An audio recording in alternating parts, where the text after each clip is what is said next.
I'm unmuted this time. I'm ready to go. Granted, Look at that. 20 minutes late, but you know. Rob, a streamer is never late. He is only late and gay. So, with that, I think we can start the show. That's true. or wait.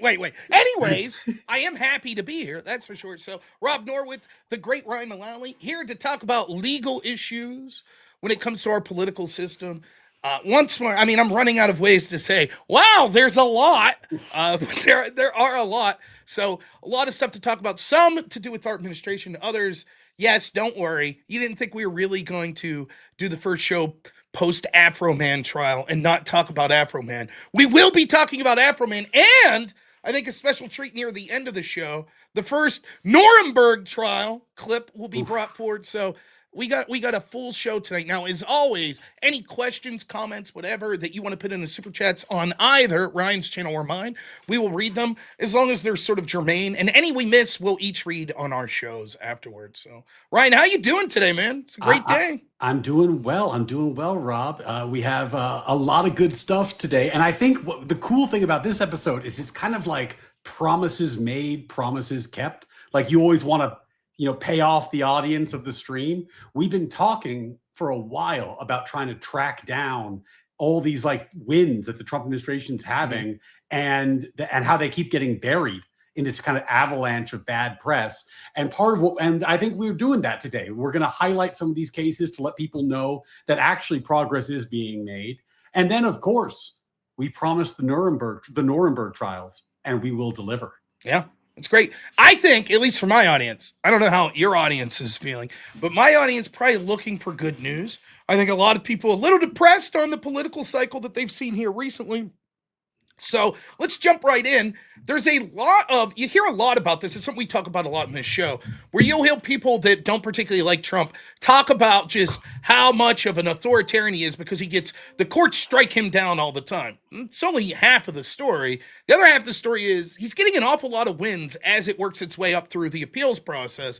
And I think we got several stories like that today. So the first one that we were going to talk about is, in front of the court now, we see that it looks as if the courts, and I was listening to a lot of this, the courts are poised to, probably in a 6-3 or a 5-4, make some significant limitations on mail-in ballots when it comes to voting. What's your thoughts on that? So I just listened to oral argument with my chat last night, and this court it's argued, so the Supreme Court's going to decide it. They're probably going to decide it this summer. And the issue before the court is this. Federal law says when election day needs to be. That's all it says. It just says election day. This is not for the primaries. It's for the president and for Congress. What does election day mean when federal law says election day is November 3rd? Does that mean the day that you vote? Does it mean the day when you vote and the government collects and takes custody of your vote? Because a lot of states have started a practice of saying, well, as long as you vote by election day, if we get your ballot within 5 days, or in Washington within 21 days, it still counts. And that's why the election's never over. It's this long counting season. So what the court's deciding, Rob, is whether or not in one of the big federal elections, a vote that is cast on or before election day, but not received by the government until after election day counts, or if that's too late. And if it is too late, that's going to be a major change to mail-in voting. Yeah, it's crazy. I think it was Gorsuch. I saw some of the commentary where he went through this like sort of hypothetical with the attorney that's arguing sort of to allow the status quo to persist, where basically right now, as far as I know, the federal law is that as long as there is nothing wrong with accepting that ballot. Now, maybe each state does it differently, but there's nothing wrong with accepting that ballot as long as it is postmarked on the day of the election or before. So let's say it's Tuesday, or go ahead. If there's minor correction, the federal law, as currently interpreted, says nothing. Right. There are 8 states that will take a ballot after election day with no postmark. Like they don't even require the postmark. So it right now, like the only thing federal law says right now is you have to vote on or before election day. But like everything else is up to the state. That's where it is right now. Yeah. And so Gorsuch's like, okay, but clearly the implication is the election's supposed to be at least voted for on election day, right? That's the idea, or prior to that, right? So he gives this hypothetical. It's like, let's say that election day comes and goes, and all of a sudden a scandal breaks, that one of the candidates is caught in an untoward affair. And the other candidate says, if you mailed in a ballot on election day and we still haven't received it, call FedEx, call the post office and say, scratch that, destroy that piece of mail. Now, that's hypothetically possible, right? And that would be, let's say that it would be outcome determinate, that 5,000 people would do that, and it would have meant that, the guy that had the affair would have won, but now he loses. That's clearly against the spirit, correct, of the election being decided election day. And the attorney really struggled with this question, right? He was basically like, whatever state that he was from, Mississippi or something, he was like, well, we sort of have rules in our state that wouldn't allow that. And Gorsuch's like, no, that's not true. I looked, I don't see that, right? I don't see it anywhere. Where do you see that? And even if you did, that's just your state. What does that speak about this suit when it comes to all the rest of the states? And it's a very good point. Take away the idea of fraud. Just look at like the actual spirit of what the law is trying to say and what that could mean. We see elections. There was one just recently here. Wasn't decided by like 10 votes for like a serious seat. So this is not a small matter to decide these things. If we're going to allow types of voting like mail-in voting that's going to be so prolific, how do you work with these edge cases? Because edge cases could mean tens of thousands of ballots per election. Well, and this is the big deal. And by the way, the lawyer did struggle with that. I'm sure he's a fine lawyer, but one of the real, for those of us in the kind of the legal world who are looking at that, the Solicitor General from Mississippi, who was arguing the point that you just talked about, he does Supreme Court level work, but this is not his regular course of business. Paul Clement, who was arguing for the Republican convention, he's a monster. He argues Supreme Court like every couple of weeks. Like he's up there all the time, and he was masterful. And he made, I think, a very clear common sense argument where he just said, if election day doesn't mean the state gets the custody of your vote, you're saying that election day can come and go, but the things that determine the election haven't stopped happening yet. Correct. Right? You're saying this is election day, but 2 days later, who knows what's happening? How many ballots are we going to get? How many are we getting? Like, nobody knows. Like, nobody knows. Is there going to be a recall of the ballots? Is there going to be something that changes the way that the ballots are counted? It's all up in the air because election day isn't election day anymore, which I think is a powerful common sense argument. And then on the technical side, and we were digging this into our chat, it is possible to recall a letter. Now, one of my chatters worked with the post office. He said, in election season, good luck to you. Right. They'll never process it in time. Right. So practically speaking, I don't know how much of a concern that is. But the hypothetical that made it so interesting is why does it have to be the post office? Like, why not a ballot harvester? Like, what if I didn't send it to the post office? I voted on election day, but I gave an unmarked letter with no postal stamp, no postmark, and I gave it to a ballot harvester, and they turned it in 3 weeks after the election, as is okay in Washington, and then it was counted. And the question is, even if there's no fraud, let's grant there's no fraud, how do you convince the public there's no fraud at that point? Right? Like if they say, oh, the guy won. And then 3 weeks later, they're like, actually, all the ballot harvesters turned in their ballots. The other guy won. Right. Like, even if there's no fraud, you're never going to convince the people there's no fraud. Well, and I think one of the big problems I think there is fraud, right? Mm-hmm. Is it outcome determinate? I don't know. I suspect it in at least some elections it has been. However, the issue is when you make elections impossible to audit, people will lose faith in the system. And if you have loopholes that allow for fraud to possibly exist, eventually, over a given enough time period, seeing as how the stakes, I mean, we're talking about elections that people are dumping billions upon billions upon billions of dollars in national elections, right? You don't think someone's going to look for an edge? Like that's it, inevitably they're going to. And so it is incumbent upon us to make sure that the laws are tailored as specifically as possible and that it's auditable. So that the people have trust in the system. They could say, here is the chain of custody, here is the exact time frames, here's the postmarks, etc. And so that people could have faith in this. If you have a system set up where, well, this could, like the situation you just outlined, and I believe if I remember, because I was interested in these oral arguments. I thought it. I don't know why. I don't listen to a lot of these. I maybe listen to 2 or 3 a year, but this one to me didn't seem all that difficult to follow. Sometimes it gets jargonistic and it's referencing old cases. This literally had a lot of like practical common sense, and so that you could follow as a layman. And in this part of it, what I found was interesting, maybe it was Gorsuch, I can't remember again, who was making the claim that like the law sort of says that the ballot has to be in the hands of an election official. And he's like, FedEx or the postman isn't an election official. Nope. That's clearly not.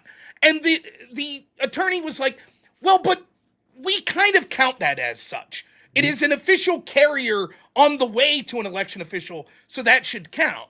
And the argument's like, yeah, but no. Then where do you draw the line?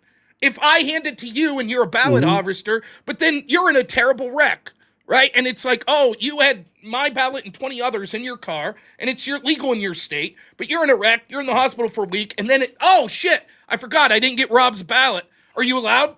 Technically, it was in the hands of an election official because I gave it to you. Or if it's a post office carrier, right? Like, and it gets lost. A bag of mail gets lost that has 100 ballots in it. And the election's decided by 20 votes. And 7 months later, they find these ballots. Do we say, well, they have to count?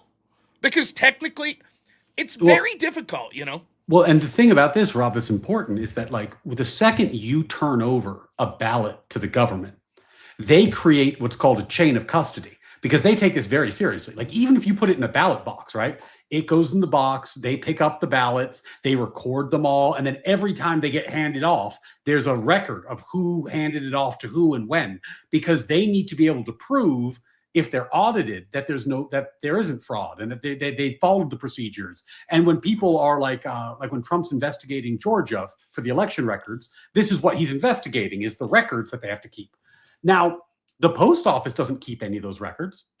Like, in fact, the post office we've learned recently, doesn't actually have, like, if they don't deliver your mail, mistakes happen. Like, they try to, but like sometimes mistakes happen. Remember this way. If the state lost a bunch of ballots, that would be very suspicious. People would be asking, did the state commit election fraud, right? But if the post office lost some mail, that's very different. So to your point, they say, yeah, the post office is part of the state, until you say, well, the post office lost my ballot, so you committed election fraud. And then they go, oh no, the post office is it's a different thing, not the state. So it does strike me as a very different thing. But again, if the post office is fine, why not your brother? Why not a ballot harvester? Like, are there any limits that can be put on this and it's tricky, and I want to be fair to the other side. The law literally just says election day is November 3rd. That's it. So the only thing we have to go with is, what does election day mean? Right. Does it mean the day that you vote, or does it mean the day that the government receives your vote? Which one is it? And it's the chain of custody issue. Like, you hear about thousands of thousands in the 2020 election alone of ballots that they're admitting that they lost some form of chain of custody, right? And it's a significant problem, because let's say that hypothetically you were going to cheat, right? The reason that the chain of custody is taken so seriously is to actually have receipts so we can ensure that the election was secure. Now, the other side agrees that this is important too. You know how I know that? Because they spent 4 years hyperventilating that Russia stole an election. And so if they think that Russia would attempt to steal an election through ads on Pokemon Go and Facebook, right? Why wouldn't Russia try to tamper with ballots if they get a couple nefarious actors in the post office or wherever, right? And that are working the tabulator rooms, etc. It would not be, if you're like, well, we don't know where these ballots were between point A and point C. We don't have official records. They're just, the tabulator tapes are broke. Or we don't know. There's a 12-hour period where there wasn't a record of where these ballots were. It's hard then to have faith that sort of stuff didn't occur. In my state of Pennsylvania, after the 2020, crazy story. I won't bore people with it too much, but everybody knew there was going to be a litany of election challenges, regardless of how it went, because of all the things that changed in the 2020 election, partially because of COVID, and partially because of what they called, what was it, like Act 77 or something like that. This was the change that allowed mass mail-in balloting in Pennsylvania. Previous to that, it was limited to like sort of military service, certain illnesses, etc. Right? So everybody knew that there were going to be all these legal challenges. Potential challenges included things such as this. Are mail-in ballots even legal in Pennsylvania? Originally, a Superior Court in Pennsylvania said no. Then the Democrat-controlled, on party lines, 5-2 Pennsylvania Supreme Court, in a 5-2 said they were allowed. Not the U.S. Constitution, the state Constitution, right? Then you had other issues. The exact case we're talking about. What if something was postmarked prior or on Election Day, but was received later? Does that one count? What if your signature didn't match the signature on record? What if your ballot didn't have a date on it that it was sent in?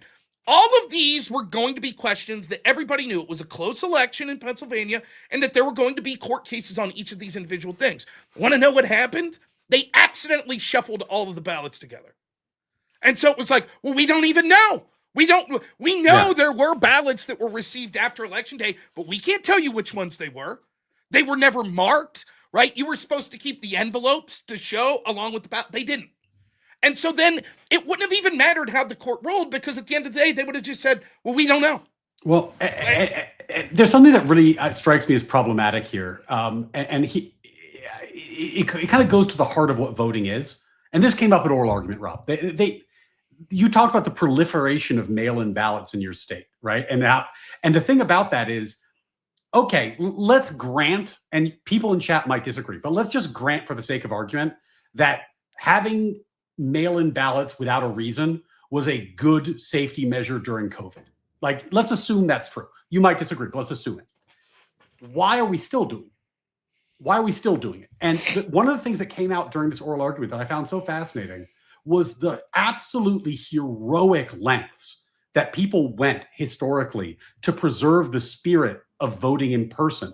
Like, they were telling the story of during the Civil War, the soldiers would write their votes down, and then they would go to an officer who was going to collect the votes for the soldiers, and they would cast their ballot by giving the vote to the officer. Then the officer would be in charge of getting them back to the states, right? But the officer was the point of collection and during the Civil War era. And they were doing that on the front lines, Rob. Like, on the front lines of a war, they were doing it that way. And then they also had proxy voting, where you could nominate a proxy and it was a low-tech solution. And that person could go in and show their proxy and be challenged by their people in their community to test the proxy and then vote. But they were bending over backwards to keep the spirit of in-person voting in very challenging times. It was the Civil War, for God's sake.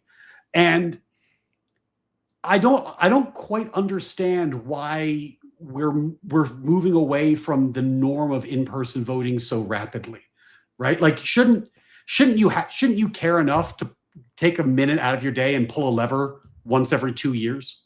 Like, that doesn't seem like a huge ask. Well, I have an answer why, because it's easier to be fraudulent. And like, if you see these James O'Keefe videos where it's like they're paying homeless people, for signatures and stuff, or they're just having them sign other people's names, etc.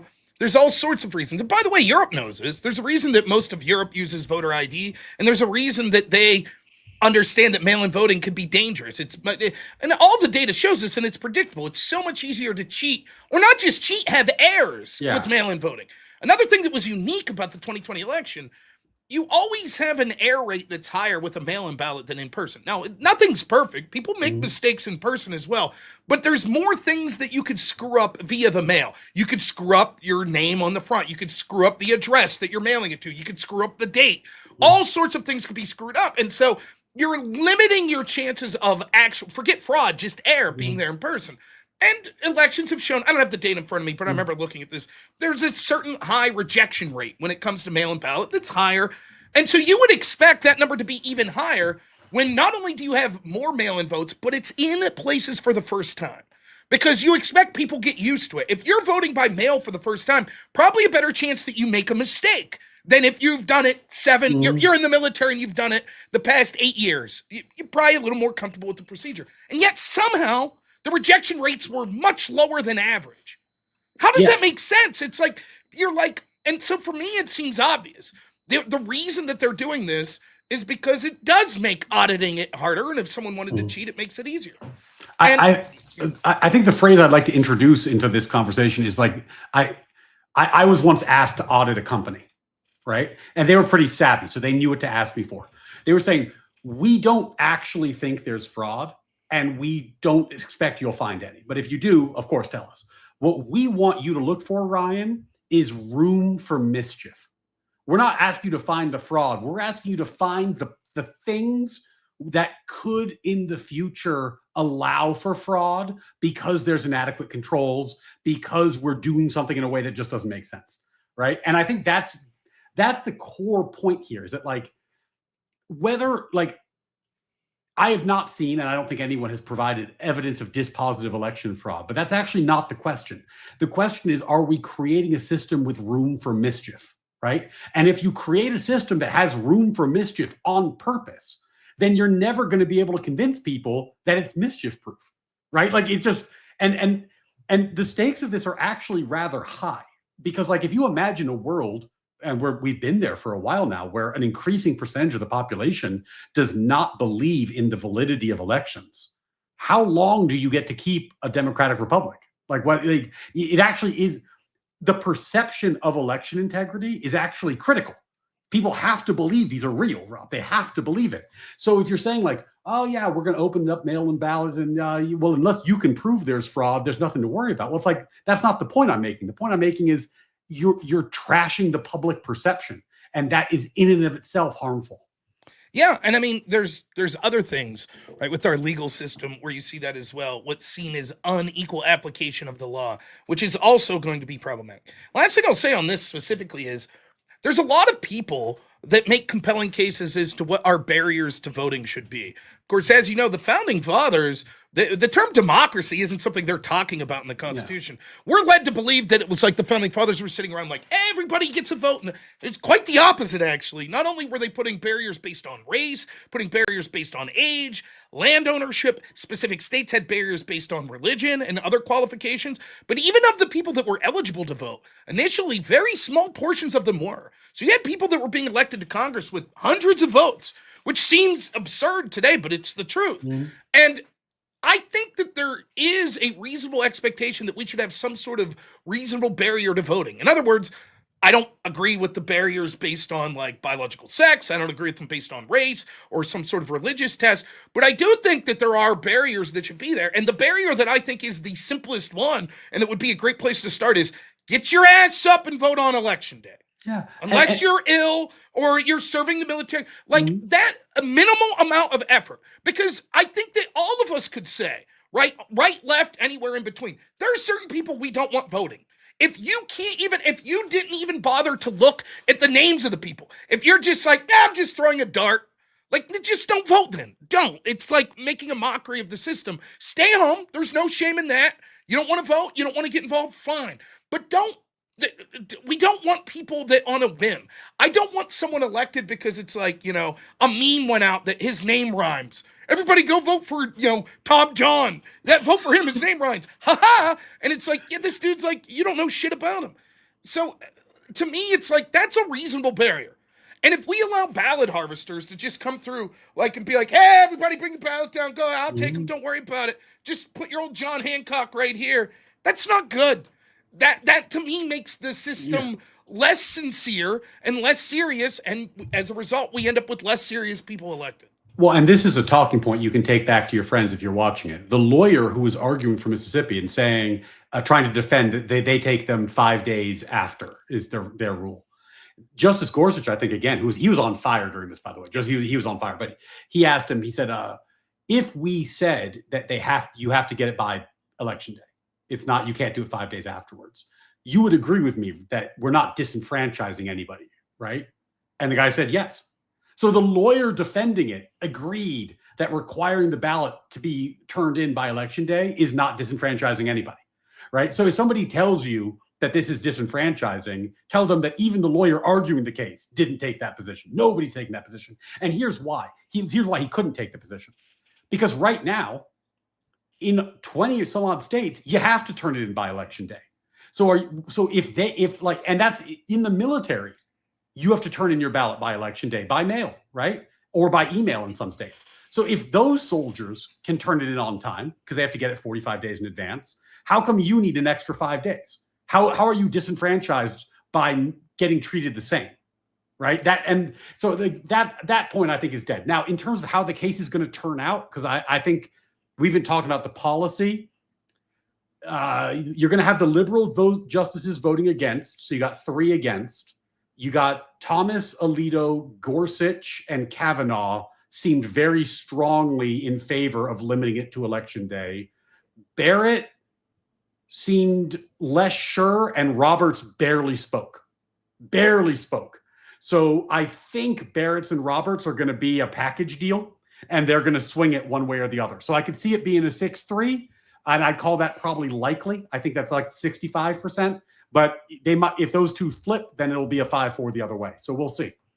Yeah, I think that one other part that's worth the big liberal talking point that I saw was Sotomayor talking Clement, I believe you said is the attorney, and was like, well, then we need to redo the 2000 election, right? Because we allowed past the sort of day, and he points out but that's a huge red herring. He says that's the reddest of the reddest herrings, because the reason that we allowed voting past the deadline in Florida with military personnel in 2000 was because the government was late in getting the ballots out. And so they litigated a special exemption.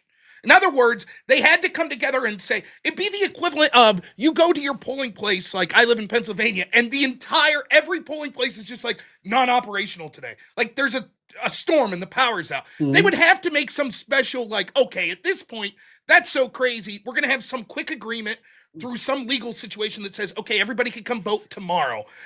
But you don't get to then point to that and say, because they had to come up with that special rule that one time, that means that we could just take ballots in perpetuity forever. It doesn't matter because that one time there was this unique situation. So that's the argument I saw the left making the most. And I think that Clement did an excellent job in pointing out, actually, that's sort of the opposite. It shows that it actually took a special sort of litigation to allow that because it was outside the norm, because it was the state's fault that these military professionals got their ballots late. And that's what justified them turning them back in late.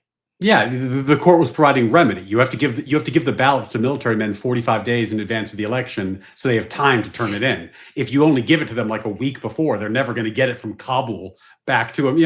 Obviously, there's a problem there that needs a special remedy. The other real highlight from the argument, which I was losing my mind because it made me so angry, but maybe this is it's just like a test of do you know civics that she just failed. But Justice Jackson tried to make this argument where she was saying, well, obviously, you can count the ballots after Elections Day because when you vote for the president, you see, the people vote in November, but the electors aren't counted until January, right? So obviously, Election Day is not Election Day. And I was going, it's 2 elections. It's 2 different elections. And if you don't, maybe this isn't common knowledge, but on Election Day, you vote for the state electors. The state electors then fill out a ballot, and then that's the state level election. Then there's a separate process, a separate election where the electors are counted and they pick the president.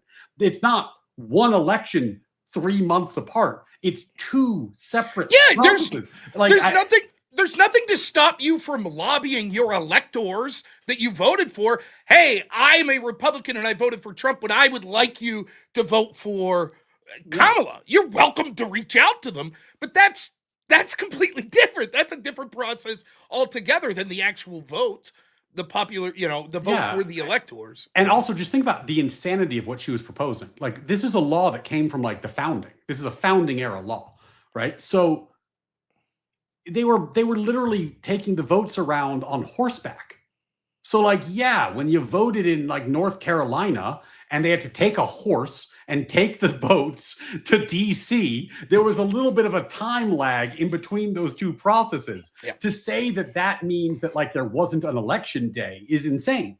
Like, like of course they're like, anyway. Like, yeah, I thought that, look, who knows how to go. I tend to think that my crystal ball, I agree with you. I think it's going to be a 6-3, maybe a 5-4 in favor of limiting this. But I was very impressed by Clement. And I thought that the other attorney didn't.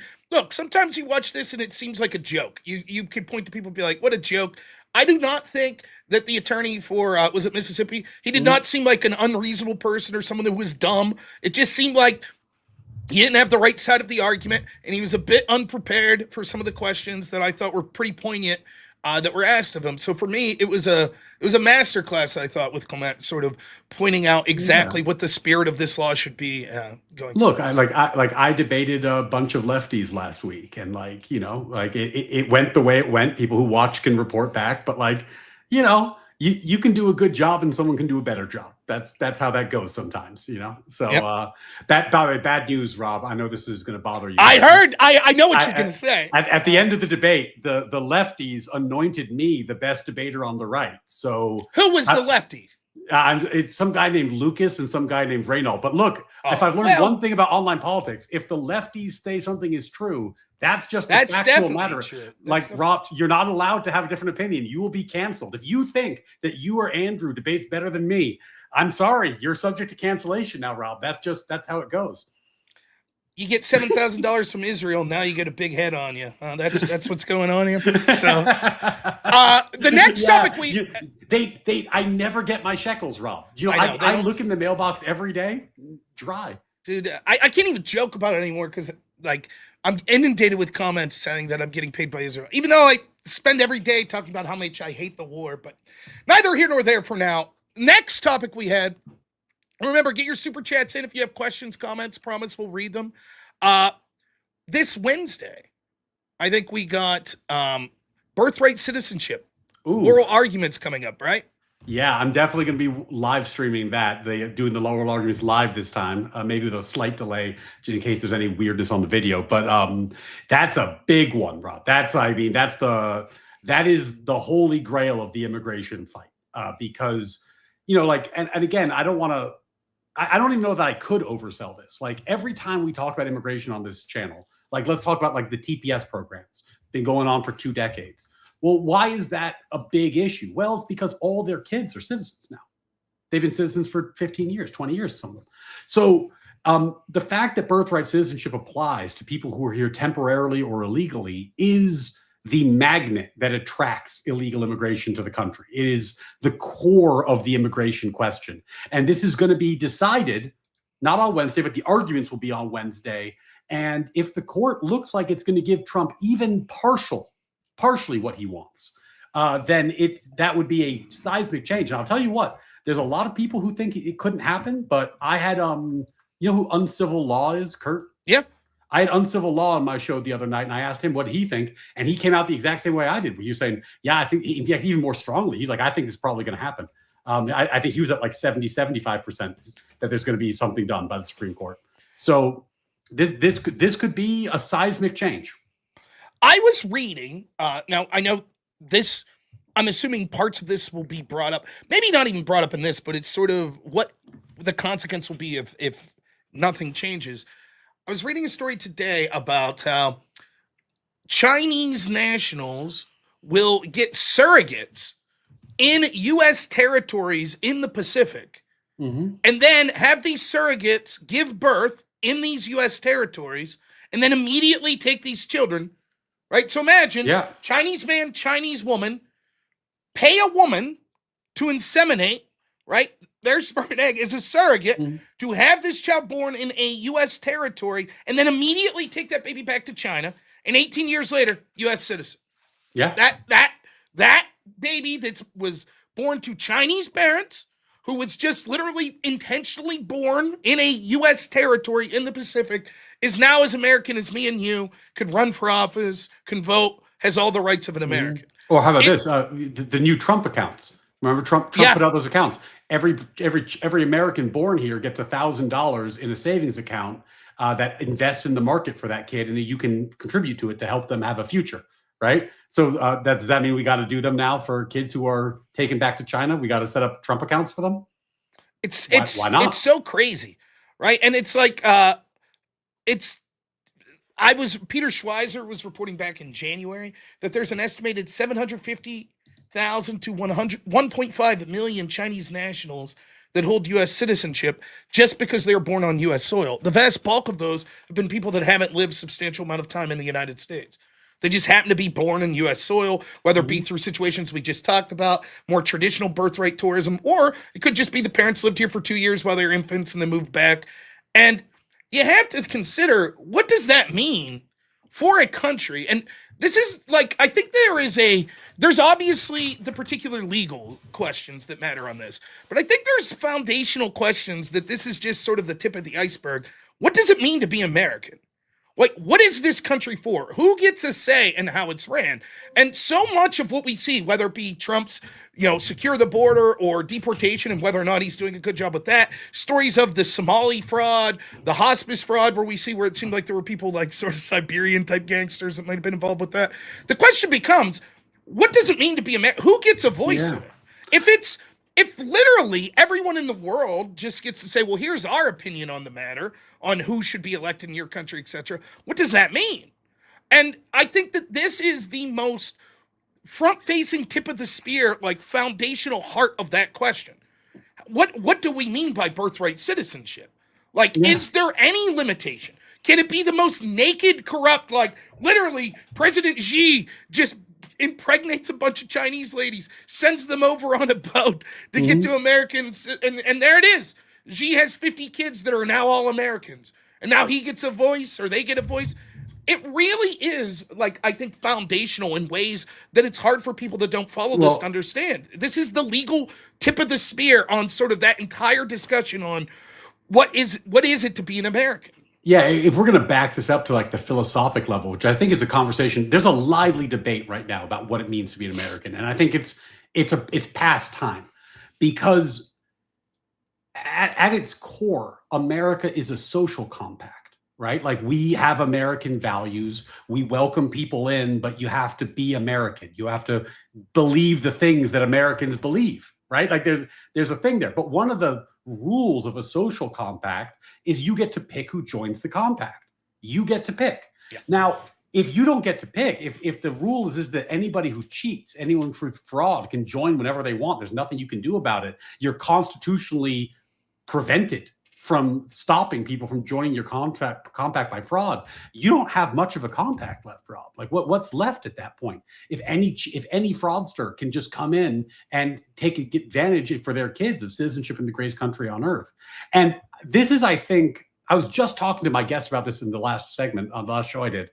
There's the real damage that I think progressives did to this country that we're just seeing the fruit of now. We see the policy now. But the real damage is that they convinced everybody that classic liberalism and American liberalism meant being infinitely tolerant of bad ideas. Because that's not, like, our founders would have rolled in their fucking graves, Rob. The idea that they had to live with your bad idea because all ideas are equally valid wouldn't have occurred to them. It's nonsense. But we got to this place where people are saying, like, well, like, how could you possibly discriminate on the basis of someone being not a citizen? It's like, well, because they're not a citizen. Right. That's the basis. It's the same way I could discriminate against my neighbors. I'm not paying their mortgage because they don't live in my house, right? Yeah. Like, I'm taking care of my wife and my kid. It's one of these things. I saw someone saying this. This is getting a little further than maybe we normally do in this show, but I saw someone say this, is like, it's easy to be like a modern liberal. It's easy to be the guy sitting at the Thanksgiving table and go, hey, you know what? Why not just open up the country to everyone? They're hardworking people. Why not? Right? Why not? Why not healthcare for everyone? It's harder to be the guy that says, but who's going to pay for this? Right? Like, that's harder. It's easy to just be the John Lennon imagine that there's no borders. How wonderful would life be? And it's like, yeah, but it ignores the harsh reality and what that looks like on the ground. And to have to be that person, that's like, no, this isn't workable. This is going to be worse off for the people that are here. And unfortunately, I think you're seeing a lot of the first world suffering this right now. That this argument went on for so long, and the practical application of what that meant with like the demographics and the ideas that were put forth on the ground, it's now your solutions are much more difficult than they otherwise would have been if you just said, no, no, no, no, let's be reasonable. It can't mean this. Now we're left with situations where it's like, well, we have millions upon millions of illegal. We don't even know how many illegals we have.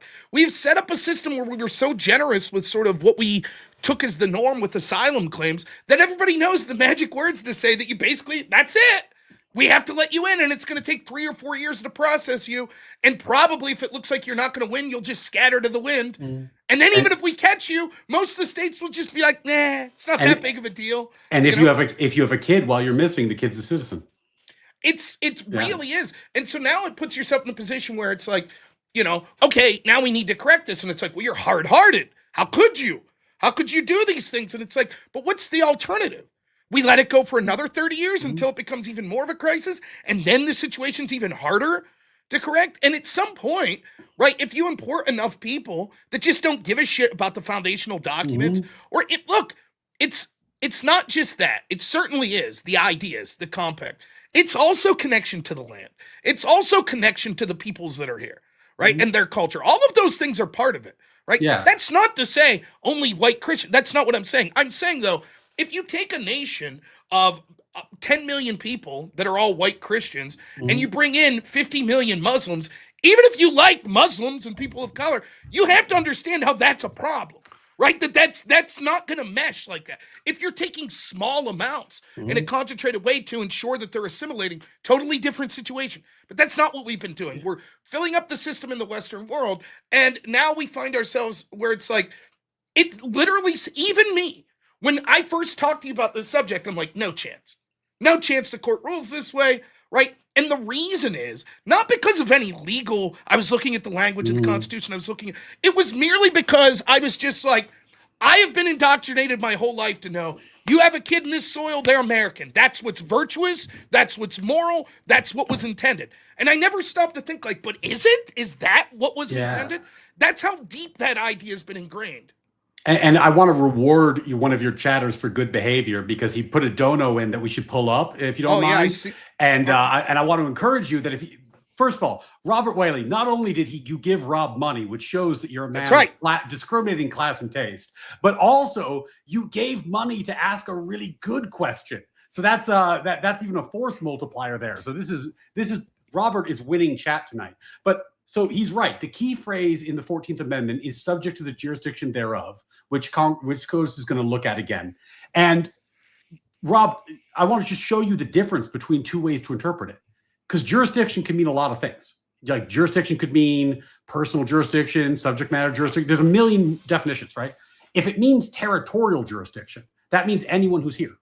Anyone who's here, that's the current rule. That's how people have interpreted it. But if it means complete jurisdiction, that kind of solves your problem, Rob, because your concern was, and I heard you articulate, you said, well, if anyone who comes in gets the full benefits of citizenship for their children, even if they share none of our values, even if they don't even want to be American, even if they're living in China and it's President Xi, how do we actually keep a culture that's cohesive, right? And I think the answer is, well, if it's complete jurisdiction means political allegiance. That means they have to have signed something, gone through some legal process that says, I am forswearing my allegiance to my other country. I don't want to be Chinese anymore. I want to be American. I want to give up China. I renounce China. I want to be American. I'm subject to the complete jurisdiction. If there's a draft, you can draft me. If I commit treason against the country, you can prosecute me because I am just as responsible to America as anybody else, right? That's totally different. That's totally different. And it's a very logical line to draw than somebody who's just, here doing a surrogacy and then taking the baby home. These are different universes of commitment. And Robert is astute question. This goes all the way back to the Civil War, because during the Civil War, they had to ask the same question. Who's American and who's not? Because a lot of people living here were European. And then we wanted to draft them to fight. And they said, oh, yeah, English Bob, you've been living in the town for 30 years. We're going to draft you to fight in the Civil War. And he goes, well, actually, I'm English Bob. I don't want to be drafted. I'm English now. And they had to figure out who's American. And it turns out it's the people who were in the process of naturalizing. It's the people who were getting lawful permanent status. And I think that's a totally fine and fair line to draw, and would go a long way to solving the problems that you raised, Rob. Yeah, I mean, it's difficult. I don't know how they'll rule on this. I'm almost 50-50 now. I will say this, though. I've talked to you about this topic. I watched you debate Pisco at Word War on this topic, and I thought you were very convincing. And I think that Robert Whaley's correct, and thank you for the donation. That phrase, subject to the jurisdiction thereof, it does, when you look at what was being said, particularly by our executive branch, contemporaneously, like when this came about, you could see that they were, you gave examples where like they were denying citizenship. Like, no, just because you were born here does not mean Mr. Irish citizen who's just like, oh, by the way, I have not been to the United States for 20 years, but I think I'm a citizen, right? No, you're not. And there's all sorts of sort of situations that arose like that. And remember, it's a different world today. That doesn't mean that if you're an originalist, that really matters. But the idea of what you were looking at back then, it was different to have to take weeks-long boat trips to get here versus now, where it's just like, well, you could have people that are just practically coming over here, born here, and then go back to their country in the span of 4 or 5 days. And so it's more likely to be an issue that would make its way to the court today than it would have been back then, because it's just something they wouldn't have really seen. If these cases, these sort of fringe cases happened, they were fringe. Now we're talking about hundreds of thousands of people, to the point where it's enough that it's like, okay, this raises to the point where the court's like, this is significant. If it was just one person, the chances of it ever becoming a court case, it may still have happened, but probably far less likely. But it is a hot button issue because it's being used so much, I think abused so much. And I think it's going to be a huge landmark case. This has the potential to be the biggest case, in my opinion, since Dobbs. Oh, but yeah. And people have that kind of reaction to it. Like when you tell them, I think the court should limit birthright citizenship, they get mad. Like they get like very emotional about it. But what's interesting about this, one of the things I get attacked for, and this is just me being a little petty, but they'll be like, how could you possibly be an originalist and think this? How could you possibly be an originalist and think that they should limit birthright citizenship in this way?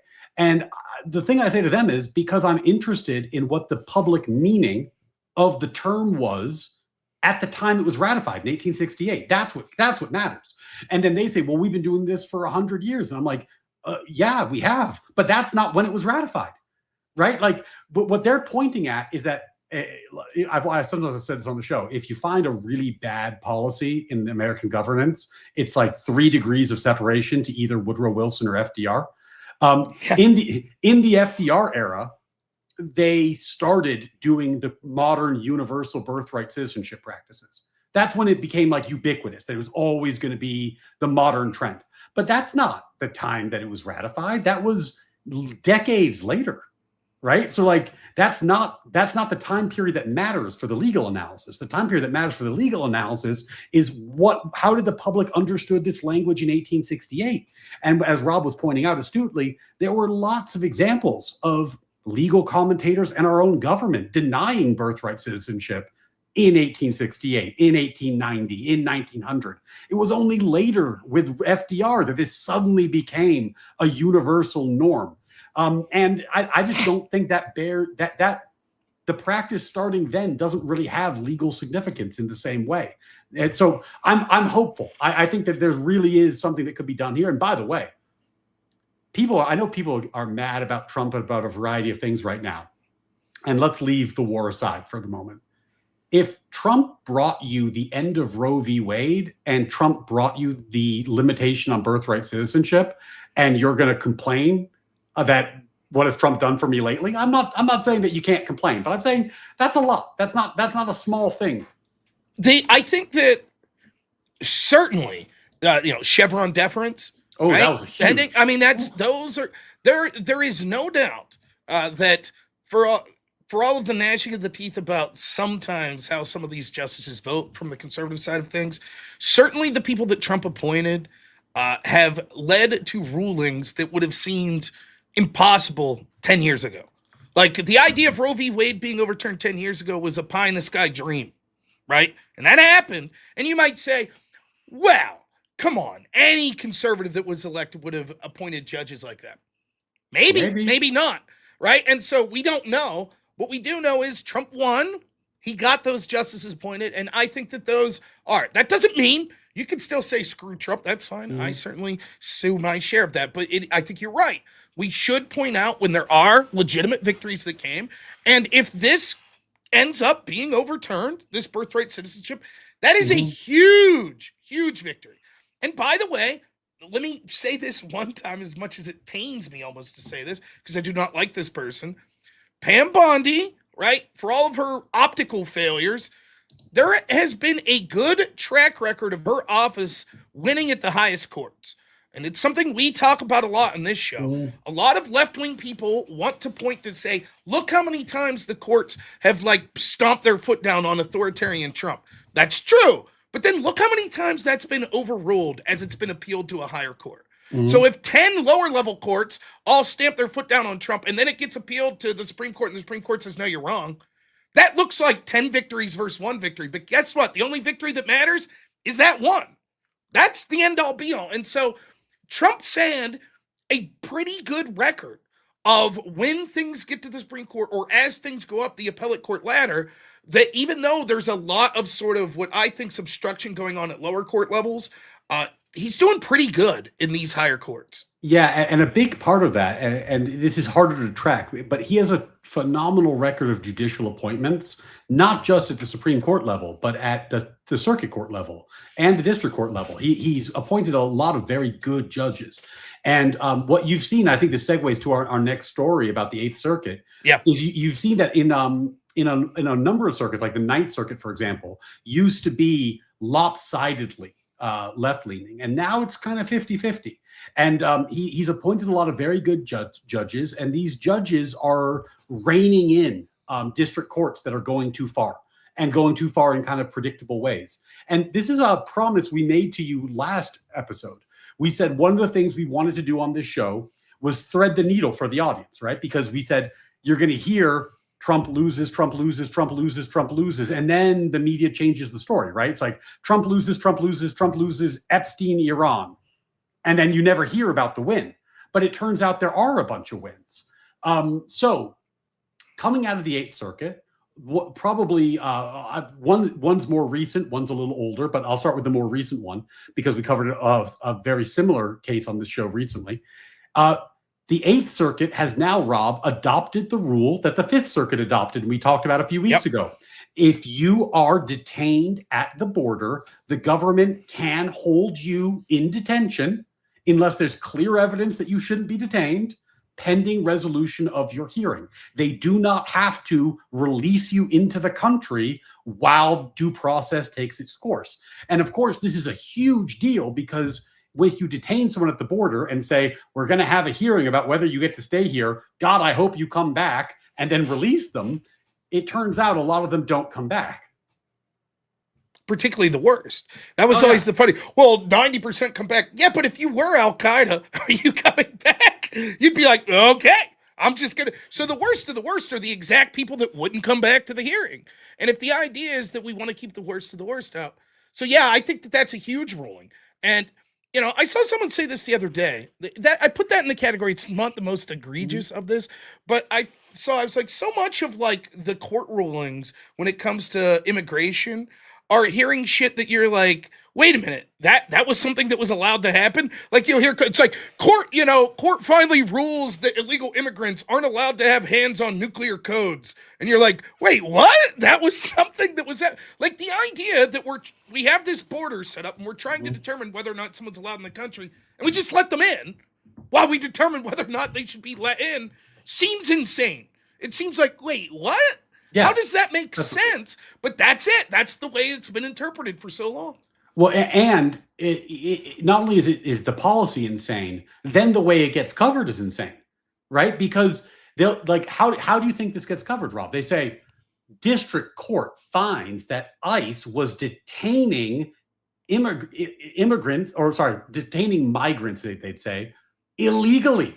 Illegal detention, violating due process of law, Rob. Illegal detention. Trump is crushing the Constitution with all this illegal detention. And you hear about it and you read it court case after court case after court case. One of these, I think the Fifth Circuit one, said that 300 district court cases had come out saying you have to release them. You can't hold them. You can't hold them while you figure out whether they're allowed to be in the country. You just can't. So you get 300 headlines. Trump is crushing the Constitution, right? But then it goes up to the Fifth Circuit. They say, obviously, that's not what the law says. Obviously, that's idiotic. Goes up to the Eighth Circuit. So now it's 2 circuits. Both agree. So now we're starting to get a national consensus amongst the courts, right? And this is the sort of legal strategy that I talk about Trump having 2 legal teams sometimes. This is the good side. Like, you build a legal strategy, you start building good law that says we can detain people, we can have the hearings. Now, what does that do? It means now when you detain them and you say, hey, you're going to be here for a year while we do your hearing, you want to self-deport? Maybe they start taking the self-deportation numbers. Like, it makes the whole system work a whole lot better because the other system is obviously insane. Yeah, totally agree. Super chats real quick. We got Blasterbot gives 10 memberships to Ryan's channel. Thank you so much, Blasterbot. Oh my goodness. He did not make a dinosaur reference, though. That's Blasterbot's. This guy can tell you more about dinosaurs than anyone ever. It's very impressive. Well, you know what we did? We added to our emote collection. We've already have some wonderful emotes on our channel, like the Pisco crying emote. That's a favorite. Yeah. The OTJ, because every night in her debate with Andrew, she referred to him as TJ, not Thomas Jefferson. Yeah. OTJ. Yeah. But we recently added the golden handcuffs. So thank you, Blasterbot, for in your way relieving me of my golden handcuffs of my day job. So thank you, my buddy. Yeah. And then we got Vita for $2 says, can anyone argue why Election Day shouldn't be a federal holiday? I tend to think it should be, but I don't know that it is as important as people would suggest. So each state, right, gets to determine the times of the day is set by the federal government. Yeah. But the state determines like the times that the polling places are open, correct? Yeah. So like, for example, in my state of Pennsylvania, they're open early in the morning, like 7 till like 8 or 9 p.m. And so even if you're working, you probably still have a way to get there. But let's say still, yeah, I have no problem with saying that it should be a federal holiday. That would mean more people would usually get the day off work. I don't know why that's not pursued, or I don't know. Like, do you have any thoughts on that? I mean, I don't know why it hasn't been pursued, but I will say that there's this weird thing that's happened recently where people kind of view it like, rather than saying it's like a civic honor to go vote and you make time, they're like, it's impossible to vote. Like maybe I've just been lucky with where I live. I've never found it to be impossible to vote. It's normally a very short line. You walk in and you vote and then you leave. The whole thing takes 10 minutes most of the time. There are years when there's, it's harder, but like I'm not sure you need a full day off to spend 30 minutes voting. Now, maybe, I don't know, Rob, by you, does it take an hour, 2 hours to cast a vote? It's never seemed that hard to me. Now, I'm in like Aurora. For me, it's like I'm in and out in 5 minutes maximum. I used to take, I worked block shifts, healthcare with like adults with autism. So I worked Sundays, or depending on the week, either Saturday till Wednesday or Sunday till Wednesday. So I worked every Tuesday, and I would take my gentleman with me to vote. And it was, even then, well, with a gentleman that I'm taking care of and I'm still on the clock while I'm voting, very, very easy where I'm at. Now, you hear horror stories of like, the inner city where you're backed up and it takes hours upon hours waiting in line.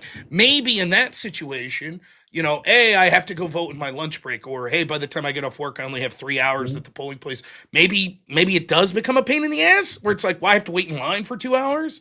I don't know. Would a federal holiday make that less burdensome? Probably. It's one of those things that I think that when we talk about real reasonable things that could be like barriers to voting that could be sensible, like it's one of the things that I think that people should pursue more if they're serious about it, even though I don't think the actual effect would be that great. But we're too busy fighting for other stupid shit. Yeah. Like voter IDs, Jim Crow. So it's like, it's sort of like the climate change debate to me, where it's like, I'll listen to these people bitch about like climate change is going to kill us all and fossil fuels. And then it'll be like, I got friends that are sportsmen are like, well, hey, a bunch of us are going to the woods today to like clean up trash. You want to come with us? Nah, fuck all that. That low level pollution we don't care about. Like the low hanging fruit that's actual real things that we could do, just sort of take small steps and we're like, we're not concerned with that. We're more concerned with the big fish, so we ignore all the small detail stuff. So I don't know. I ultimately don't think it would have much of a practical effect, but I don't have a problem with it. Same with free IDs for people, free state ID. I don't have a problem with that, making that process to get an ID easier. But yeah. I think honestly, it's just because every time they add a federal holiday, it's like, I think we've added so many that I know my employer will be like, oh, you know what?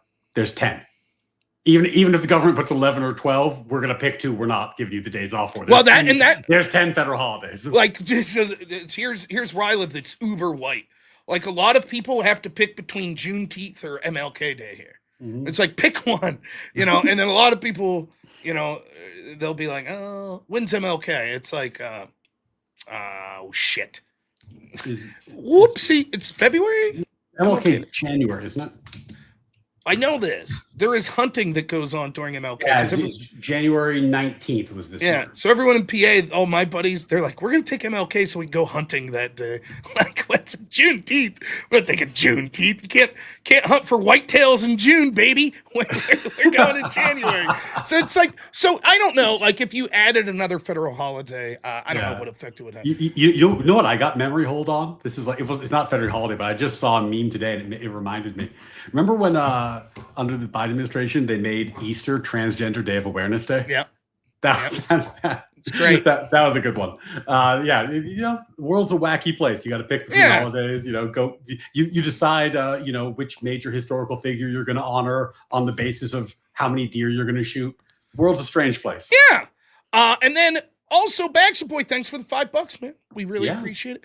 Now there was another court case, correct? Yeah. Coming out of the 8th Circuit that you wanted to talk about. Now, this is a little bit older. This is from January, but it's in the same school of thought that we've been talking about, because coming out of Minneapolis, there was a case where the district court judge took it upon himself and said, it is, I need to have supervision over these ICE officers and the way they're interacting with what he described as, mostly peaceful protests. And, he wanted to impose a lot of rules where he's saying, like, I get to determine if their use of pepper spray or crowd dispersal technology was proper, and they have to report it to me, and then I'll make a determination every single time. They need to change their uniforms so that it's easier to spot them. And they need to go and they need to get approval from the plaintiffs of the change to the uniforms they're going to make. And if they can't reach agreement, then I'll decide for them what their uniforms look like. And, things like this, right? All about the procedure of that ICE was having. And again, the headlines were all, look at this, horrible, monstrous ICE. Look at how they're trampling the Constitution, and this judge has to set them straight. And that's the headline, that's the headline, that's the headline. Well, it gets to the 8th Circuit, and the 8th Circuit says it's a gross violation of separation of powers for a federal judge to say that he gets to determine executive policy. He gets to have final approval on the uniforms. He gets to say when they need to use force and when they don't use force, not just after the fact, looking at a court case, but ahead of time. He gets to write their he gets to set their policy. This is an insane abuse of separation of powers, and it gets struck down, but you don't hear about it. And that's another bunch of cases, a bunch of headlines about all the due process violations in the world, which were correctly overturned by the circuit court. Yeah,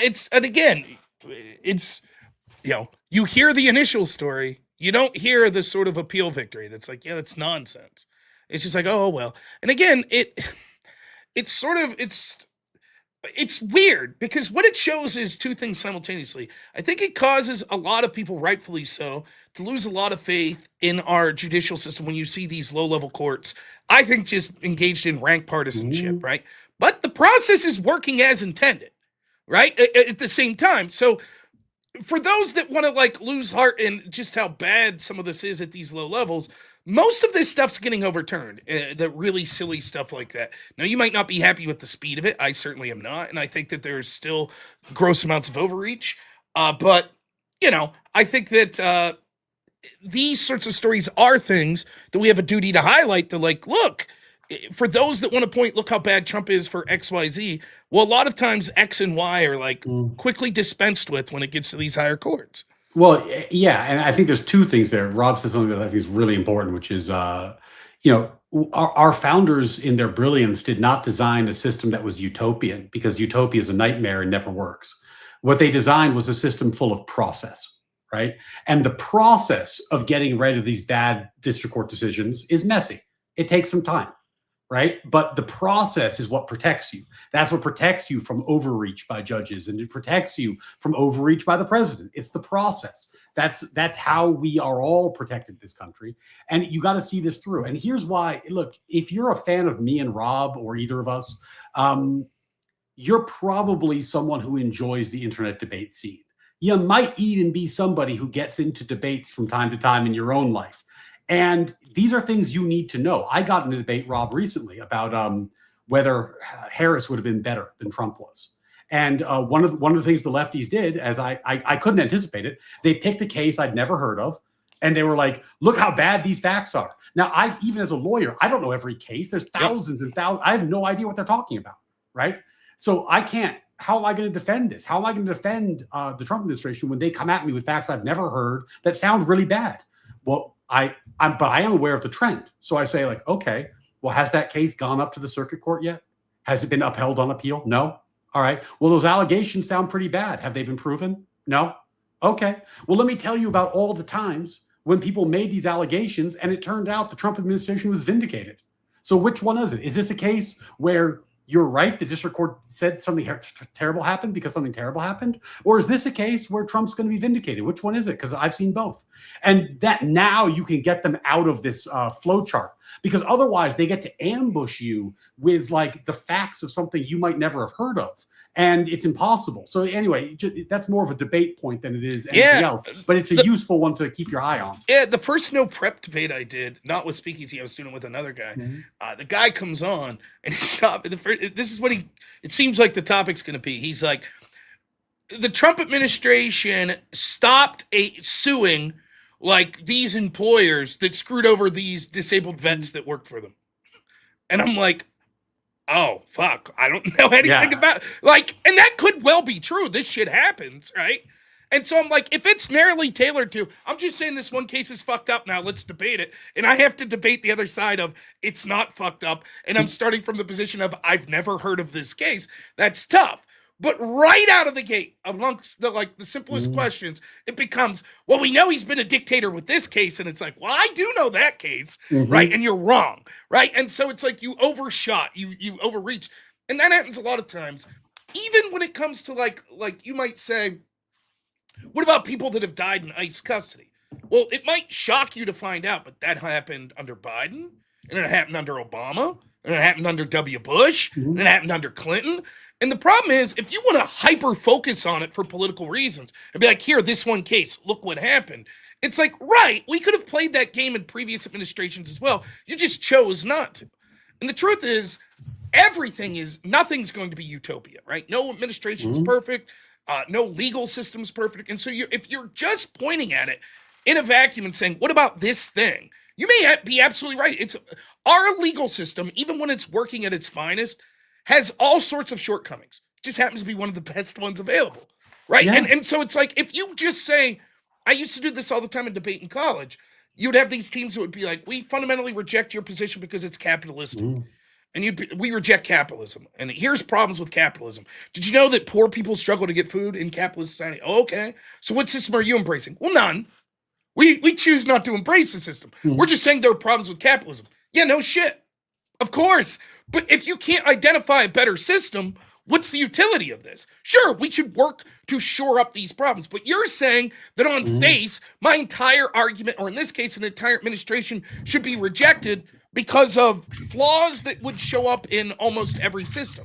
And I think that's what you see. I come at it from this point of view because I see what I consider most of our institutions are dominated by voices that want to keep a hegemony on power. They don't want an outsider like Trump.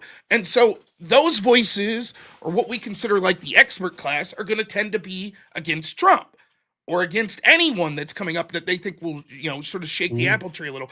So the left is able to point to that and go, but look what all these judges say. They all say Trump's a bad authoritarian. And it's how a Trump supporter could look and say, wow, last month, 73 cases ruled against Trump at lower courts, right? And someone in my position could go, see how activist these courts are? They're dog shit. And the left will go, see how corrupt Trump is? He's dog shit. And the truth is, until you see that work its way through to the higher, or you yourself are looking at the case and saying, okay, I've tried my best to educate myself on what the facts of this case are. It doesn't matter. A judge could be absolute dog shit and give a dog shit opinion, right? Or either way, a judge could exonerate Trump or an ICE member, and that could be dog shit, right? You could look at it and go, wow, they got this one wrong. So, these points too, but look at this one bad case, and that's why we should prefer Kamala over Trump. Oftentimes, it's ridiculous. Well, and I think what you got to do is what you were alluding to is kind of say, like, as compared to what, right? Because you often hear this. Someone will say, like, what did someone say to me? They said, like, in the same debate, they said, like, well, it's crazy that ICE is stopping people and asking them for papers. That's like Nazi Germany. And it's like, wait, hold on. I've been stopped by the police and asked for papers. Like they saw me. They thought it was weird. I was in the neighborhood I was in. They thought that maybe I was there to buy drugs. They stopped me and asked me some questions because they were trying to figure out what I was doing there. Right? Like I was not free to go, by the way. It was very clear that I was not free to just go on my way at that point. Like they had a few questions for me that I had to answer first, and then they did let me go. But like that's a feature of law enforcement. That's not unique to ICE. I have the same story, man. The exact same story. And you know what? They were right. Not that I was trying to buy drugs, but that my buddy called me and said, "Can you pick me up in this neighborhood?" Sure. I didn't think twice. Well, that's what he was doing. And so when I get pulled over, like in the hood, the cop pulls me over and they like check my ID. They run my plates.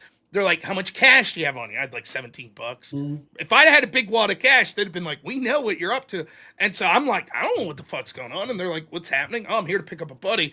And the dude's like, you need to get the fuck out of here. There's only one reason for a dude that looks like you to be here. Time to go. And they stopped me. I could have just been like, hey, fuck you. I'm driving away. Now I could beat my chest and say civil rights violation. Maybe arguably I could. But you see the problem.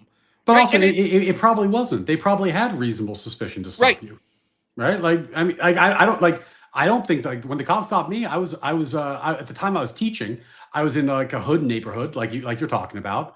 I'm like the only white guy on the block. It was cold, so I had a hoodie up, right? I was waiting for the bus, and the bus wasn't coming. So I was like, fuck it. I got all mad. I'm gonna go to the subway. So I took off walking real fast. So they're looking at me and they're like, huh. There's a guy waiting on a street corner. He's the only white dude in the neighborhood. He's got a big messenger bag. He sees us and suddenly he takes off at a brisk walk in another, like, they're like, I think they had reasonable suspicion to stop me. And then they stopped me and they realized, oh, there's nothing here. Like you said, $17. There's nothing, there's no there. They let me go. But it's not a violation of my rights that they briefly detained me to figure this out. Like it could, there are situations where it could be a violation of your rights, but like this is part of what law enforcement is. They're not 100% infallible. They sometimes will ask to stop somebody and they'll be wrong and then they'll let you go. This is, by the way, like to take it back to a situation, like it's amazing how the narrative's set on this stuff. So I could show you clips from Pittsburgh City Council, right, which is the closest city to me, and they're considering, they've already had like at the borough level passed, we're not going to cooperate with ICE. Now they're considering doing it at the city level, and the rhetoric they use over and over is ICE murdered and executed 2 citizens in Minneapolis, right? Now the problem is, whatever you think of the Alex Preddy shooting, that stands on its own. I think the Renee Good was clearly justified, right? But it doesn't matter, right? They'll just lump that in. They've won the narrative. And that's it. They have written history that was a murder. That was an execution. And so now that will be repeated verbatim by people in politics, by people that are actually elected officials all across this country. ICE are murderers. ICE are murderers. They murdered Renee Good. They murdered Renee Good. They murdered Renee Good. And now and it's like, what you're doing there is you're taking something that at best for your side is a very contentious situation that was very difficult, right? And you're making it clear black and white. What I said was like, you're telling me that I couldn't go through the history of Pittsburgh police and find a similar situation and be like, well, I refuse to cooperate with Pittsburgh police. You're murderers, right? Well, And like, do you see the problem when we start like, well, we're going to, for political reasons, we're going to intentionally create conflict, right? And violent confrontations. And then predictably, when it results in someone being seriously injured, because we cheered for violent confrontations with law enforcement, now we'll say, see, this is reason to never justify law enforcement. well, this is the as compared to what point, right? Where it's like, like I got to ask that, it's like as compared to what? Like, do you have data that suggests that ICE is detaining people more or making more errors than other law enforcement?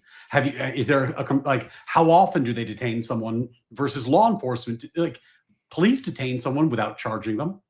That's not unusual. Well, but if they detain you and don't charge you, then they didn't have the right guy, right? But like that this happens. Like, I don't like the idea that that law enforcement is not perfect and makes errors is a reason to have no law enforcement is a lunatic position. But that's actually what the argument is when you boil it all the way down, because they're not doing a comparative analysis. I've yet to see any data that on that point. I'm not even saying that it would exonerate ICE. I don't know how it would turn out. I just haven't seen anyone even try, because they don't need to try. They just kind of like fixate on the low level narrative, like you're saying, Rob, where it's like, okay, ICE are murderers. Why have data when you have a talking point? Yeah. All right. We got some more fun topics to talk about here. I think we should go with, do you got your clip ready? I think we should do that first. So we promised this. We will get to Afroman, I promise. But we did promise that we were going to start a new section inspired by what we see as, I don't know if you'd call them the moderate Democrat at this point, but the mainstream Democrat, which someone correct me if they think I'm wrong. The mainstream Democratic rhetoric at this point is Nuremberg style trials when they win to all people connected to the Trump administration, right?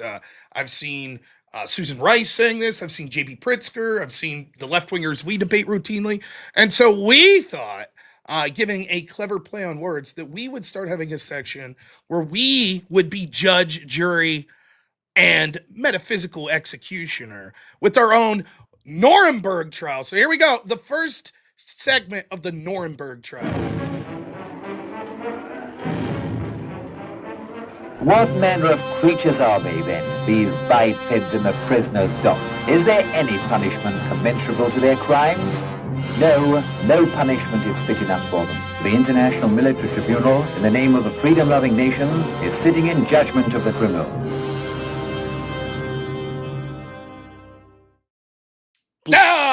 There we go. Black Elk is a legend. Black Elk is a legend. That's an unbelievable piece of media. Well done. Well done, Black Elk. So we have a clip. Now, set the stage for this clip. Okay. Who's going to be in this clip here? So I was having a conversation with a friend of the stream, Counterpoints Connor, and it was not a debate, but the topic was getting down to the heart of what I think is going on, where I was saying, I don't know, Connor, if you're truly conservative or if you're at your heart, you're a progressive wearing conservative clothes. And the topic here was about Social Security. And I said, the sort of thing that should replace Social Security is a voluntary contribution system like the Trump accounts, where you have an account and all you have to do is sign up. Your kid gets $1,000. You put money in the market. It invests it for you, hands off. You put $50 in every paycheck. Never take it out till you retire. You're a millionaire, right? Like this is the American dream. No compulsion, no taxes, just you making good decisions for yourself. And Connor didn't think that was good enough. He thought that the government should force you to do the right thing. So that's where the conversation started. All right, here we go. Loads of people haven't heard it. Number two, the people who have heard of it and will sign up for it, that's probably already 90% of the population reduced that could benefit from this program. 90% of the population who do sign up for it are not going to sign up for the voluntary contributions. And then as a result, they're not going to benefit from the program. So as a consequential analysis, while having this opportunity to be incredibly well off, effectively 99% of the population is not going to benefit from this program. 99% of the population is so fucking stupid that they're not going to do that. My real number for who's too stupid to do it is 60%. But Connor, hold on. And then out of the 40% who can, my real number for who's too stupid to do it is 60%. But Connor, hold on. And then out of the 40% who can, I think that if they're smart enough to do it, they're probably smart enough to do it right. Well, you know what, man? Like, they're so fucking stupid. I bet they don't sign up for health insurance either. We should probably make a mandatory tax to give everybody universal health care. They're so fucking stupid. What if they forget to buy healthy groceries? What if they buy shit groceries and their kids are unhealthy? You know what we should do? We should set up a universal grocery delivery system to take that away from them. You know what? They're so fucking stupid, Connor. They might pick the wrong jobs. They might be doing jobs where they're not actually maximizing their skills. Well, hold on. We should pick their jobs for them. No. Hey, Connor, this is where you need to add something. They might be reading the wrong books. We should have a mandatory book delivery program for these fucking retards. But you know what? Fuck, Connor, they might not read the books even if we deliver them. You know what we should do? We should force them at the butt of a gun to have reading hour of the books that we want to read.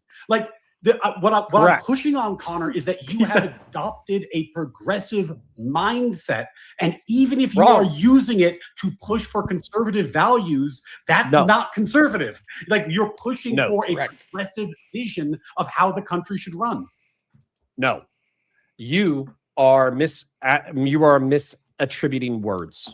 Okay, you're misattributing words, and I'll explain how. And I need you, please, pretty please with sugar on top, to add this conception to your worldview. Okay, so I'm going to introduce a conception to you, and I know you are smart enough to understand it. So if we do this, where I explain this conception, and you are incapable or I know you're not incapable. So then at that point you would just be unwilling. Then I'm going to accuse you of being the mirror of Pisco, where you misunderstand things on purpose because they're incomplete to your worldview. Okay, so I'm going to explain something. There's a lot of lead up. Yes, exactly. Okay, so I'm going to explain this concept. You are a liberal or an individualist. You believe in the individual autonomy. Yes. Right? Okay. And then there's collectivists like communists and fascists who believe that individuals subordinate themselves to the collective whenever it serves the collective good, which is what you are accusing me of being. Okay? That's not what I'm accusing you of being. Yeah, you are. You're saying that I'm using progressive logic in order to arrive at collective arguments for social safety nets and bullshit. That's not what progressivism is. Progressivism is not limited to collectivism and communism. Progressivism. At the chance of getting distracted, how do you define progressivism? Progressivism, when you look at like its roots back in like John Dewey, Woodrow Wilson, circa like 1900, 1920, what happened was there was a movement. The old education system, for example, was based around teaching students mastery and key skills so that they would then be able to exercise their liberty and go out in the world and exercise it as they see fit. It's up to them what to do with the education. The progressive model of education was that what we need is citizens of tomorrow. So we should not focus on core skills and autonomy. We should focus on creating people who are going to think and believe and have maybe less voluntarism, maybe less of a choice in what's happening, but are going to be the kind of citizens that we want. The progressive vision is to move away from individualism towards the state taking a guiding hand onto how people are acting in a lot of the ways you're describing. Now, communism is like an extreme endpoint of progressive theory, but you can be a progressive without being a communist. I'm not accusing you of communism, Connor. I'm accusing you of believing that the state should be in the business of taking voluntary decisions away from people for their own good, which I think you've admitted you are, that's the core of the progressive vision. So, Judge Noor, court is in session. All right. So I think that You're absolutely setting the terms there, right, of what it means to be progressive, and I think that he's fundamentally misunderstanding it. I agree with you. I think that progressives, a communist, would be an endpoint or one of the endpoints you can get through progressivism, but by no means do you need to be a communist to adapt a progressive mindset. You could say, right, that you have a more liberal or progressive mindset when it comes to an individual situation. For example, let's say that we wanted to increase Social Security by 100%. Everyone pays 100% more. That would be a more progressive policy. You may vehemently be for private property rights, right? So you're not a communist, but you would, on that issue of Social Security, be more progressive than the status quo. In that sense, when we're talking about foundationally, what does it mean to be the spirit of like what our political ideology is, and you're coming at it through the point of like maximizing individual choice, that doesn't mean that you're saying that there are no progressive policies you wouldn't agree with. For example, you might say that you're for some limited social safety nets. Those would be more progressive type policies. And yet you lean towards that more individualism. You're absolutely right that Connor leans the opposite. And you can even see in his tongue-in-cheek exactly when you're like, maybe we should force them to read books because they're so stupid. And that he's actually, it's funny because props to him for articulating what a lot of them are afraid to do. They do think that people are stupid. They don't use that language often, but he's saying it. Yes, you're too stupid to know what's good for you. And so we should have to compel you through force to do what we want and what we think is good for you. Now, I have reasons why I think that mentality is bad, because I think that you will always have a more vested interest in your own outcome than some Byzantine government will. And the bigger the government gets, the more it becomes easy for them to say, well, sure, we don't want things bad to happen to Ryan, but if it means that these other 50 people benefit, maybe it's not a big deal. Whereas Ryan himself would be like, but I want good things to happen to me, even if you make bad decisions. So, carefully considering all the evidence in front of me, I rule that Counterpoints is officially progressive victory points. And he is sentenced to be shamed as a progressive anytime that he runs around trying to use the moniker conservative.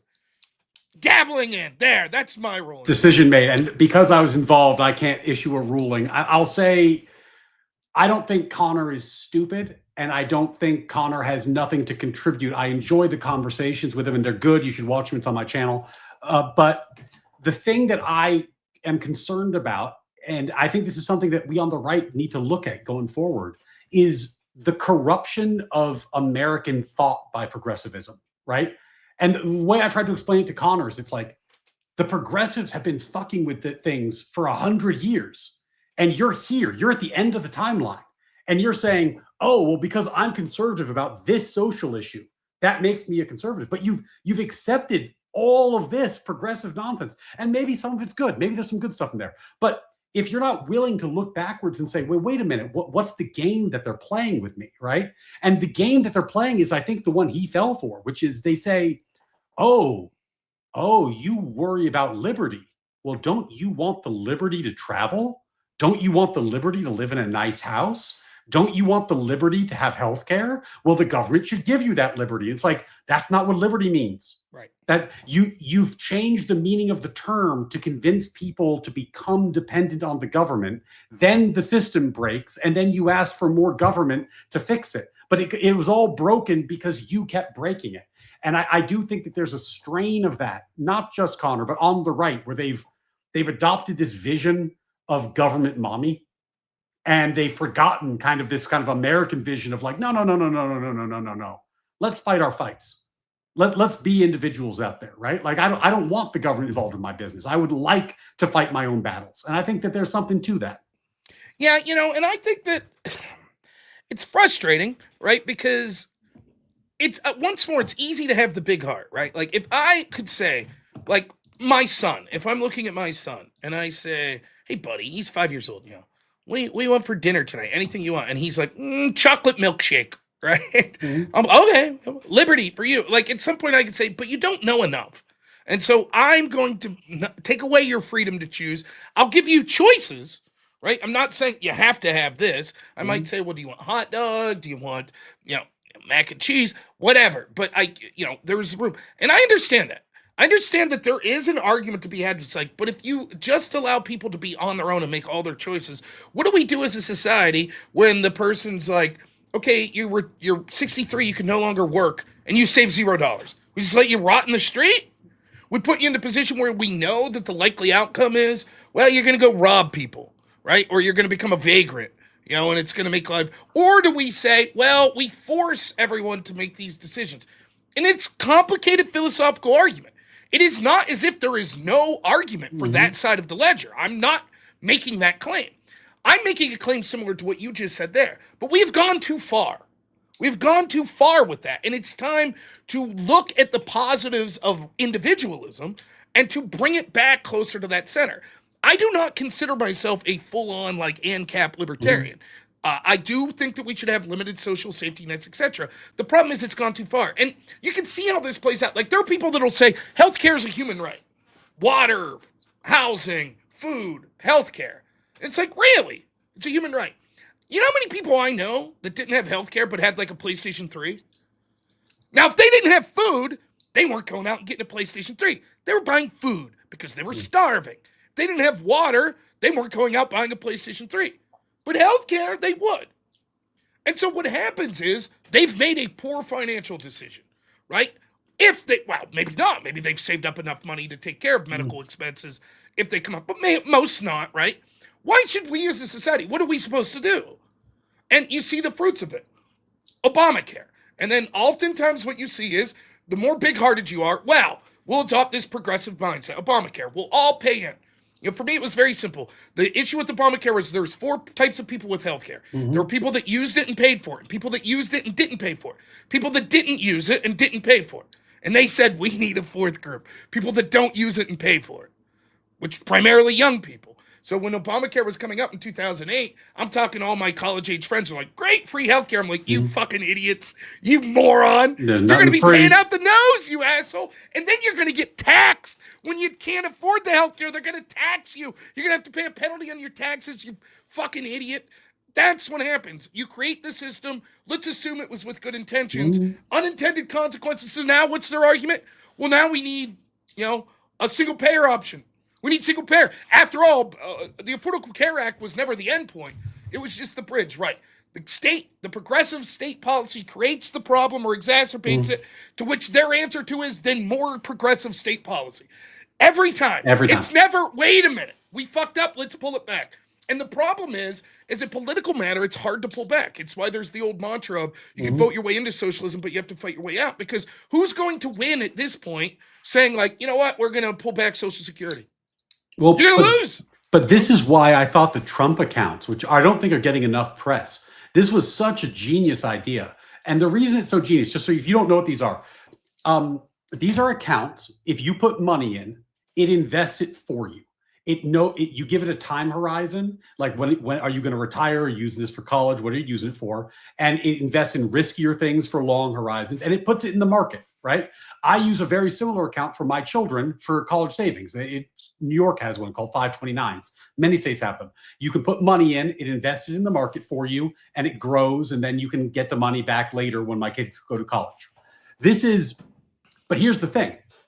For kids born after this rule went into effect, every kid gets an account, every American, with $1,000 in it that's in the market. Now, what happens if you put $20, $50 a paycheck into this account? It's going to keep reinvesting. By the time your kid's 18, that $1,000 is not going to be $1,000. It's going to be an insane amount of money. But let's say you teach your kids sound financial discipline. They don't take it out when they're 18. They save it. By the time they retire, they'll be millionaires. They'll be millionaires off of $20 a week. Because, I mean, just to give you, and this is why Social Security pisses me off so much, because it doesn't get this kind of return. Like, if I just never had to pay Social Security tax, because I'm good with money, I'll just be candid, I invest well, I would be a millionaire today. I'd be a millionaire right now if I had that, if I could do that, because of the money I would have saved. And when I was a teacher and I was broke, when I was a teacher and I was living alone and I didn't have much money, I had a small retirement account, a 401k. And this was 2006 to 2008, right? And I saved and I put like $10,000, $10,000, something like this in that account, right? That account has like 65 grand in it today. It's a retirement. I can't touch its retirement, but why? Because it was in the market. It was in the market. I don't think it just sits there. right? And every American could do this. Every American could be growing a financial independence if they just aren't stupid. Like Connor said, he thinks they're too stupid to sign up for an account that gives $1,000 in the future to their children. And I just don't think Americans are that dumb. I think if we should tell them about it, but I think we can encourage people to like, hey, you want your kid to have financial security? You want a free $1,000? You want a free $1,000 for your kids? I agree. The problem is that we have a system that's set up that's so entrenched that there are huge portions, like basically 47% of the people are contributing to the system, right? Like when it's like 14% of healthy adults are out of the workforce. We have like 18% are retirement age, 22% are children, right? So we have 47%. What portion of those like are getting some form of government assistance as well, right? And it's like, every day what happens is you see more and more that you're a sucker if you're out there and you're hitting the 9 to 5 and you're not taking advantage of the PPP loans or government grants on this or that and this and that and that and that. And so we have incentivized a system where people think that it's impossible for this to work. Like the classic example of like the progressive sort of mantra of education. If we had kids, we started state education at 2 years old, we would, within 2 generations, believe that it would be near impossible for our children to learn how to talk without state schools and to learn how to walk. That's just the way how will they learn? That's where they learn. They learn there. How would they learn? We just accept it because we've been ingrained with it. That's the way Social Security is. That's the way Non-Fun, what's up? I see Non-Fun in your chat. Talks about insurance. We needed a way to prevent, we had to force healthy people to get it, right? Because we needed a way to stop insurance companies from discriminating against unhealthy people. Well, okay, think of it this way, right? I have homeowners insurance. Let's say I don't have to get it, but the insurance companies aren't allowed to discriminate against me based on the status of my home. So I'm just going to wait to get homeowners until my house burns down. Then I go in and say, I'd like homeowners insurance. I'd like my home insured at $500,000. Okay, by the way, it burned down. I'd like my check. You'd say, well, that makes no sense. Why shouldn't the insurance company be allowed to make sure that the structure is healthy before they insure it? The entire idea is they're making money as well. Their bargain is you'll eventually pay in enough that by the time that this bad thing happens, they'll pay out, but over a big enough pool of people, they'll be able to make money. If you say, no, you should be allowed to get insurance once you're diagnosed with cancer because that's the right thing to do. Okay, how's the insurance company make money? They absolutely should be allowed to discriminate against you based on health conditions because it's impossible for them to make money elsewise. Right? You can't, to force them to be like, I've chosen not to get insurance. I'm 50. I choose not to get insurance. I go into the hospital like, you're diagnosed with cancer. And I said, I'd like someone else to pay these bills. Insurance, you got it? They're going to be like, no, the entire term insurance implies while things are good, you're paying in the case that something catastrophic or bad happens, then we take care of it. So that's sort of the issue. Now, there is a question though. What do we do? What about that person that doesn't? What about that person that didn't save for retirement? What about that person that didn't get some form of health insurance or save money and then a catastrophic health? We let them die? I don't think that's the answer. But the idea that we just are like, wow, if those cases can occur, then the solution is government has to control for everyone. And that's the problem we're in. And so then it's like, okay, now the government controls for everyone in healthcare. Now look at all these problems. And they're like, we need more government control. Yeah. That'll fix it. And then it's like, okay, now here's a bunch of other problems. More government control. That's it. It's never to reverse it, ever. It's always, well, we need more government. And that's how we end up in a situation where one of the positives of the Trump administration, as far as I'm concerned, is the shrinking of the federal workforce. Sort of a tangentially connected issue where it's like, listen, at some point, someone's going to have to say, enough's enough. We have to stop and start rolling back, or else we're going to end up with a situation where 5% of people are productive and 95% of people are just standing around like, give me my government check, take care of everything for me, Well, this is the problem. When Social Security is a great example of this issue because Social Security is kind of archaic by today's investment standards, and it was solving a problem in the way that people understood it then. But what do they want to do? They want to take the risk out of it, right? What if you don't save? We want to take that risk away. What if you invest badly? We want to take that risk away. What if you can't afford a broker, so you can't invest? We want to take that risk away. So they took out all the risk. But the problem is the risk is what makes investments work. The risk that a company fails, that's why stocks go up, right? That you're taking risk. That's how you grow your money. And by taking the risk out of the equation, they took all the room for growth out of the equation too. And it's also just archaic in that back then you couldn't just invest, but now anyone can get a Robinhood account. Anyone can invest in the stock market. You don't have to be a genius. You don't even have to pick stocks. Just buy an ETF, buy a broad stock. In fact, that's what you should buy. It's better to buy that sort of thing.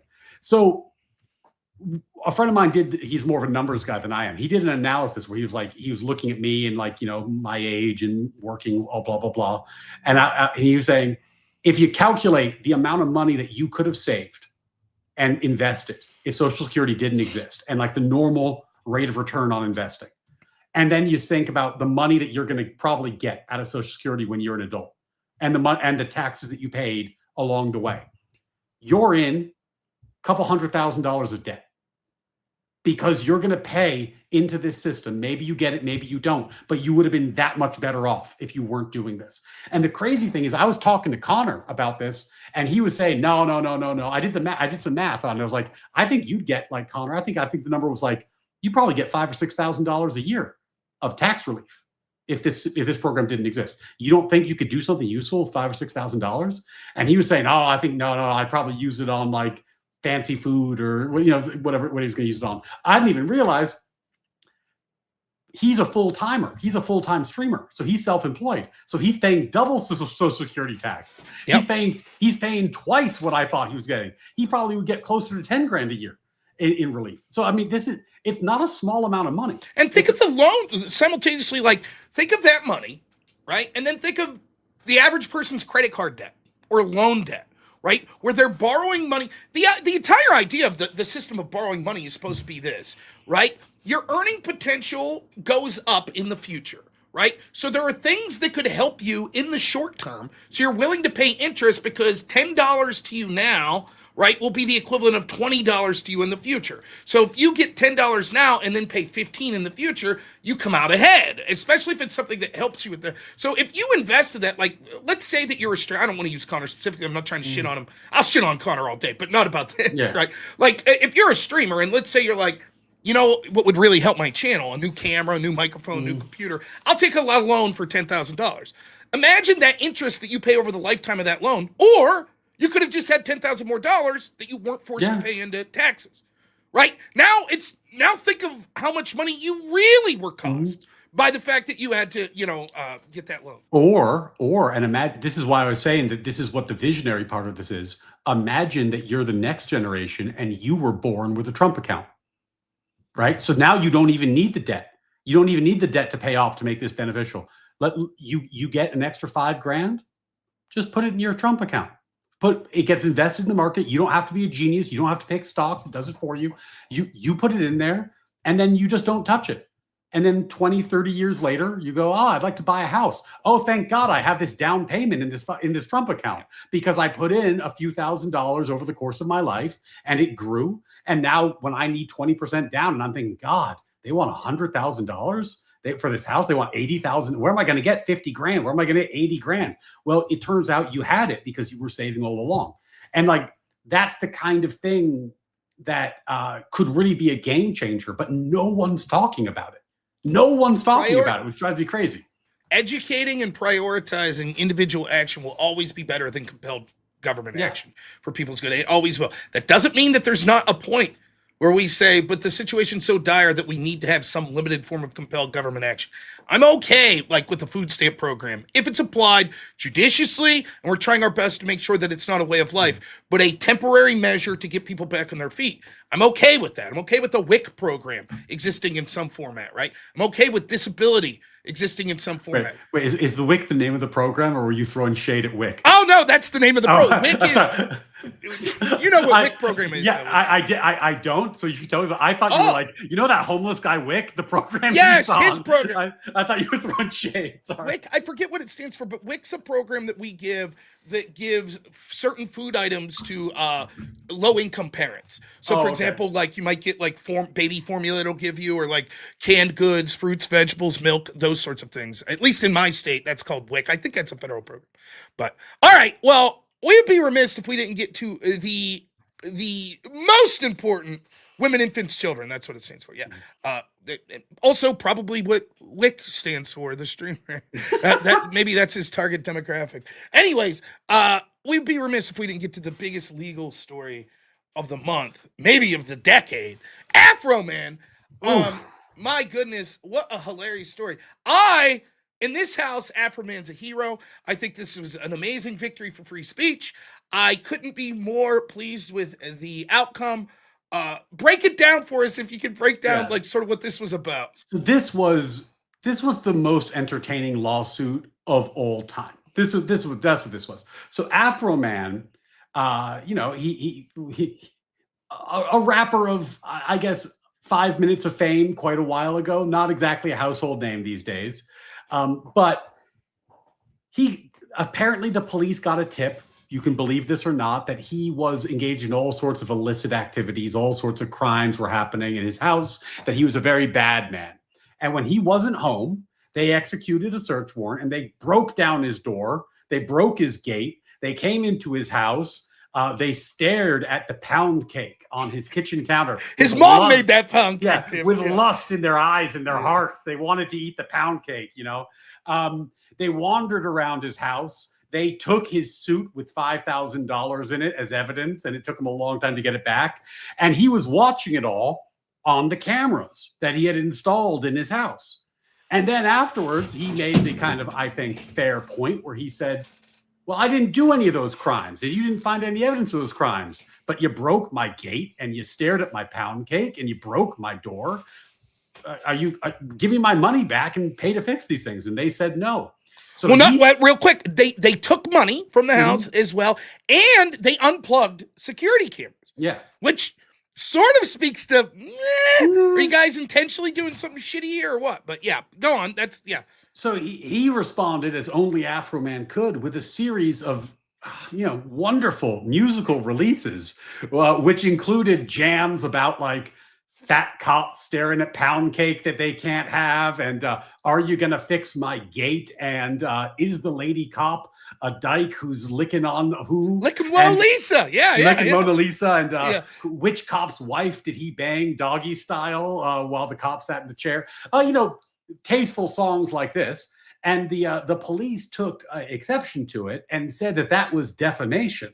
So they actually went to trial on this, and it was wild. I'm sure you guys have seen the photos. Afroman rolled in an American flag suit, just a suit made of American flags, and a no. I'm not taking your shit attitude. And if you didn't want me to sing a song about your bad behavior, you shouldn't have behaved that way. And the jury found that he didn't owe them a damn thing. God bless America. Yeah. God bless America, Rob. I think that the high points of this is, first off, it's absolutely an amazing masculine way to fight back against this. He didn't get litigious against the cops, right? He's like, I'm going to monetize my bemusement.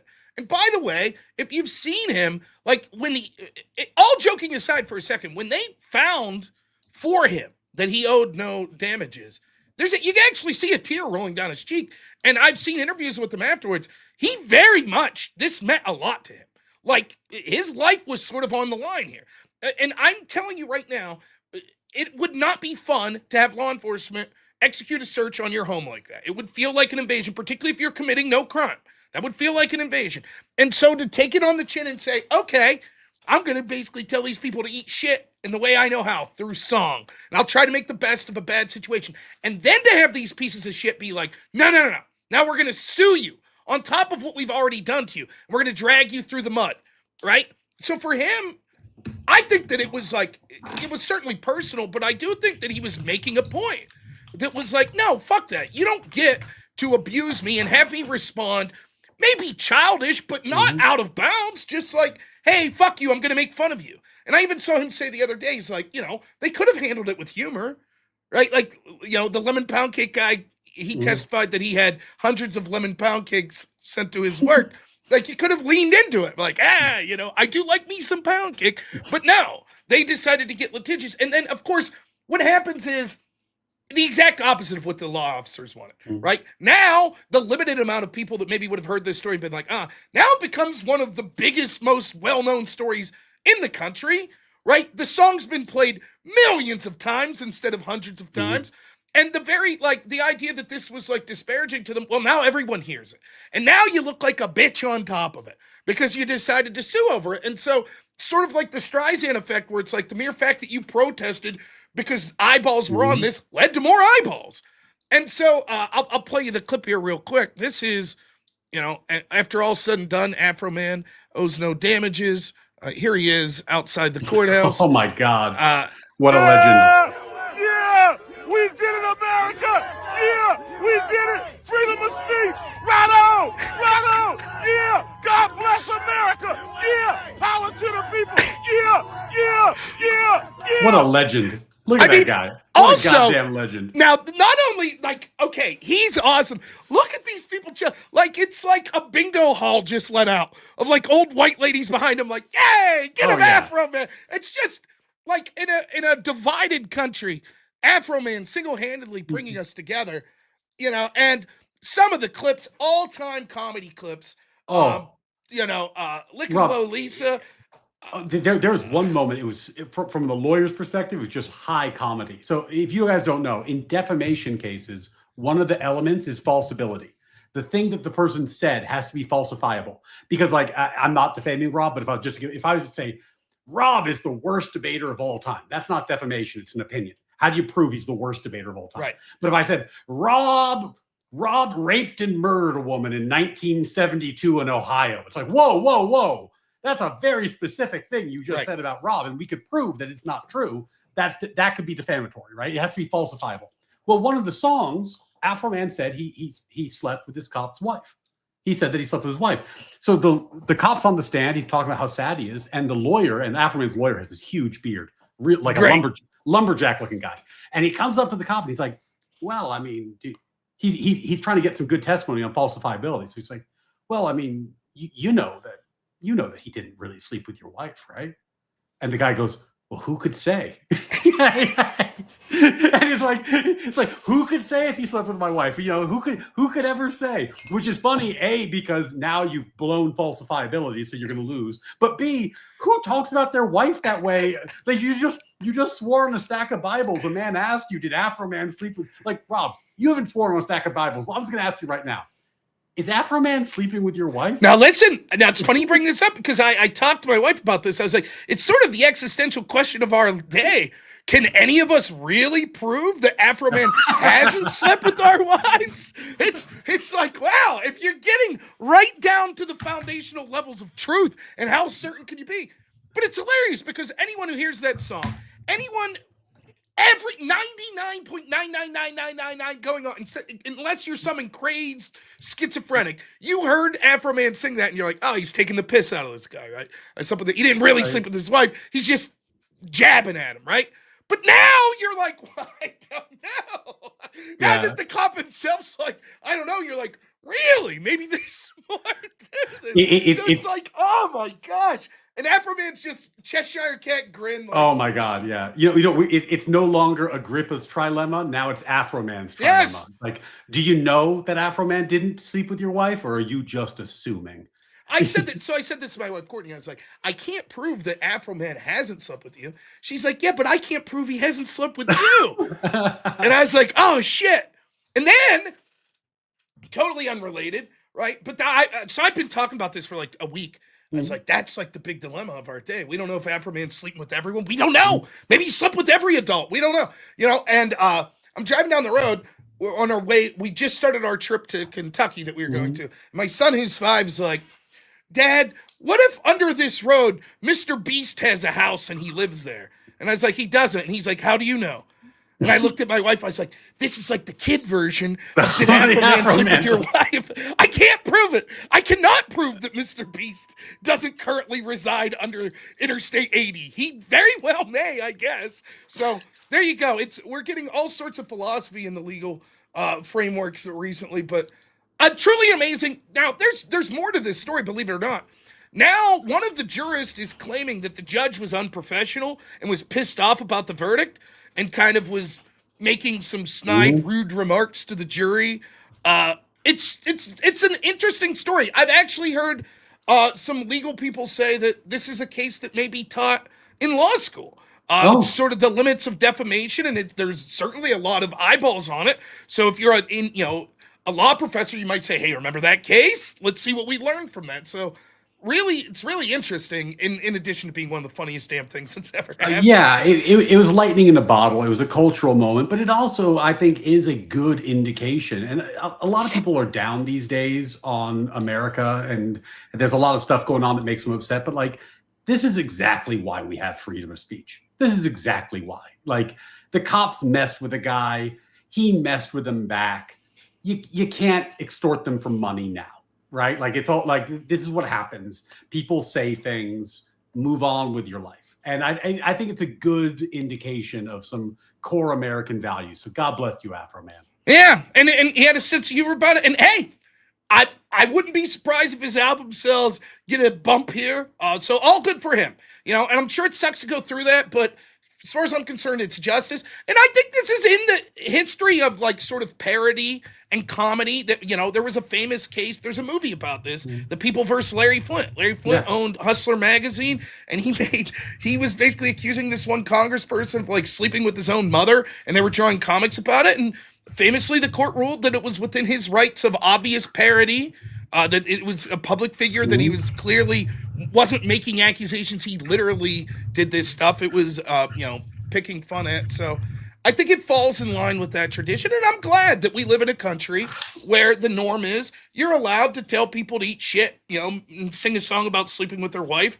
And that doesn't mean that, you have to pay huge sums of money to them. So, well, you don't want the state coming in and deciding, like, oh, well, that song was a little bit too offensive. Therefore, it turns out that you can't sing it. Now we're going to take all your money away from you. And I think there is a clear difference there between, that and a actionable defamation, where someone's saying that like a specific harmful thing about you that is untrue, that they know it's false. They're lying about it. They're just lying through their teeth, and they're putting it out there to hurt you. That's different than singing like a song about how mad you are about the police who broke into your house.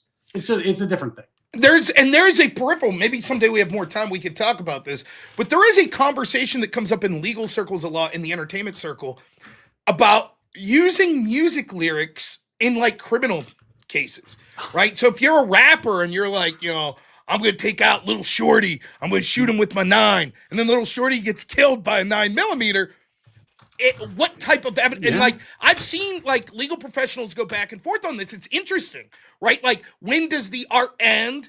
And sort of like, now wait a minute, is this so? But I think whatever that line may be, I think this case was clearly someone that was just, I don't think that Afroman was telling people, no, lick 'em low, Lisa, literally, had oral sex with my wife. I don't think that anyone believed that's what happened. Lick 'em low, Lisa. That's one of the greatest songs you ever hear. I don't want to run afoul of the great Afroman by playing the song here, but it's tremendous. It's a great song. It's an earworm. Check it out. Lick 'em low, Lisa. But it was a funny case, and it is. What a legend. It is.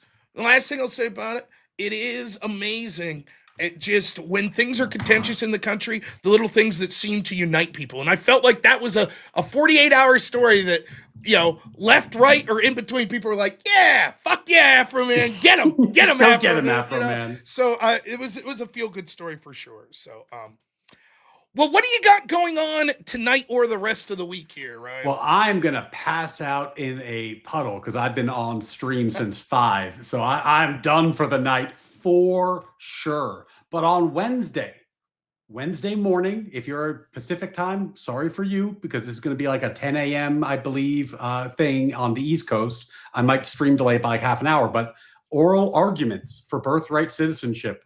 I'm definitely planning to live stream that. So if you want to see my analysis of the court and how I think they're going to come out, and right now I'm at 65% Trump gets a win of some sort, maybe not a total win, but I'll update that as we go. If you want to see the analysis from my perspective, please tune in. What's going on with you, Rob? What are you doing this week? I have no prep debate on Thursday. That one's going to be a little earlier. So that's where I debate someone. I don't know the topic. I don't know my opponent, but they've been preparing for it. It's going to be at 7:30 Eastern time PM on Thursday.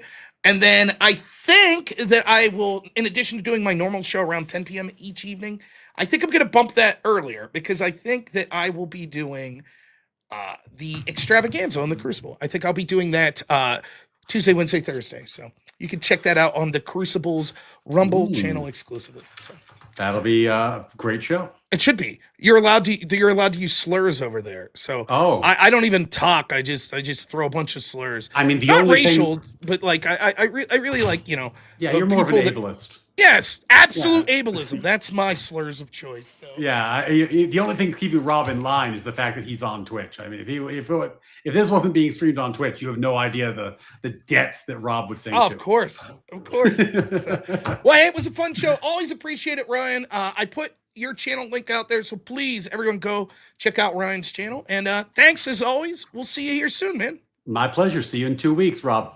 All right, take it easy, man. All right, now I gotta change the branding for the show. Look at this. Whoop!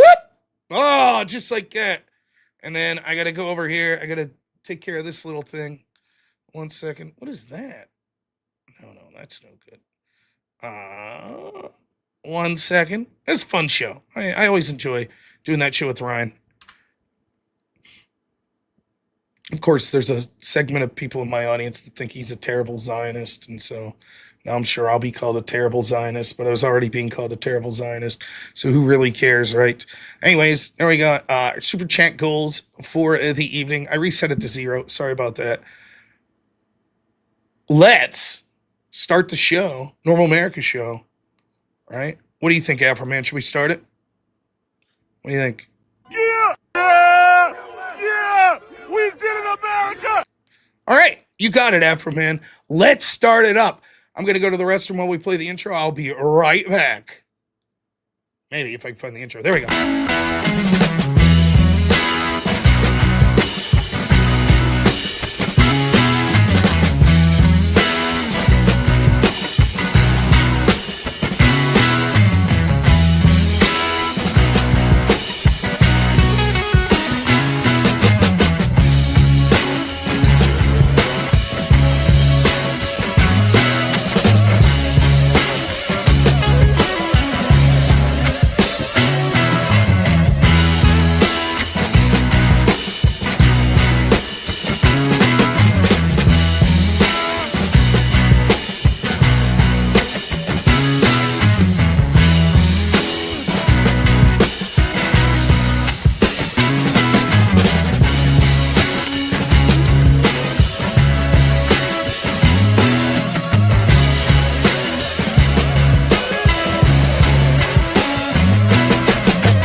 Hey everyone, long time no see. Welcome to Normal America Show, host Rob Noer. I heard you just came from the excellent Law and Order. What a great show. And now you're here with me. The more charismatic yet less intelligent of the partnership of Law and Order. It's always fun to do that show with Ryan. I know it's not everyone's cup of tea. It's definitely designed to be less opinionated and more sort of trying to look at the facts of legal issues that we see coming up in the administration and elsewhere. But I enjoy that. I think that and I hope that you guys will check out Ryan's stream. I think Ryan's great, and he's really been putting the work in too, not just in his private life where he like has a full-time job and a family, but he's really putting a lot of work in streaming. And so please consider getting over there and giving him a follow, checking him out. I think he's going places. I think he's full of shit that he thinks he's a better debater than me, but we'll find that out sometime. Rob, tell me your favorite cheese. Munster or smoked. Anything smoked, like a smoked cheddar, a smoked provolone. But if I had to pick without the smoke, I would say Munster. Also like a sharp cheddar, baby Swiss. Crisco, 18 months member, says, trying to figure out Canadian or U.S. train for vacation. Help. I have never really traveled much by train, to be honest. If I'm honest. Vita, $5 says, playing devil's advocate, the Wilsons, paleocons, etc., believe in the state taking a much bigger role in dictating, directing culture. What's the delineation? Well, again, the delineation might be on how you determine to define the term progressive. Ryan probably puts himself in more of the classical liberal. You used to hear people say this. Classical liberal, for the sake of, I'm not going to get too nuanced with it, but most of the people that called themselves classical liberal were kind of adjacent to libertarians, right? And so they were more of the personal freedom. So a classical liberal might say, listen, our schools, if we're going to have public schools, there's a question on if we should have them. If so, they should be teaching arithmetic and reading and writing. The progressive would say, no, it's about going further. The parents might be not teaching them good values, so we need to teach them values that we adhere to. Pro-LGBT, racial values, etc. And then increasingly what you would see is people from the other side say, look, it's inevitable. The state's going to push values, so why not have them push our values? We think the values are culturally conservative values that we want them to push, right? So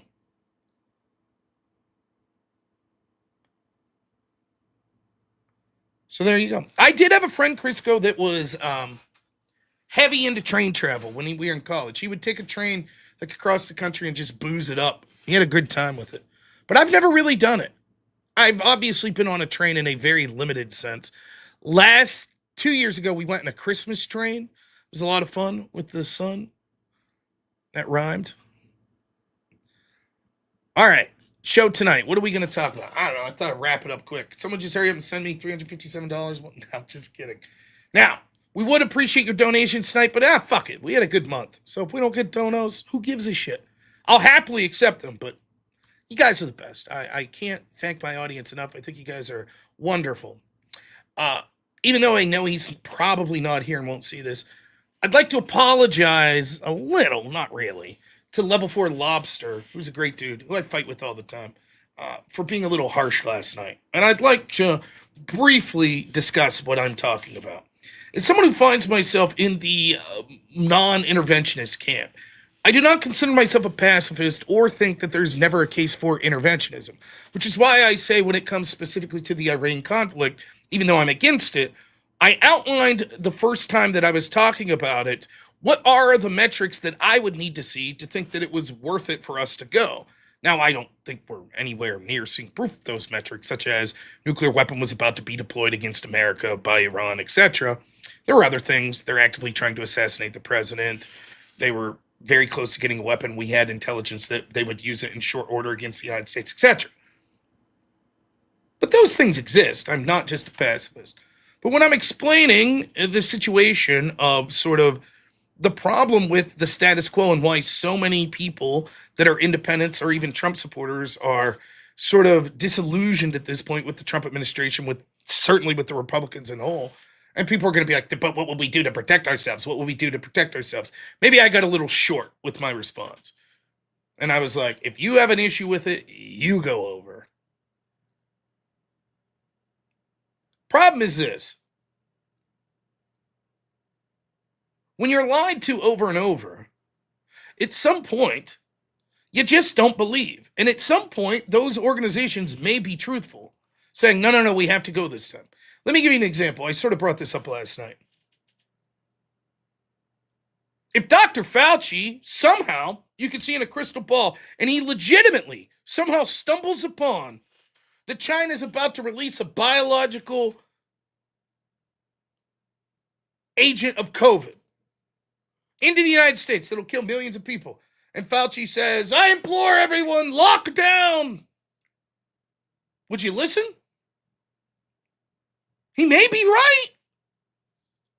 Or would you say, nah, I'm sorry. Trust me, I've seen the evidence. I can't show it to you. You see the issue?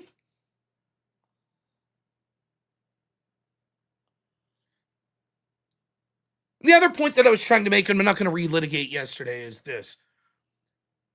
I don't understand how the people that are pro this war can't see why there are so many people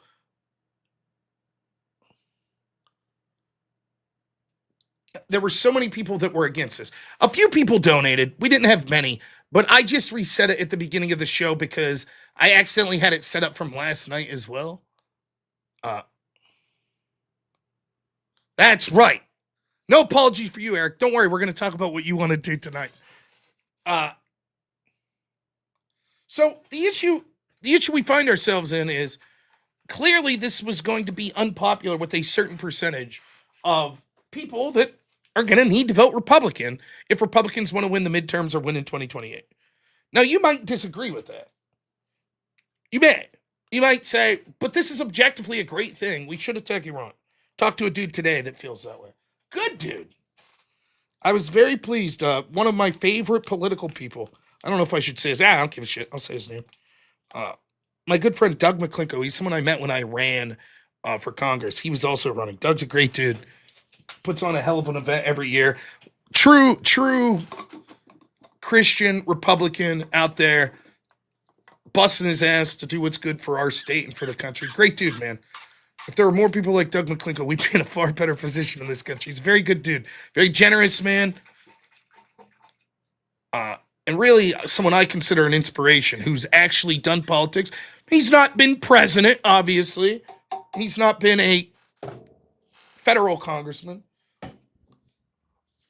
But I think he's doing everything right. And he really is an inspiration. I hope he knows that I feel that way about him. But I talked to him today. He very much supports the Iran company. He's like, he's older than me. He's like, I know. I remember Iran from the 70s. Fuck him.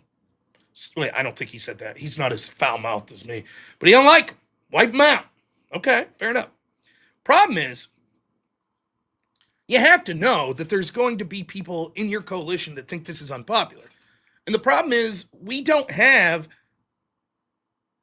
the luxury of having like a president that's like 60% approval. And so you can afford to lose 6 to 7% of your coalition and still be okay. It's just not how it is. And so it seems that like what would be prudent, if you're going to take that action, you say, okay, the people that aren't going to like this, what can we give them? The populists, the libertarian types, the non-interventionists. You can say until you're blue in the face, but if you look, and I saw Trump posted, Trump's been talking aggressively about Iran for a long, long time. True, that's true. And I defend Trump with that. And I think sometimes we have rose-colored glasses. We see what we want to see. Now, Trump doesn't help that because oftentimes he says things that are contradictory. Like, was Trump going to fund Ukraine? What did he run on? I don't know. I couldn't tell you what DeSantis was going to do with Ukraine or Trump. It was like ambiguous. It was like, well, if I was there would have never been a war. Okay. I know what Trump's goal was. Have it resolved peacefully as soon as possible so we no longer have to send money. But barring that happening, was he going to keep sending the money? A lot of people would say, yeah, America first. We're going to stop that shit. Then a lot of other people would have said, no, he never said that. He didn't say that. It's the same with like sort of the no foreign wars, no regime change wars. I looked at it with rose-colored glasses. It was a point of pride.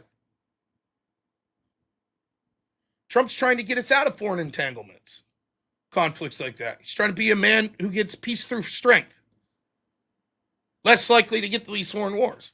Did he literally say, under no circumstance, there won't be any foreign intervention or conflicts? No. Did he aggressively talk about Iran? Yes. Absolutely. But it's still a disappointment to me, amongst many other disappointments. But we're going to get to the rest of those disappointments today, particularly with the Republicans, even more so than with Trump.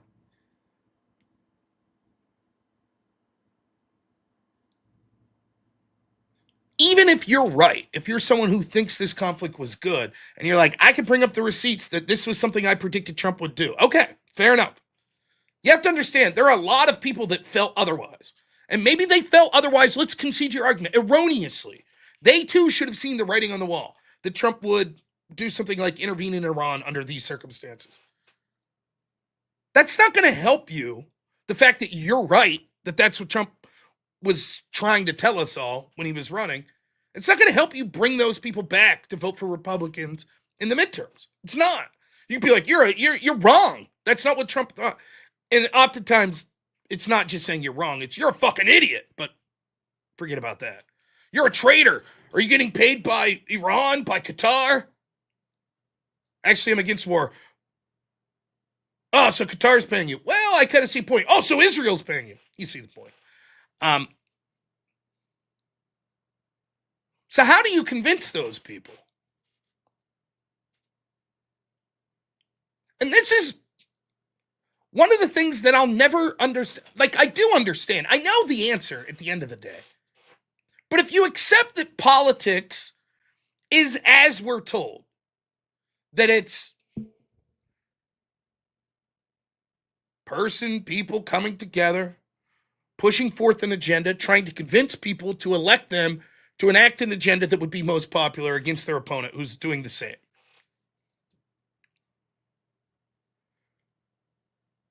More important than the actual policy, and probably more important than the actual results, is the messaging.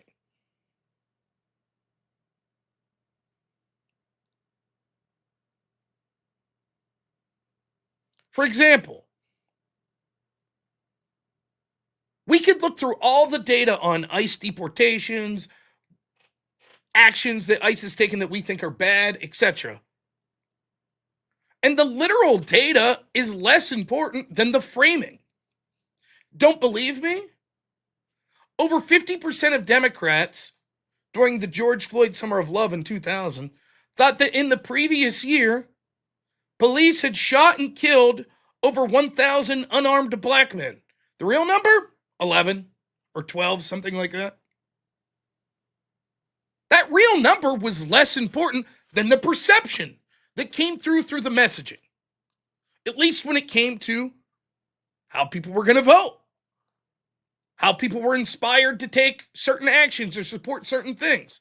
It was the perception that mattered.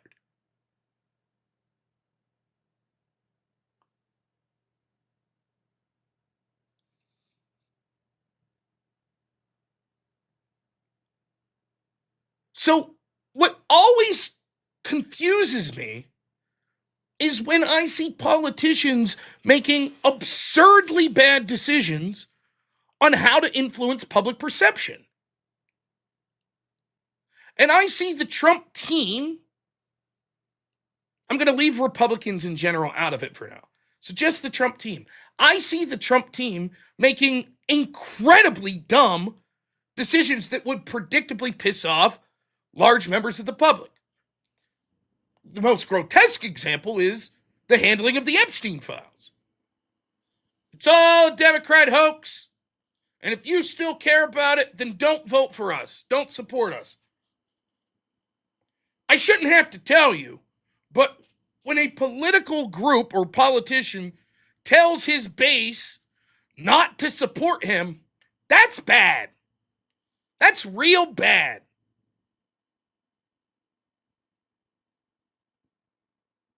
That doesn't make sense if you're trying to win. But Rob, he knew that there was nothing there, and he knew that the Democrats were going to run this as an excuse to attack him, blah, blah, blah. Okay, but you could frame it better than that.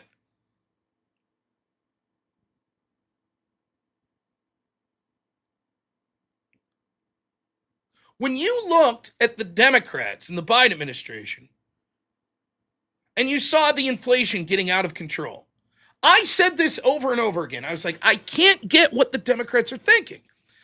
The economy is one of those things, after a while, that's hard to hide. You could have your think tank say, oh, here's our numbers. Here's what the BLS numbers are. Here's what the, core inflation is. Here's consumer confidence. Here's all of these indexes. But if the people that are out there are struggling to afford groceries or rent or gas, they're going to notice. And so when it was clear that inflation was out of control and Biden's team was out there like, greatest economy ever, I said this over and over. I was like, what terrible messaging. Because if you're a Biden supporter, you're like, now wait a minute. I'm struggling, and I'm willing to accept my guy's going to help me. My guy Biden, old Scranton Joe there, the guy that whooped Corn Pop's ass, he's going to help me. The first step to helping you is acknowledging there's a problem. You're right. Things are really tough for people right now.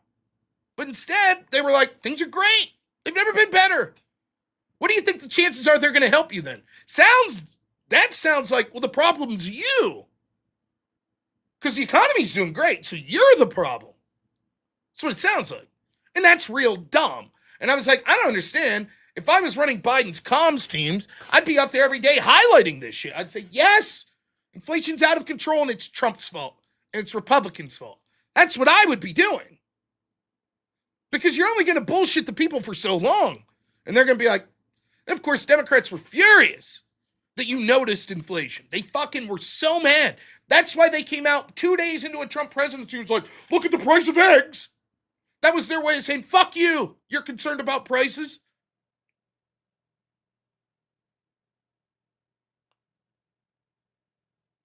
Stupid. So it pains me to see Trump's team doing similar things, whether it be the Epstein files or surrounding the Iran conflict.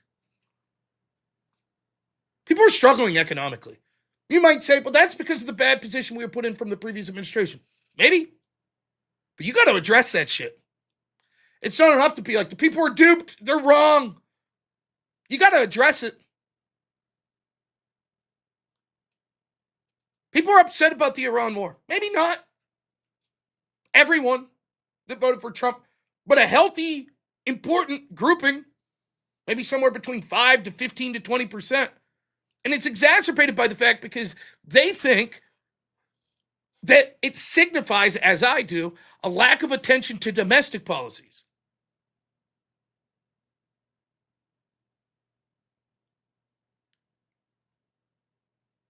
Regardless of what you think Iran may have became, my community is struggling with problems right now, and right now, Iran, right before they were attacked, they weren't the reason for that.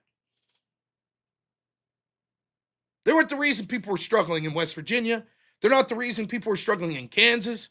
They're not the reason that people were struggling in Mississippi or in Alabama. It wasn't Iran. And you might say, but listen, if we wouldn't have done this, Iran eventually would have made things worse by X, Y, and Z. Maybe, but that wasn't the case right now.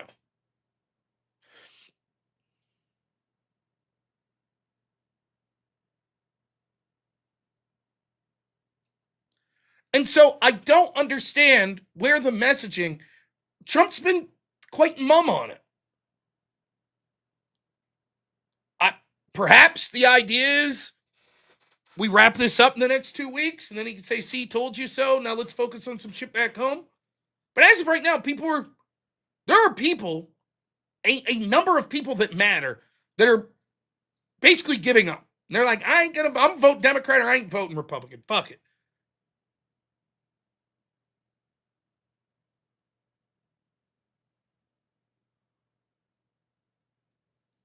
And so, when I'm talking to people that are like, Yeah. Well, we had to intervene. We had to. And I'm sort of trying to give the, let me tell you why I'm pissed. And other people were pissed. And it's just like, well, what should we do? You don't think we should intervene? I mean, yeah, I'm being a little flippant, and I do apologize. Especially when it's good dudes like Level 4 Lobster, who did honorably serve the country. More than I fucking did, It's not fair for me to be flippant, but the point that I'm trying to make there is, I don't have to answer that question right now. You could be right, but it's going to result in losses. Because I think you're wrong. And more importantly, a lot of other people do. And but what should we do? It's not answering.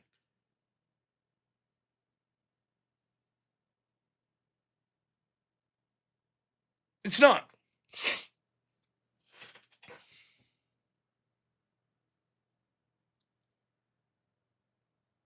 Perception will dictate reality in elections. The majority of Supreme Court justices were appointed by Republicans. The presidency is a Republican. The Senate is Republican. The House is Republican. And the perception is, collectively, they ain't doing much.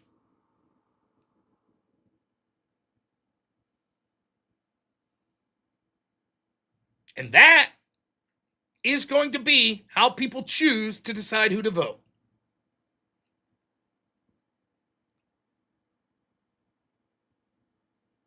And there are people that are getting to the point where they're like, I won't get fooled again. I'm done. Let me be clear. I think that's the wrong perspective to have. I'm not blackpilled in saying, don't vote. It's all big uniparty. Trump sold out. Fuck him. I ain't saying that. But there are people that are increasingly feeling that way. And it should be the Trump administration and the Republicans on whole that are trying to explain to those people, we hear your concerns. We hear them. And here's what we're going to try to do. And instead, we largely get how dare you? How dare you? Shut up. Trust the plan. And that ain't good enough.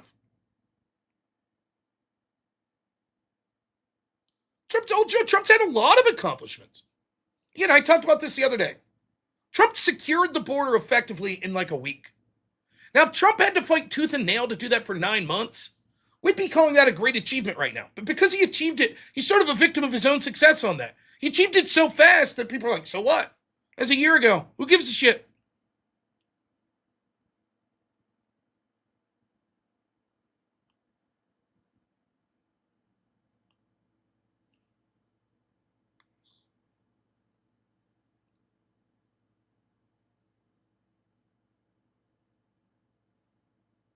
If you're someone who thinks that Israel gets a bad deal, and you think that there's a lot of racist or hyperbolic people out there that are blaming Israel for everything, you have to realize that perception is going to grow. The more that stories are out there and the perception to many people becomes increasingly like Israel's getting everything they want from this administration. What about the rest of us?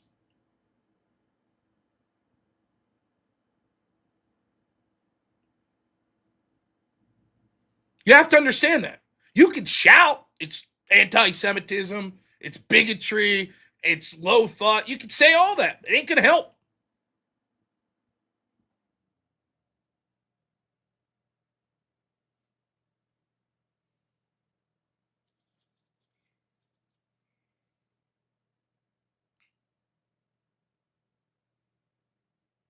At the end of the day, you could make individual excuses for almost every single thing that you might be disappointed in.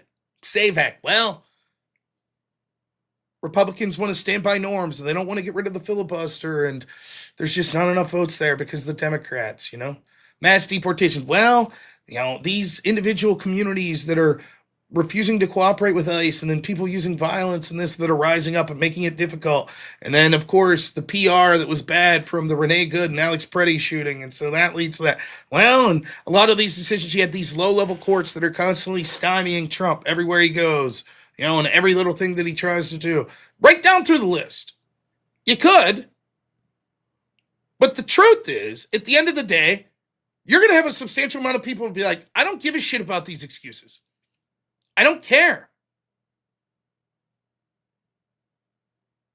If we have the majority of Supreme Court justices appointed by Republicans, the president, who won the popular vote, Republican, the Senate, Republican, the House, Republican, we should be getting much more than we're getting. Particularly because the Democrats, if they had these, they would be, their wish list would be amazing. Why does it seem, particularly in the Senate, like the Democrats are running the show?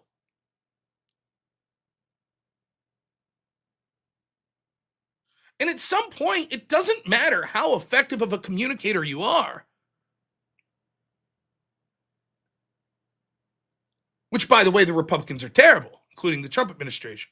But even if they were good, at some point, when I talk to my buddies, that's my metric, by the way.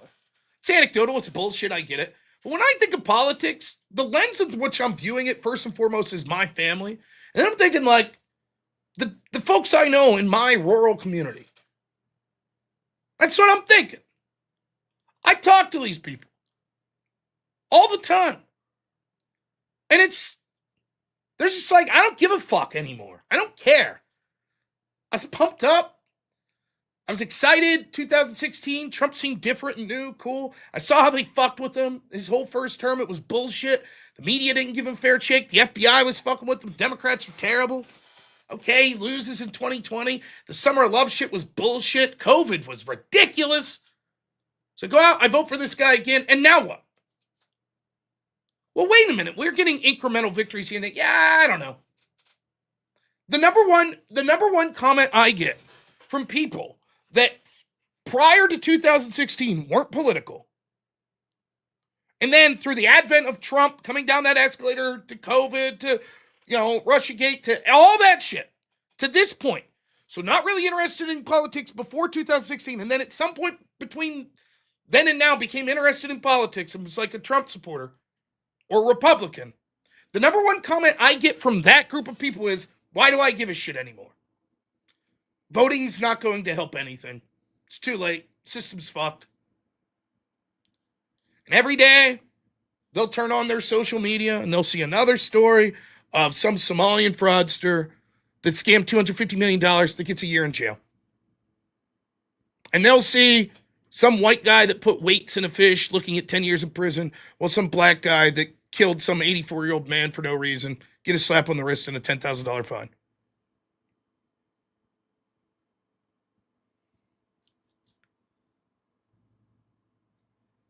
And they just shrug their shoulders. They're just like, what does it even matter anymore? I have no faith in the judicial system. I have no faith in our political system. None of it matters. My concerns don't matter. Even when enough of us come together and say, here's something that's not that unreasonable we all want. Voter ID, SAVE Act. Nah, go fuck yourselves. Oh, okay. The great Jake Rattlesnake. My goodness.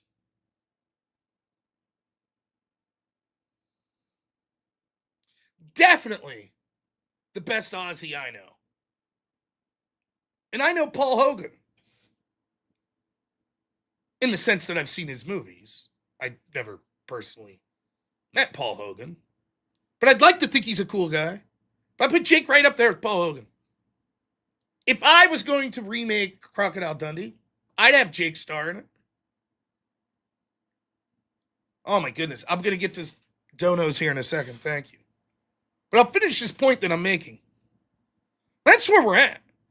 By the way, Jake rating is a non-American, worth saying. This is the same feeling that you see all across the first world. Same feeling that people have in Australia. Same feeling that people have in the United Kingdom. Hopelessness. What's it matter? We vote for Brexit. What's the response? Nah, go fuck yourself. And by the way, we're going to import more people.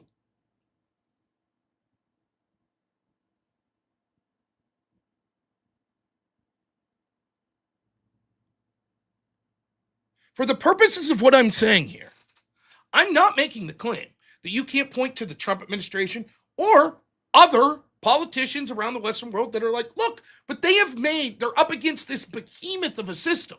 It's been entrenched for decades. with all of these powerful institutions behind it. And so to expect them to be able to snap their fingers like Thanos or something and change the entire landscape, it's just not feasible. And so let's look at the incremental victories. That's fine. And there's some truth to that. Don't get me wrong. At least that I believe. But that doesn't change the fact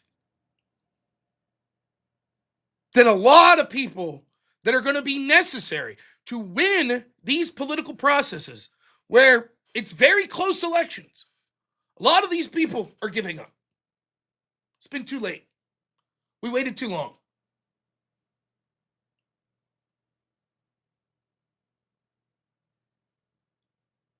For my part, I'm going to do my best to try to encourage those people to still be involved in the system.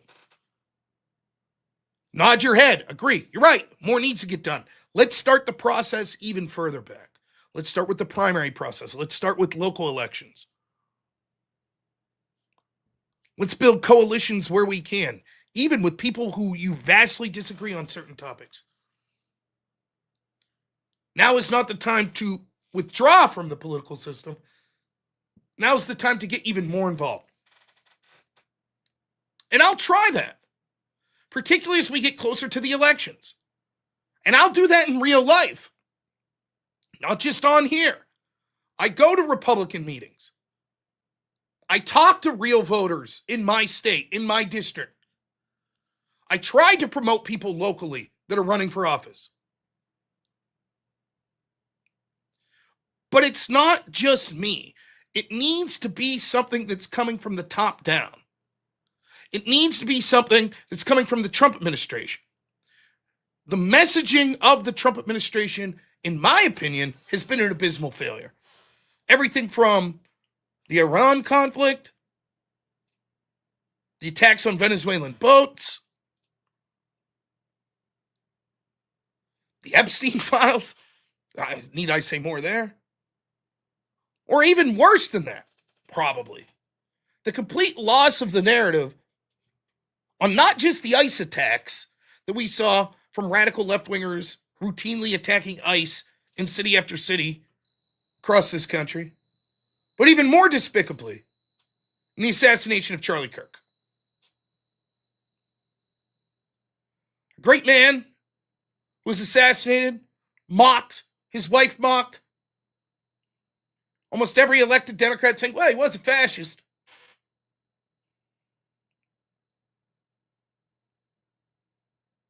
Terrible. Damn near unforgivable.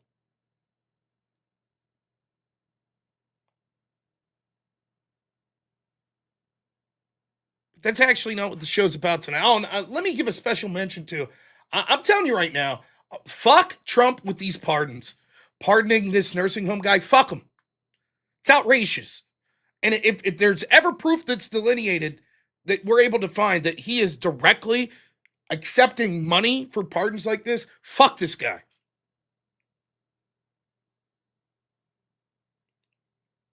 Despicable. And all the stock trades that are coming in right before Trump says something different about the Iran war, disgusting.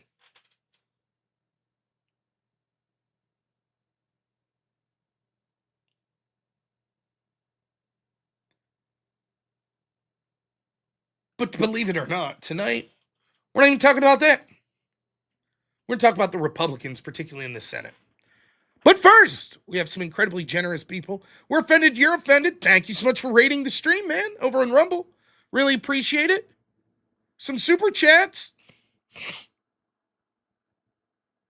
The great Robert Whaley, $10 says, fool me once, shame on you. Fool me twice. Well, I won't get fooled again. A great man said that, right? Who could it have been? Robert Whaley, $5 says, previous super chat was in regards to Fauci, not Trump for the record. Ah, yes. But you're quoting W. Bush, yeah. And then look at this absolute G. Sniper. 100 gifted memberships. Man, incredibly generous. Thank you so much, man. I can never thank you enough. Thank you. I really appreciate it.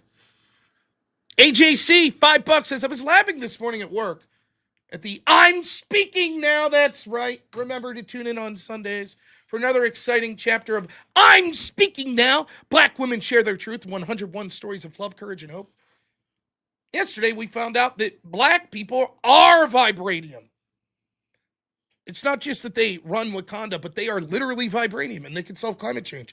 And then Abby gives $10 and another $10 because she was gaslit into believing that the first 10 didn't come by my cruel audience, and says, what about now?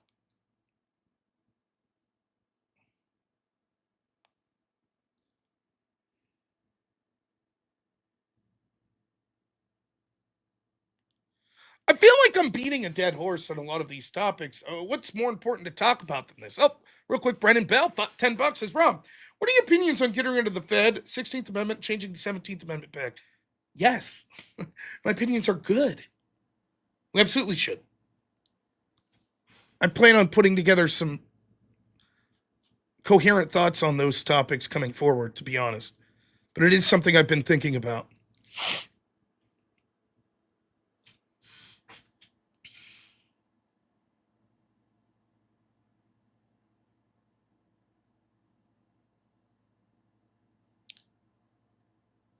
Feels like beating a dead horse constantly talking about how bad the Republicans are outside of Trump. Criticize Trump all you want. I certainly did a lot here recently. But I want to spend some time, forget about him for the rest of the show, at least for now.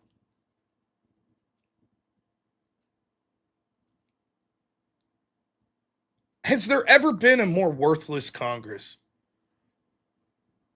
that's been controlled by the party that the executive branch? Can someone please tell me? The Republicans control the presidency, the House, and the Senate. What have they done? Big, beautiful bill. Okay? Continuing resolution that they had to fight for to stop the first government shutdown. All that CR was literally the exact same CR that Democrats had from 2024.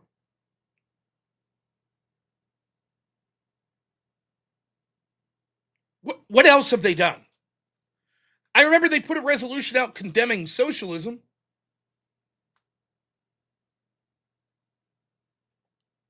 Other than that,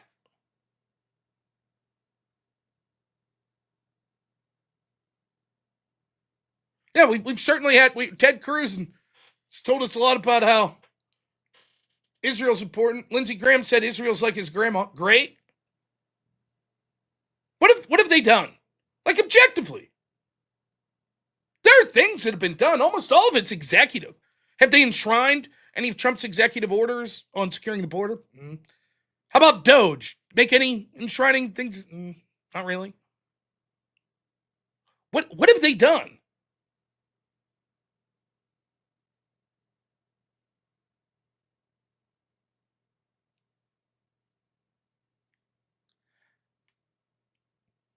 How am I going to defend someone? What would you do if you're me and I go to a Republican event and I'm like, or I go to a political event, like a county fair this summer, which I will be doing.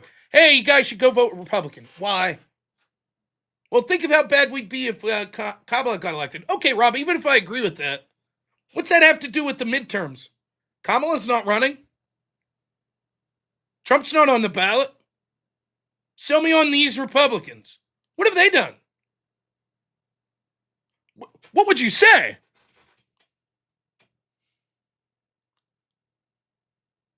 Well, the Democrats, if they win, they're just going to do impeachment shit at Trump the whole time. Oh, so nothing will get done by the legislative branch? Well, yeah. Oh, so status quo? Okay.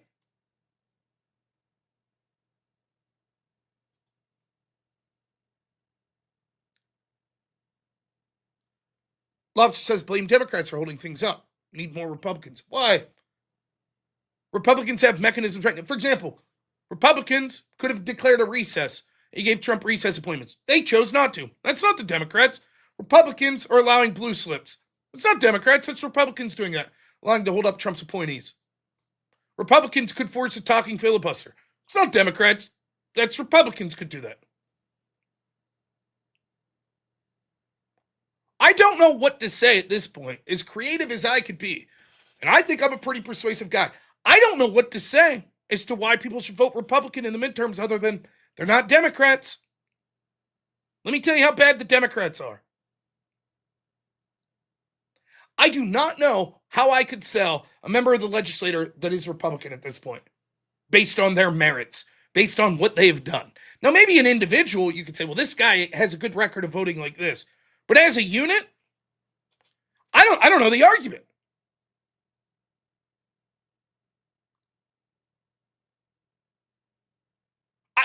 I just don't know what to say. I'm not going to lie to people. I'll tell the truth that I think the Democrats are abysmal and how bad they'll be. But realistically, what do you say?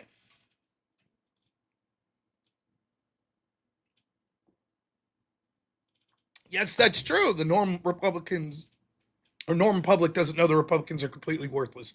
But I ain't going to lie to them.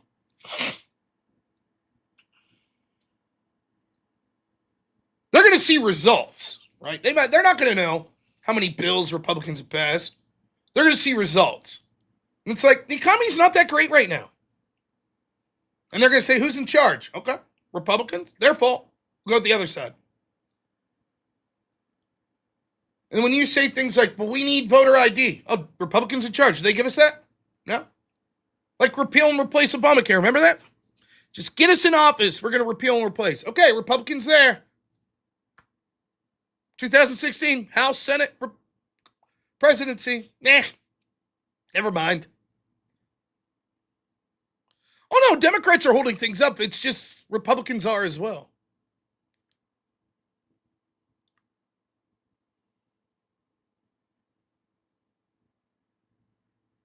In the best case circumstance, Republicans aren't going to end up any better than they are right now in either the House or the Senate. It's just pie in the sky bullshit. It's not. You could say, but if we elected 380 Republicans to the House, maybe things would be different. And if we had 70 Republicans in the Senate, maybe things would be different. Yeah, but it's not going to happen. Under the best case of circumstances. So the best we'll get's what we have now, which is doing nothing.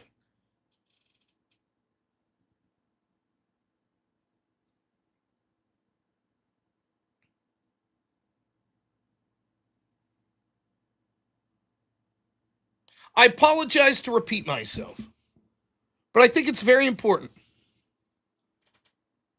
I don't, for the life of me, understand the people that are clamoring to end the filibuster. It literally makes no sense to me. But Rob, if we ended the filibuster, all we'd need is 51 votes, which we would have, for Republicans to pass things like the SAVE Act. You do not have 51 votes. If Democrats came out tomorrow and said, we're not going to filibuster the SAVE Act, go ahead, bring it up for a vote, it would not pass.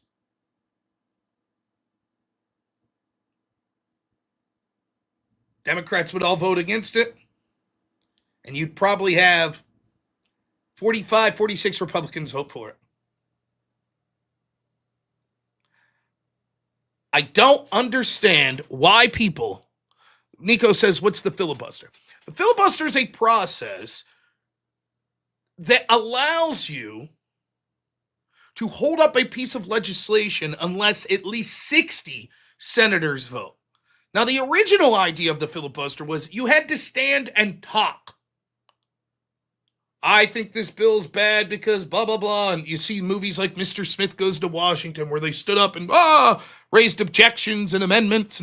But eventually people, once you're done talking, then you sit and the next person can. And eventually you run out of people talking. Now it's time to vote. All of the debate has occurred. Filibuster is just debate, but it's the intentional strategy of dragging it out real long.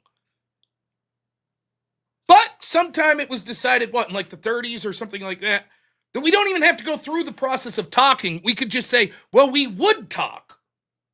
And everyone says, oh, okay. Then we won't even push the issue. If you're just saying you would talk. So we need 60 to even get it to a vote.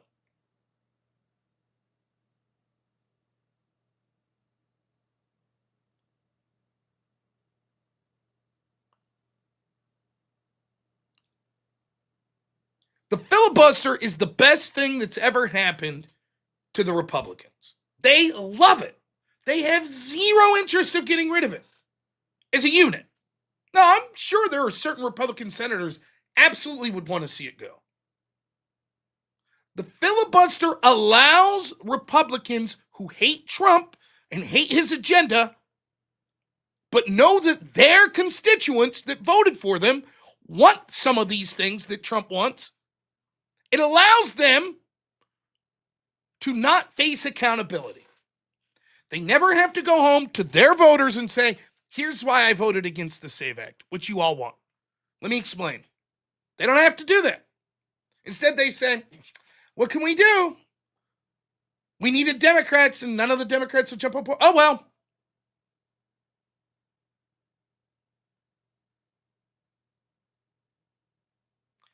That's the issue. They're not going to get rid of the filibuster because the filibuster is awesome for them. They don't have to do shit. And they don't want to do shit. At least not when it comes to the Trump agenda.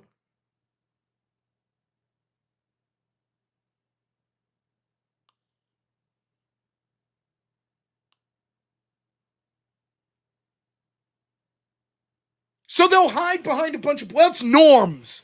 Norms. Norms are we have to keep the filibuster. Okay, fine. How about a talking filibuster? Force them to get up and talk.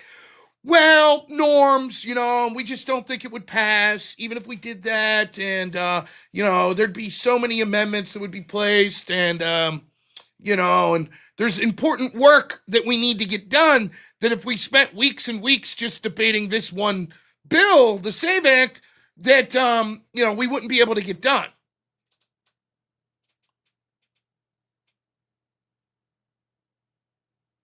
Really? So that's the issue. The agenda is so filled up with important shit, you guys don't have time to debate this. Okay. So what was on the agenda today? Lindsey Graham and Disney World. That's right, they're on vacation. Now, if you try to go on vacation, you may find that it's very difficult to travel via air right now. That didn't stop our intrepid Senate, did it? But worse, John Thune decides at the last minute, he's basically going to cave and give the Democrats a big portion of what they want. Okay, we'll fund TSA without ICE. So here's what's going on. Democrats are losing the PR battle. Against all odds, because Republicans are terrible at sort of framing narratives. The Democrats, just like the last shutdown, are holding the government hostage and shutting it down because they love illegals. They care more about Kilmar Garcia than they do about you flying safely or paying TSA.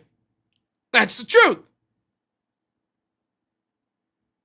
It's very important to their agenda to have illegals, mass migration, stop deportation. That's it. Now, that's a very unpopular position when you get right down to it, but that's what it is. Now, Republicans could stand on business and be like, go fuck yourself. We're here every day, ready to pass this shit. We are funding ICE. Go fuck yourselves every day. But they won't.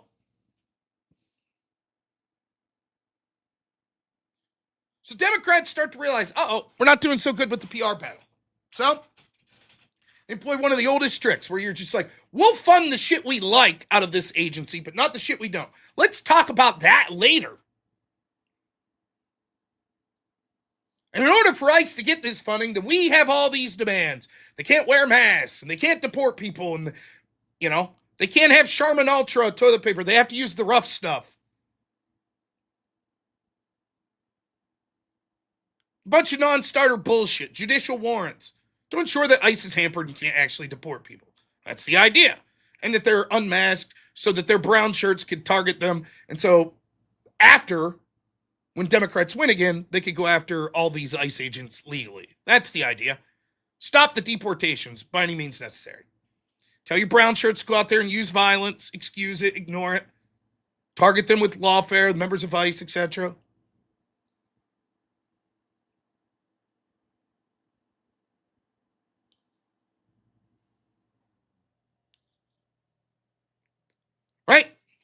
That's the idea.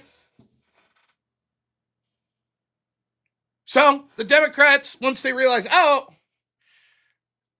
even with all of the advantages we have in shaping the narrative, people are starting to get pissed at us over this TSA shit. Because it's blatant. It's them that's doing it. It's obvious. The illegals are more important. Stopping deportations more important than funding TSA. Than funding the Department of Homeland Security while we have terror attacks going on. It's more important. So what do Republicans do in the Senate?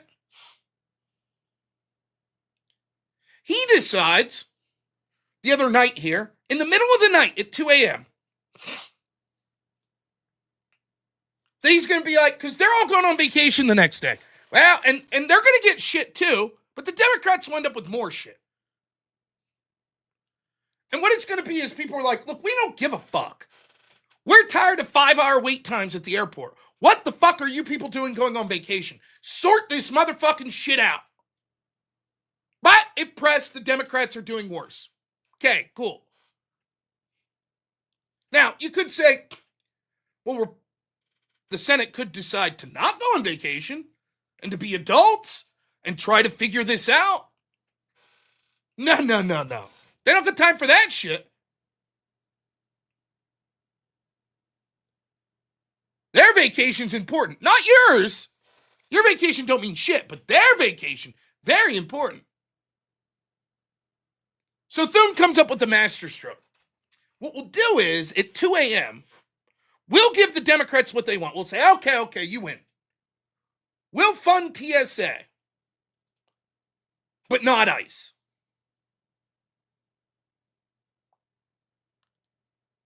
Calls for a vote. Unanimous consent. 2 a.m. Now, I've seen different reporting on this, but it looks like 5 senators were there. 5. No objections? Stamp it. Let's get the fuck out of here. Now, hearing people like Mike Lee that claimed they would have objected, his claim was something like this. I didn't know what the fuck was going on. Like, my staff's basically telling me, okay, this is what's going on. And I thought, this clearly is what Trump wants and it's what the Republican leadership want because there's no objection and they're putting this out there and we fought against this for so long, so Thune's not caving at 2 a.m., so I didn't raise an objection. Many people probably slept right fucking through it. Didn't even know it was occurring, 2 a.m. After all, they had flights to get to the next day. Don't worry, though. They don't have to worry about wait lines for TSA. They can get right on them.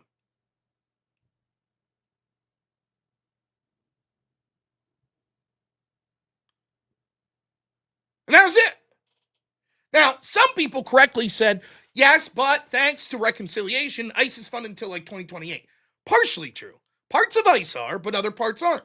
For example, people working administratively, like secretaries, etc., within ICE, they're not funded. And you do need to fund those people in order for ICE to operate on the street.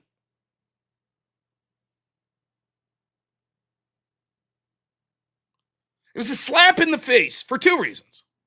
One, it once more showed that even though they're negotiating from a position of weakness, where they're losing the public narrative, where they are the minority in the House and the Senate, and the president is of the opposite party, the Democrats are bargaining from a more powerful position, despite everything being against them. Secondly, this puts the Republicans in the House in a difficult position. Now, the House, they're up for re-election every 2 years. Every single one of them up for election this year, come this November. Now, rightfully, Republicans like myself, voters are going to be like, what the fuck just happened? Wait, what? Incidentally, brief side note, because this part's important. That doesn't sound like norms, does it? 2 a.m. votes with only 5 senators there, shoving through something this important? For the guy that's like, well, we can't force a standing filibuster. Well, we can't end the blue slip tradition. Norms, All of a sudden, norms go out the window when it comes to them going on vacation and giving the Democrats what they want. Now the norms don't matter. When it comes to voter ID, funding deportation, now, well, what can we do? Norms. So now Republicans in the House are in a difficult position. If they sign along with this, they look like they too, like Republicans in the Senate, just caved into the Democrats. And their base is going to be pissed. And every single one of them are up for re-election. So they have to at least pretend to stand on ceremony. So they're like, to Mike Johnson's credit, he's like, yeah, what the fuck is this? No. And by the way, by separating the funding of DHS as a whole, piecemeal, by saying you can fund TSA but not ICE, you take away all of your bargaining potential when it comes to ICE. Democrats are going to be like, no, they get zero. Fuck them. Yeah, but here's our leverage. What leverage? We already funded all the shit we wanted. Go fuck yourself.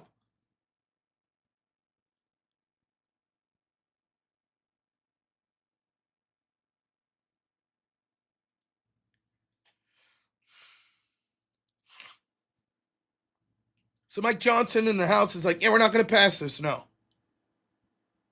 And I don't blame them. And so now, what John Thune and the Republicans in the Senate have effectively done is the Democrats can now say, we pushed a bill out of the Senate to fund TSA, and it's Republicans in the House that won't do it. That's whose fault it is. They're not wrong. They're not wrong at all. It was bipartisan. In fact, not one Republican disagreed with this bill in the Senate. So what's up with these partisan hack Republicans in the House? It's their fault. Actually, it's Democrats. If it's Democrats that's shutting down, how come the Senate, that is controlled by the Republicans, unanimously voted for this?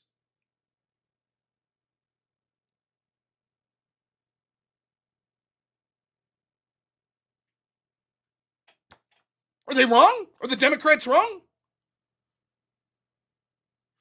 What are you going to say to convince your normie friend? Well, here's the thing.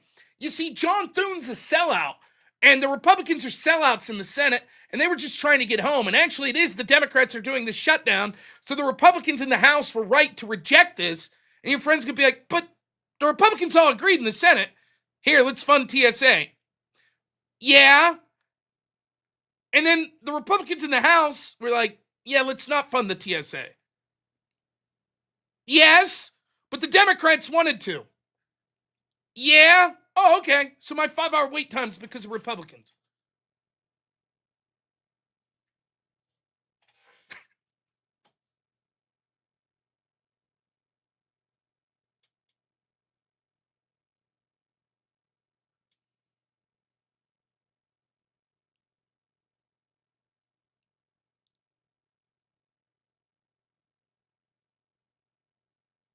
It is not a competency problem. Yes, the Republicans in the Senate are stupid. It is not a laziness problem. Yes, the Republicans in the Senate are incredibly lazy. They hate Trump. They hate their voters. And they hate their agenda. They hate the issues that their own voters like. They don't like the SAVE Act. They don't give a fuck about you, the voter, at all. Thune doesn't care. In fact, let me even give Thune the benefit of the doubt. Because I saw people that I respect talking, well, Thune can't help it, he just doesn't have the votes. True. That's true. Maybe Thune's a good one secretly. And it's just like, what the fuck you want me to do? I only got 42 reliable Republicans. The other ones ain't gonna vote for this shit. What am I supposed to do? Out them. That's what you're supposed to do.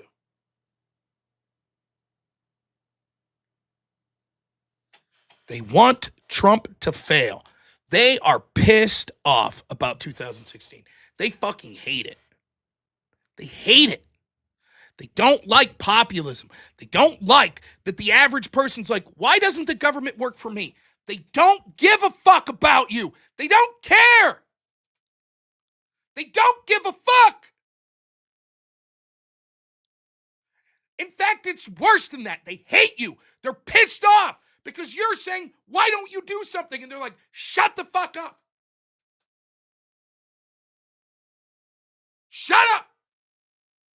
I'm entitled to this job. I'm entitled to the money I get from it. I'm entitled to the lobbyist dollars. Shut your fucking mouth. You mean nothing. Shut there and accept that we give you what little you get and shut the fuck up. That's what they think of you.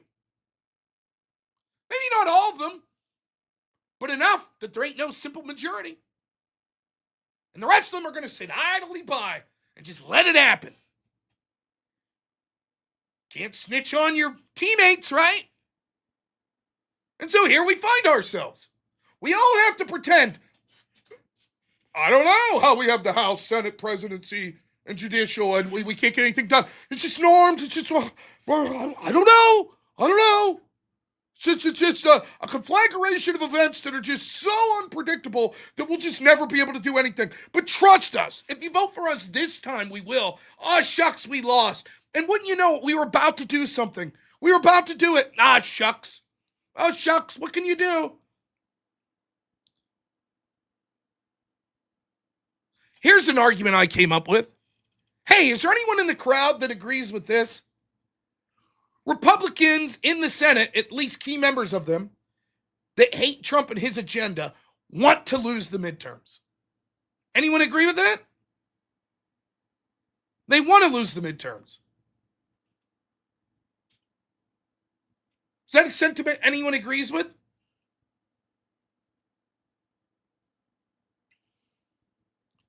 Because if they lose the midterms, they get to be what they always like to be. The minority. Oh, we couldn't do anything.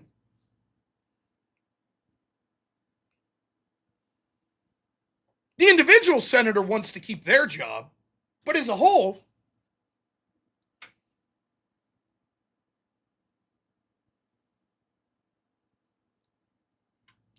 so then, if I hate these fucking piece of shit Republicans that hate their own constituents, maybe I should vote Republican. Maybe that's the best argument I have. Don't lose the House. Make these phony fucking baloney shithead Republican senators again have to come up with excuse after excuse every night as to why they're not getting shit done. At least make them feel like shit, right?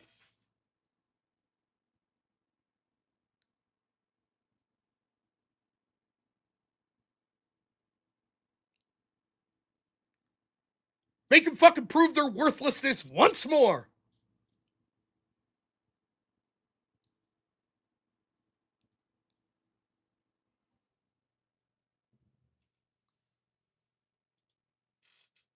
Just think of this. Think of the absurdity of this. Well, Thune says, standing filibuster, Democrats get up there and they just be talking and talking and talking, and, it's going to stop us from doing shit for a long time. So in other words, the Democrats are going to be forced to spend all of their time on camera, 24/7, arguing against an 80-20 issue. That's what you're telling me, Thune? And somehow that's a bad thing for you politically. To force the Democrats to stand up and yell as to why voter ID is Jim Crow and racist. And watch black people be like, what do you mean I'm incapable of getting an ID? What the fuck are you talking about? But that's what you're being told by John Thune. Well, it would be damaging. Really? Fuck, that's the kind of political PR I'd welcome. I'd be like, sure, go ahead. I'll sit right here at the bullpup going like, yeah, go. 80-20 issue. What next? We can't ban biological men in female sports because they'll filibuster? Let them. Good.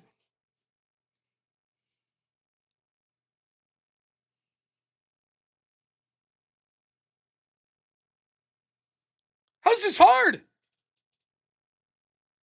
Because it's not a competency problem. Now, here's where it gets frustrating.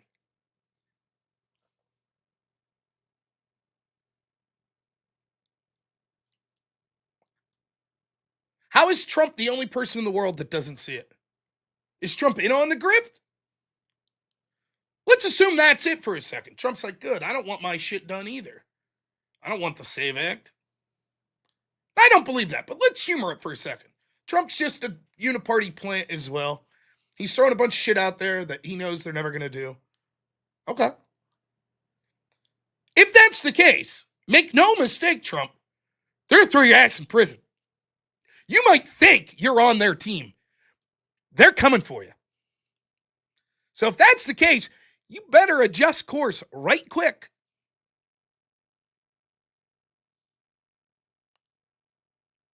The better possibility is, I think Trump wants the SAVE Act. Trump's weak spot is people kissing his ass. And as long as Lindsey Graham kisses his ass,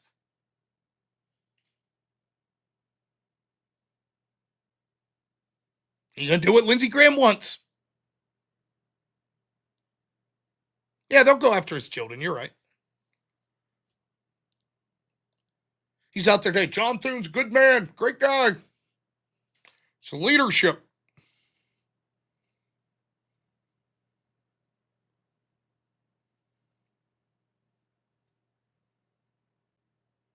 At some point, you just have to, I understand it. Whereas I'm someone who talks about politics, I do it as a job now. I did it as a hobby for years. I'm sort of a nutcase. I'm having trouble getting enthusiastic at this point. I'm tired.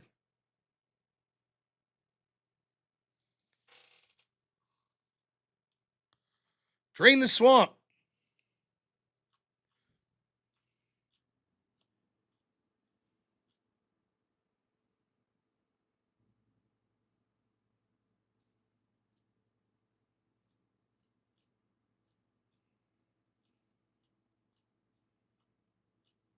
Trump's pardoning fucking corrupt pieces of shit, it looks like, that were engaged in fraud in nursing homes.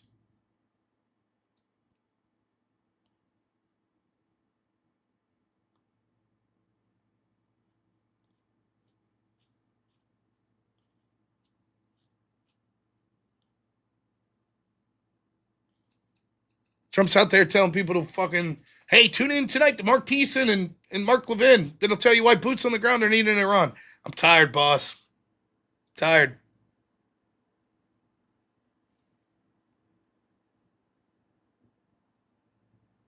Trump will bomb Iran. Half his base is like, what's going on? And then he'll come out the next day and he'll say, hey, we need to cut back on this deport all illegals thing. I'm tired.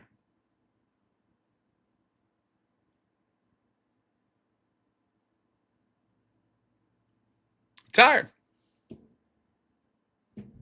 It's John Thune's stunt. Republicans do nothing.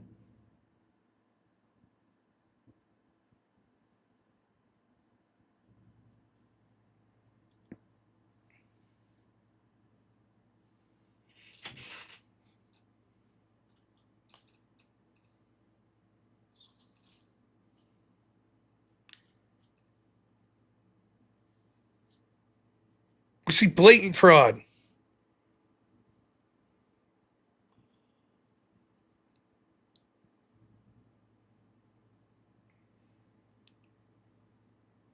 Feeding our future defendant Abdul Abubakar Ali will serve 1 year and 1 day in prison for his role in $25 million fraud scheme. 1 year. Stole $10+ million, has to pay $92,000 in restitution, serves a year in jail. I'll take that deal. Give me $10 million, I'll go spend a year in jail. Sure. I'll pay back $10,000 too. Fair enough?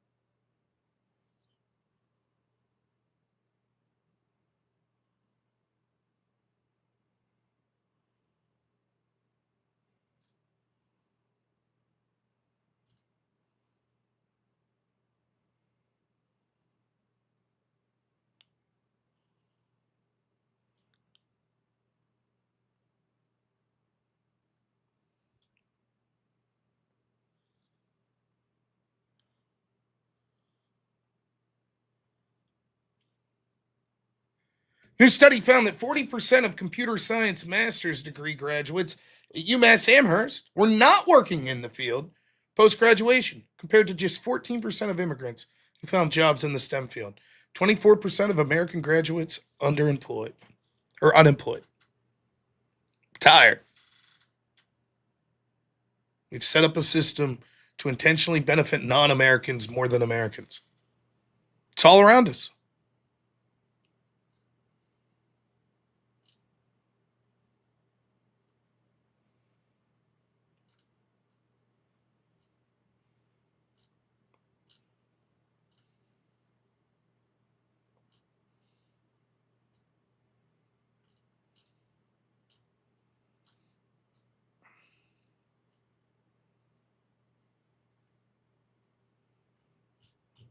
And then, maybe the best one of the day.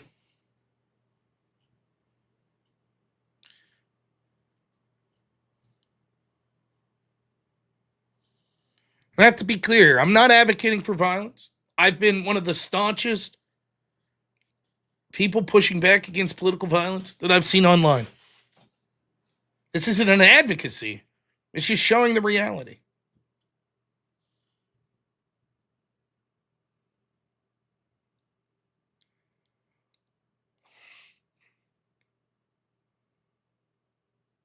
Watson walks free after killing an 84-year-old man in San Francisco in 2021, leaving the community devastated.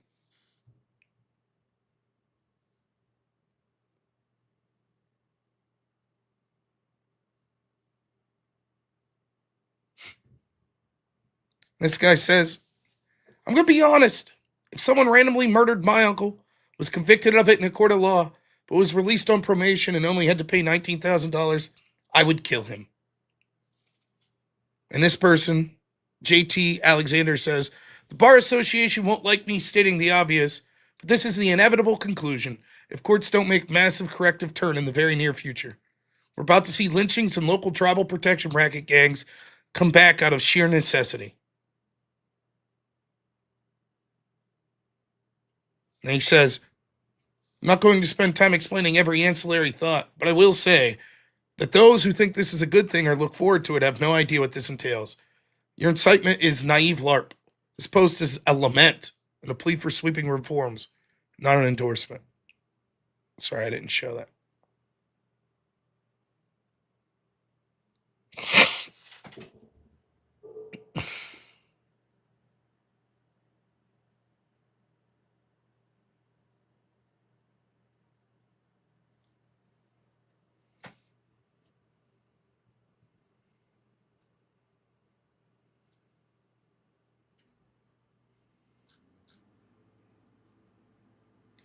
And then this guy, Nick Carter, I thought this was an interesting post.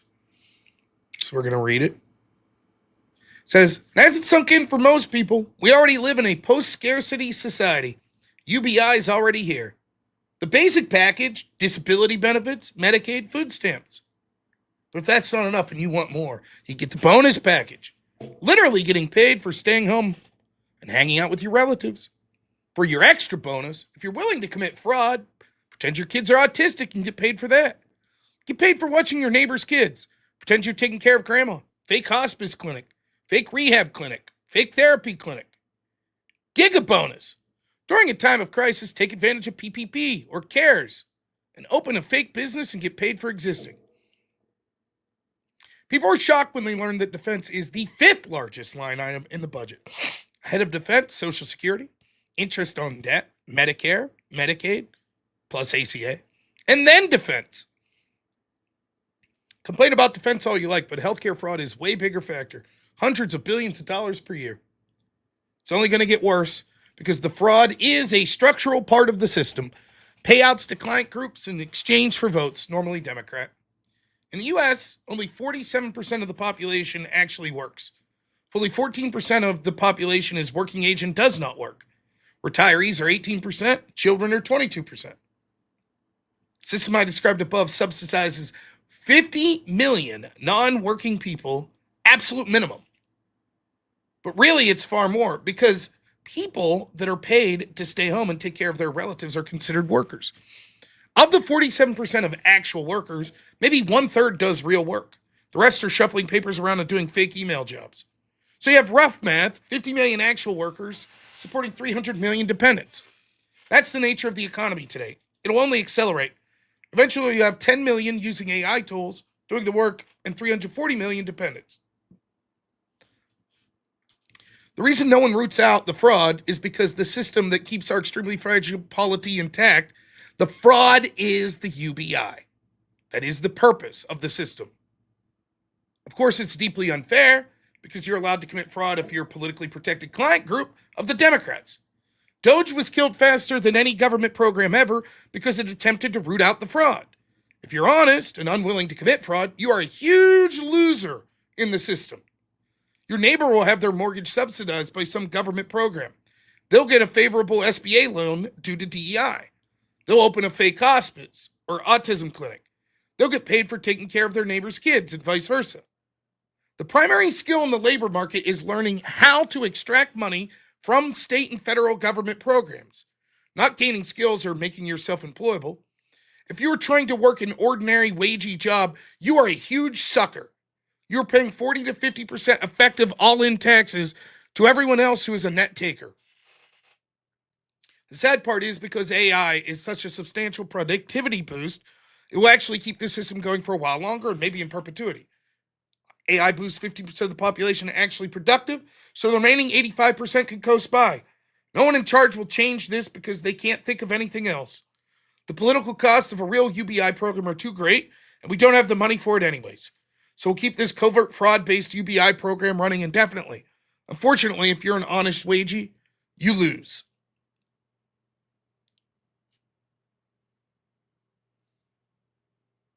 Where's he wrong?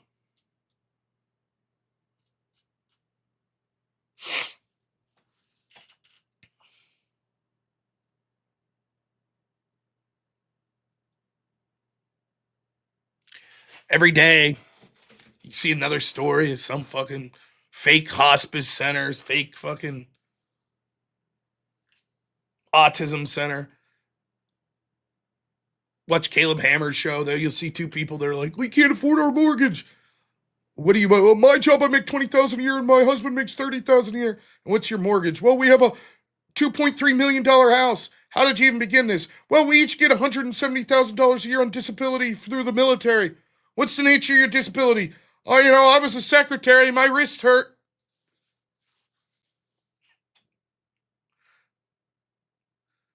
And you just laugh. You're like, what? Now, here's the thing. I'm a piece of shit. I have a fake job. I play whip songs for money. So it's hard for me to complain.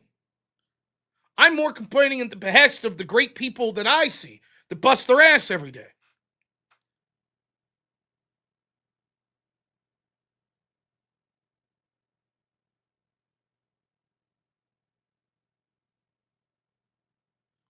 But I did work my ass off for years. Until last year, I was averaging 80, 90 hours a week. Working with adults with autism and stuff.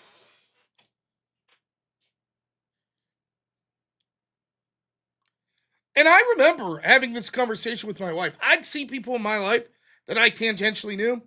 That big disability check came in. They're buying a house. And I'm like, fuck.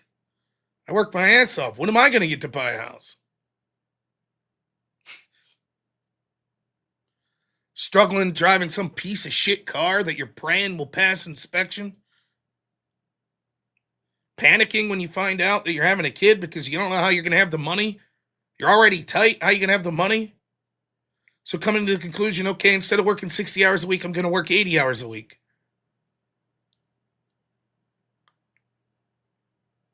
And I'm lucky. Where I'm at, I'm well off compared to others. Then you see people that are just like, fuck it, I'll take advantage of the system. And they're living high in the hog compared to what all the people around me are living. I watch my buddies that are truck drivers go to fucking physicals. Their truck have to be inspected, stuff by DOT. Meanwhile, hundreds of thousands of fucking immigrants coming that can barely speak the fucking language that are getting CDLs. No problem. Driving their wages down. Oh well, there's an answer for that. Work harder, motherfucker.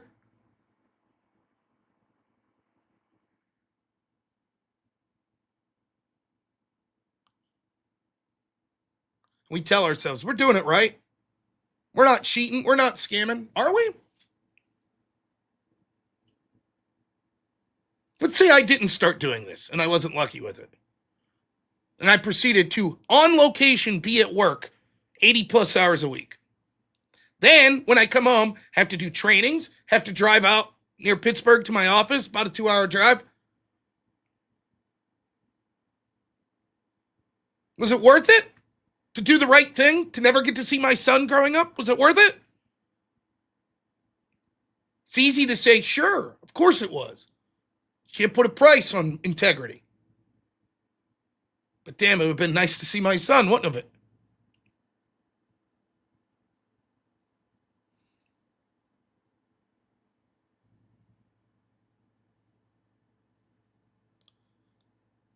It's truly depressing.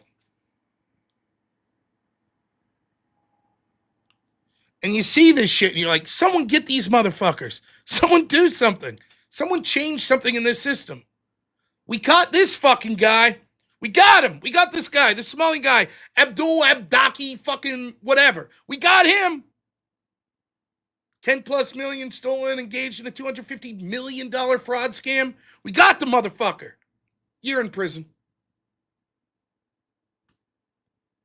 I know people with DUIs that have more time than that.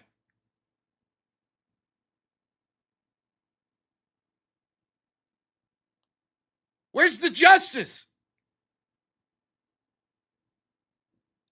When I watch people that make their living or make their name like James O'Keefe going around and doing this stuff, when I watched that video of him the other day, like, why should I even still do this? What's the point? No one gets arrested. We get him dead to rights. Nothing happens.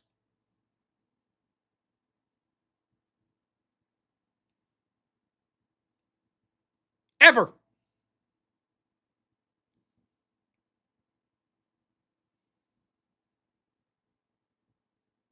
I don't know if he's being deported. Why should that be the answer anyways?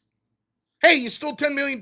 Well, go back home with your $10 million. Sweet. I'll buy a mansion. See you later. I'll send my cousin over next year to bilk another $10 million. Then the punishment will be getting sent back.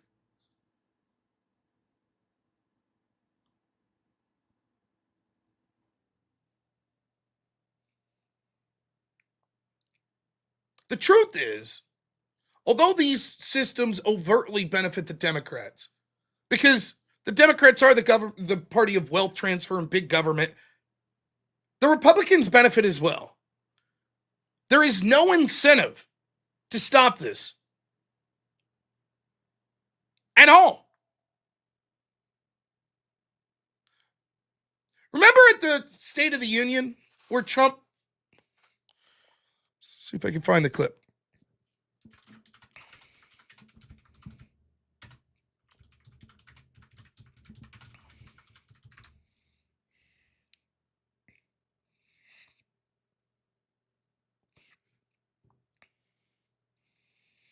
I hope this is the right clip. This is what, a month ago? Since I took office, the typical 401k balance is up by at least $30,000. That's a lot of money. We have millions and millions of people, because the stock market has done so well, setting all those records, your 401ks are way up. Yet half of all of working Americans still do not have access to a retirement plan with matching contributions from an employer. To remedy this gross disparity, I'm announcing that next year my administration will give these often forgotten American workers, great people, the people that built our country, access to the same type of retirement plan offered to every federal worker. We will match your contribution with up to $1,000 each year. As we ensure that all Americans can profit from a rising stock market, let's also ensure that members of Congress cannot corruptly profit from using insider information.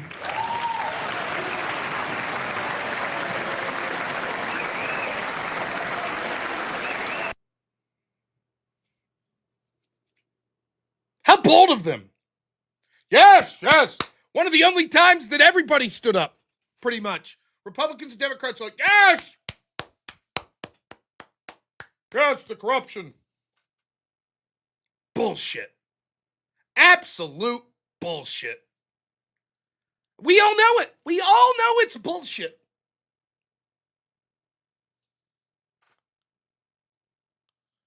And by the way, the same goes for fucking Trump. You don't think that Trump's timing his speeches for the stock market about what's going on with Iran? Bullshit. No one's serious about doing anything about it. It's a joke. They know that the American people, right, left, center, can't fucking stomach it. They can't stomach it. They know it's corrupt. And so they just say what they think they have to say to move the conversation. Yeah, we're going to out the corruption. Yeah, we did it. Yeah. Anyways, see you next year.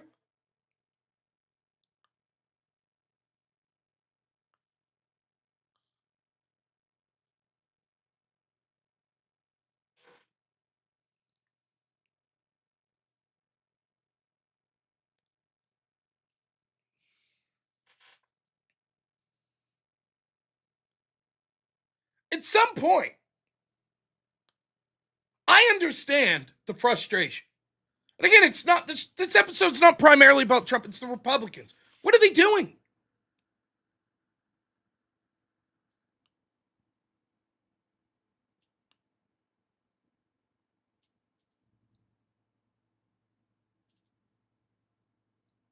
And then maybe the most depressing thought of all. Maybe the most depressing thought of all is you watch Republicans approval in Congress. It could dip to single digits possibly by the end of this. But it's like 20% or some shit. Everybody hates them. Fuck, you're hard pressed to find anything that's got 80% approval or disapproval in this current environment. And yet, they'll be hated. And so you talk to these people. You vote? Yeah, I vote. We think the Republicans good. They're shit. I know. We got to start primarying these people. Well, my guy's good. He's good. I got one of the good ones. Every single district, that's what they'll say. Every single one. My guy's good, everyone else sucks. Then you go to the next guy. My guy's good, everyone else sucks. How do you change that?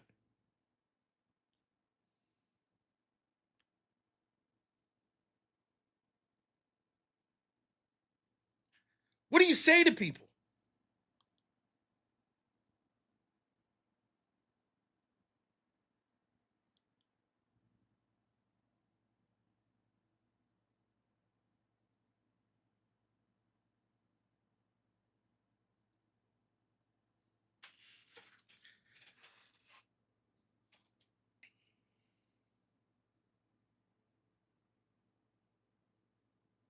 Now, it's not all bad news. The fact that people are getting frustrated at least shows that people can see that there's a problem, which inspires that there's potential to muster people to do something about it. Start culturally, and I think we're making a bunch of cultural gains. We could say things today that would have been verboten 10 years ago. Trans community, racial issues, etc.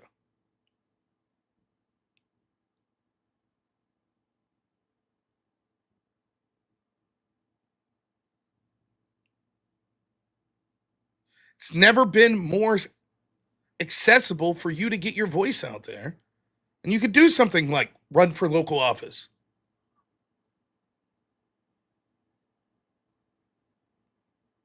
We could keep putting pressure on the politicians that we see as dog shit on our side.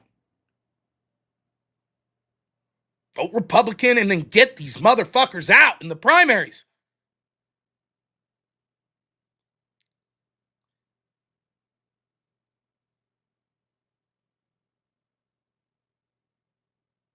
Start a family. Go to church. Do the right thing.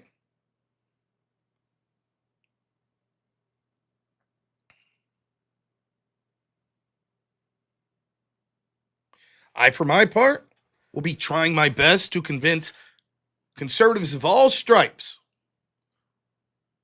the need to redirect course and to get people out, whether it be at the RNC, the state level Republican Party level, the political level. I'm going to try my best to work with them when I can and remove them when I can.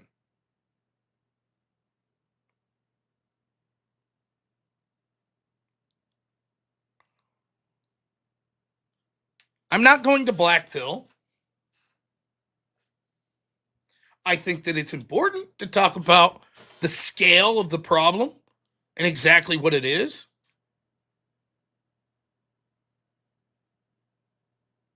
But that doesn't mean that there's no hope.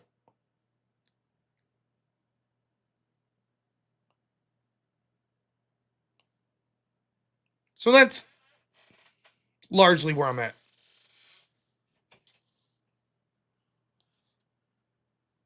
Super chats. We're doing weak tonight, aren't we? That's okay. I did tell people I didn't really care. Marcellery, 2 months a member, says, where there's a whip, there's a way, you psychos. Thank you. Various crazy people, $20 says, thank you, whoever gave me the membership, so paying it back to Rob. Good dude. I salute you, sir. Keep up the good fight. Thank you, man. I appreciate it. It was Bryce Sniper. He gave 100 memberships. Awesome, dude. Naughty Germ, $5. Thank you so much, as always, my friend. Defining ethos, $10. Do I think the White House fraud task force will be effective? No. I don't think it'll do shit. I could be wrong. I hope it does. I think Vance is decent. But why would I have any hope that any of these task force would do shit? I hope it does. I hope people take it seriously, but I won't hold my breath. Memberships cost, I think, $3 a month. I don't know. I think that's the case.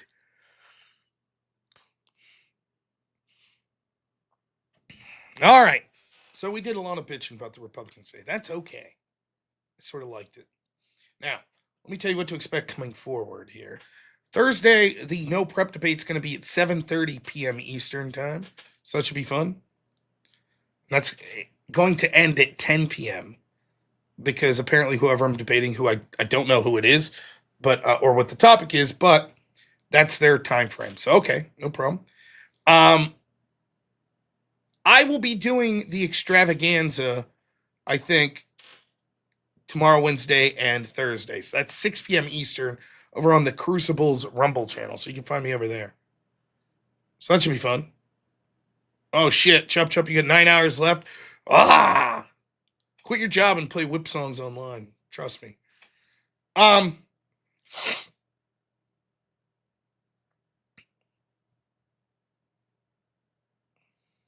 I know, Thursday. This is Monday. I know, right? Just giving people a heads up. Normal shows, then I'll probably just start.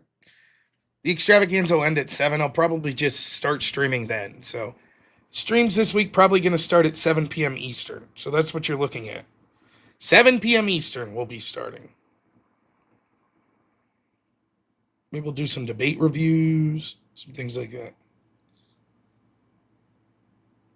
Now, I have to say, although Sniper did donate a shitload of memberships, which is cool, pretty poor showing here on the dono bar.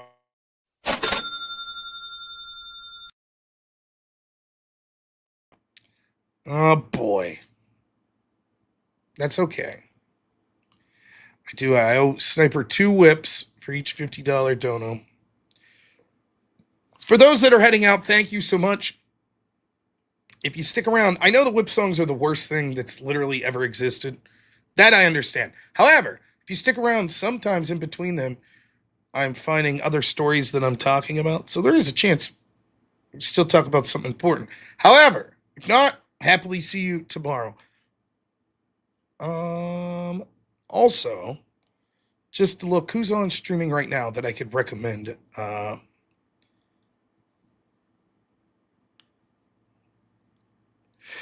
Speakeasy's got a debate going on, so go check out Speakeasy's channel if you like. And we'll be raiding over there after. But for now,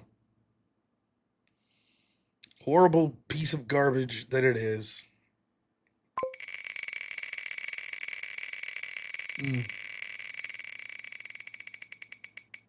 Oh, goodness. What nightmare-inducing song will we have now? Hey, all right.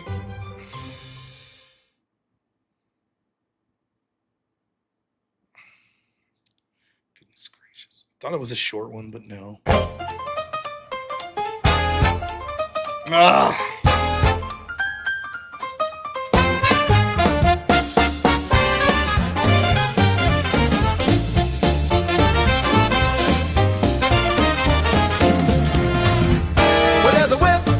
Way. Well, there's a whip, there's a way. We don't want to go to war today, but the Lord of the Land says, nay, nay, nay. We're gonna march all day, all day, all day. Where's a whip? There's a way. Where there's a whip, there's a way. Where there's a whip, there's a way. Where there's a whip, there's a way. Where there's a whip, there's a way. Left, right, left, got a way. Left, right, there's a way. Left, right, left, right, left. Where's the whip? There's a whip, there's a way. A crack on the back, still gonna fight. We're gonna march all day and night and more. But we are the slaves of the Dark Lord's war.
One more.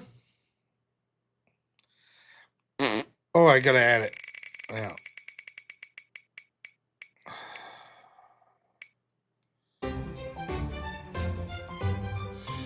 That one doesn't count. It's short. No, not 500 more. Pay up. That's 500 more is $50,000. You put up 50,000, we'll do. All right.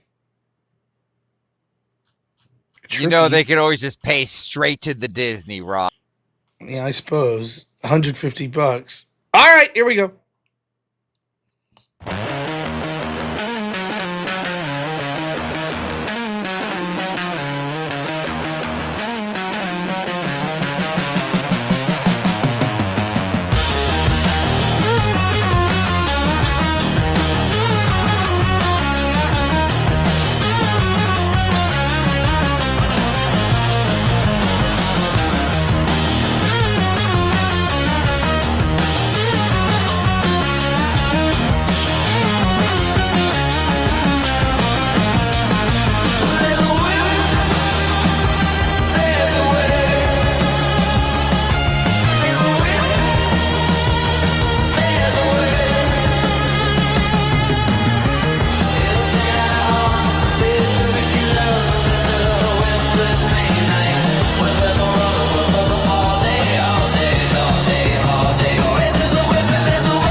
Oh, no!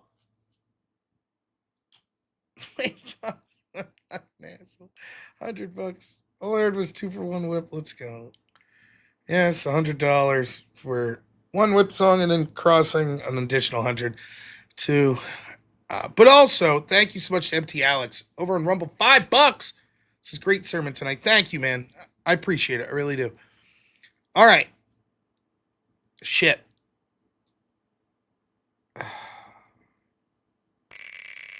Okay.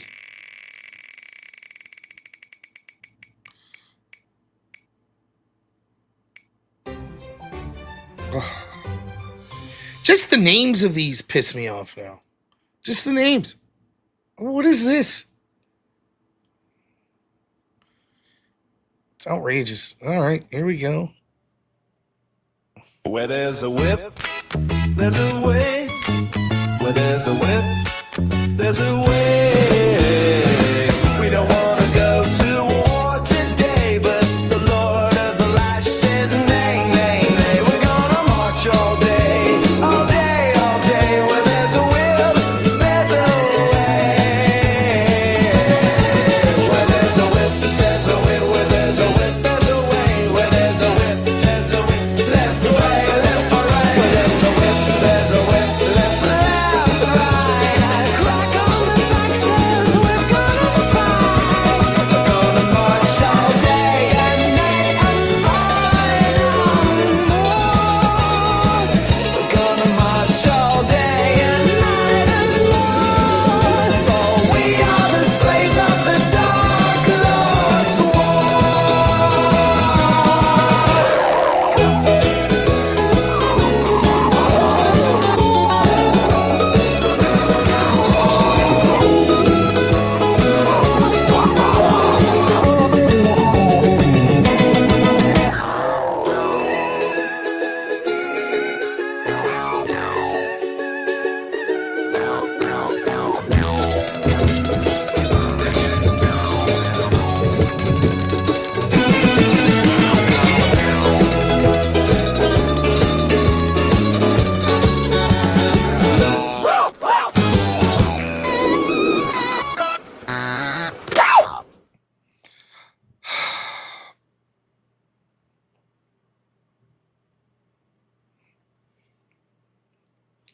So then we're doing. Oh, do I miss? Oh, sniper. Another $20. Thank you so much, my friend. That puts us over 200, so that'll count. 2 more. Done with this shit tonight. Ugh.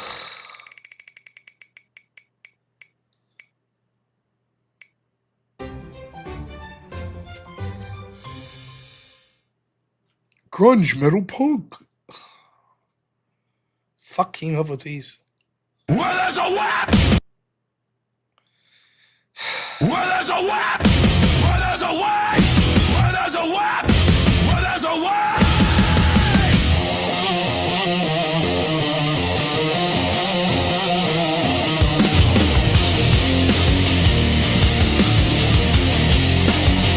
We don't wanna go to war today, but the Lord of the Last says nay, nay, nay. We're gonna march all day, all day, all day.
Nice. We all pleased. We all did it.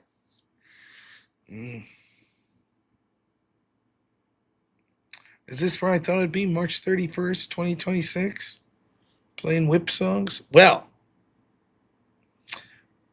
it's been a fun night. I think that's going to be the end of it. It's $96 to another whip song. I don't think we're going to get there. We didn't make our goal tonight at $357. That's okay. It's the end of the month. People are cashed out. You know, I get it. But it sure has been a lot of fun.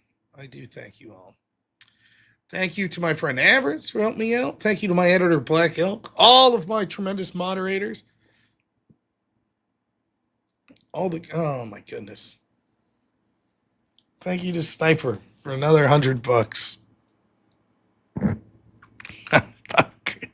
Unbelievable. Thank you. Well, I suppose that's two more. I'm being told by other people you also owe one more extra whip song. You should reach out. Where's the one more? Where's the three? I asked chat. Maybe they got the count. Where do I owe three? Which one did I forget? I don't think I forgot one. Did I? I mean, I'm not even messing with you this time. The chat's up in a roar. Not even me. I said two more than played one. Maybe. All right. It sounds like bullshit. Yippee. Three more. Great. Thank you, Sniper. I love my life. This is great. Oh, great. Why not?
love you guys, but you are crazy.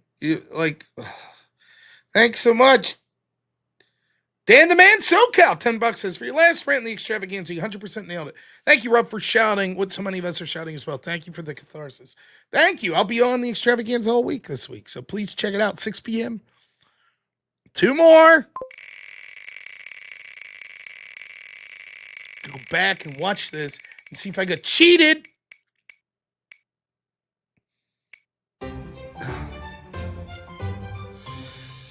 The funny part is every time I see one, I'm like, as if there's one that won't make me do that. There we are, K-pop. There's a way. There's a way. 채찍 있는 곳에는 방법이 있습니다. 채찍 있는 곳에는 방법이 있습니다. 채찍 있는 곳에는 방법이 있습니다. 우리는 오늘 전쟁에 나가고 싶지 않지만 채찍질의 구주는 아니 우리는 하루 종일 We're gonna march all day. All day, all day. 하루 종일 행진할 거야 채찍.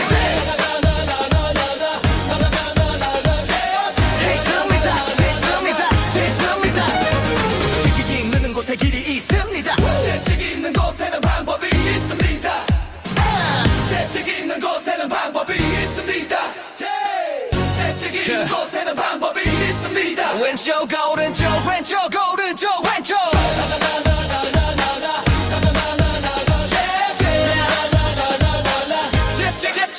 채찍이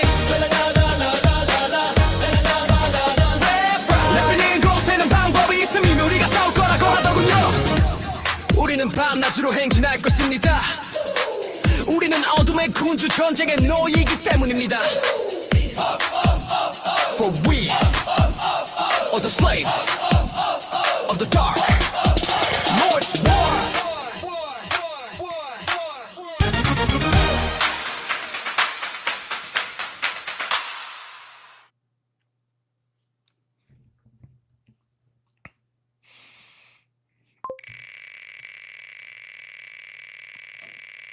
Come on, something short. Let's get out of here with sanity tonight. Wouldn't that be nice?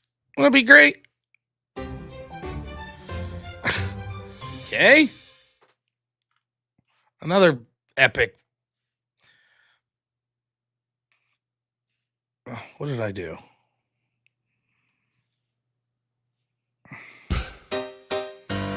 Where there's a whip.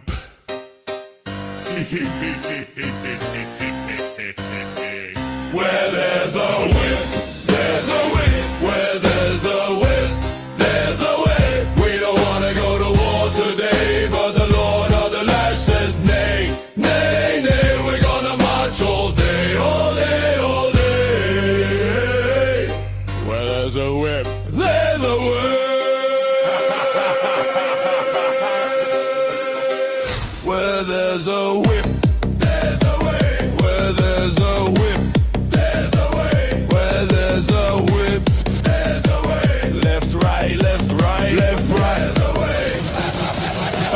On the back says we're gonna fight, we're gonna march all day and night and more, for we are the slaves of the Dark Lord's war.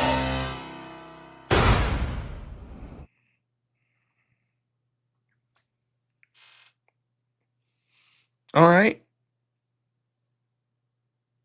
Now, I hesitate to say we're $43 away from the goal. That's okay.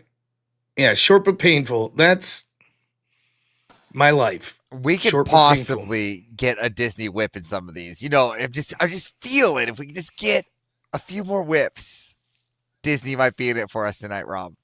Yeah, I suppose that's a 1 in 88. What is it? How many do we have now? We have 98 inputs. 2 of them don't count, though. I gotta.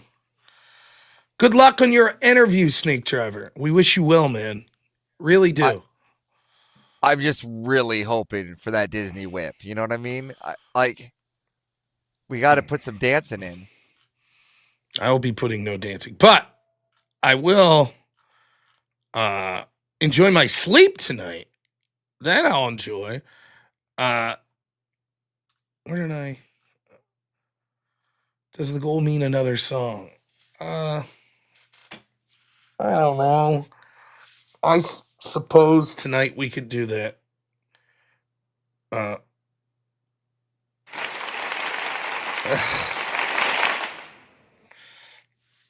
It's been a good night. I've been streaming 4 hours. It's 2 hours with Ryan, 2 hours here. It's been good. I can't complain. Maybe it's time to just cut the losses and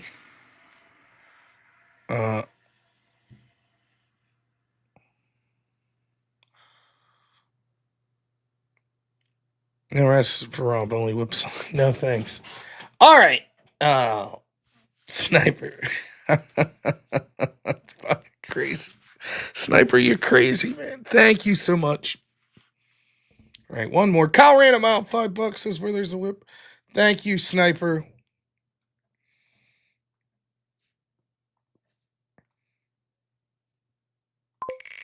Nope, we gotta do this. Yay, where are we going? Oh, yeah. Go!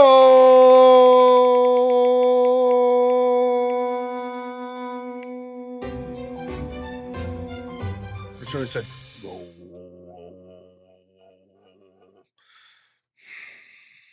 Was it worth it for Mongolian throat music? It's always worth it, Rob. No. It's always worth If I find it.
There's a way.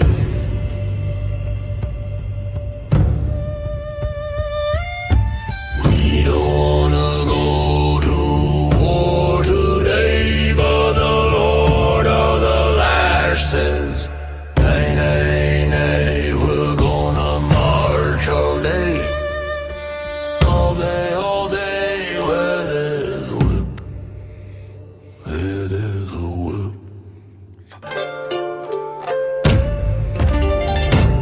There's a way.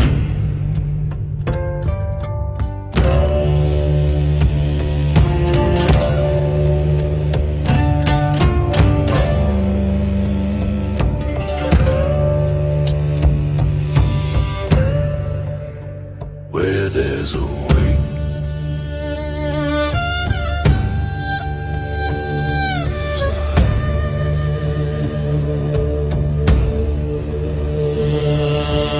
Left, right, left. Where there's a whip, there's a way. Left, right.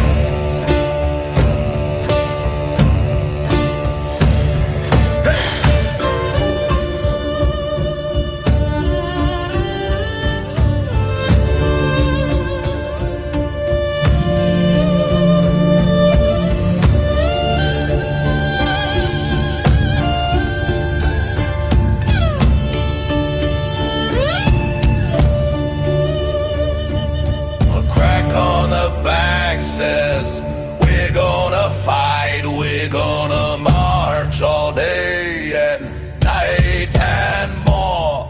For we are the slaves of the Dark Lord's war.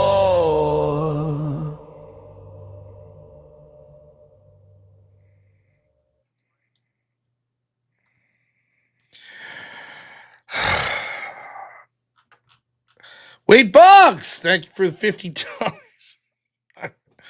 Well, we only have $50 away, so we might as well do another one. That's true. I suppose. Did a good show tonight. We can get a lot of donos. Stick around for the whip shit. Get donos. Oh, chicken. I came up with this one for Wade Boggs. You know, chicken. Mm-hmm. Okay. And guess who paid for this one? I don't remember. Wade Boggs. Oh, well, there you go. Of course. Whoa, where there's a whip, there's a way. Whoa, where there's a whip, there's a whip, there's a way.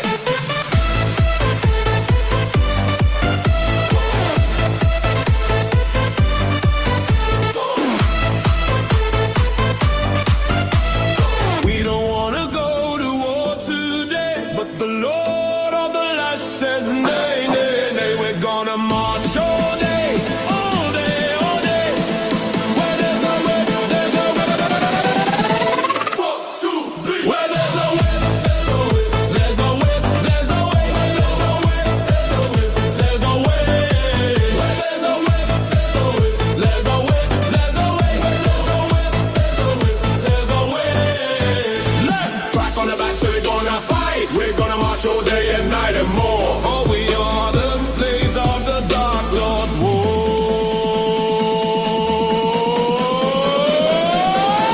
1, 2, 3, hey!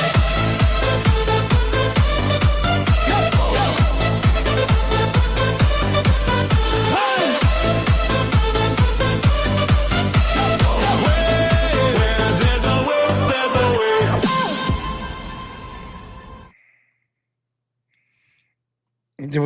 Are we done? Did we get it out of our system? Everybody? We're good? Oh, now listen. Sniper, I thoroughly appreciate the $50. What rhymes with whip? Hip? Zip? Slipping? Because that's only halfway. Someone's going to give another 50.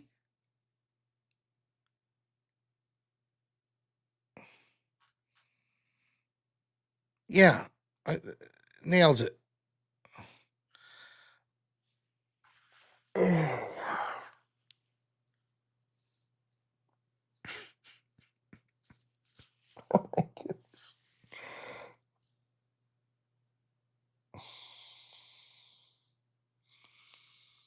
Where's my heart?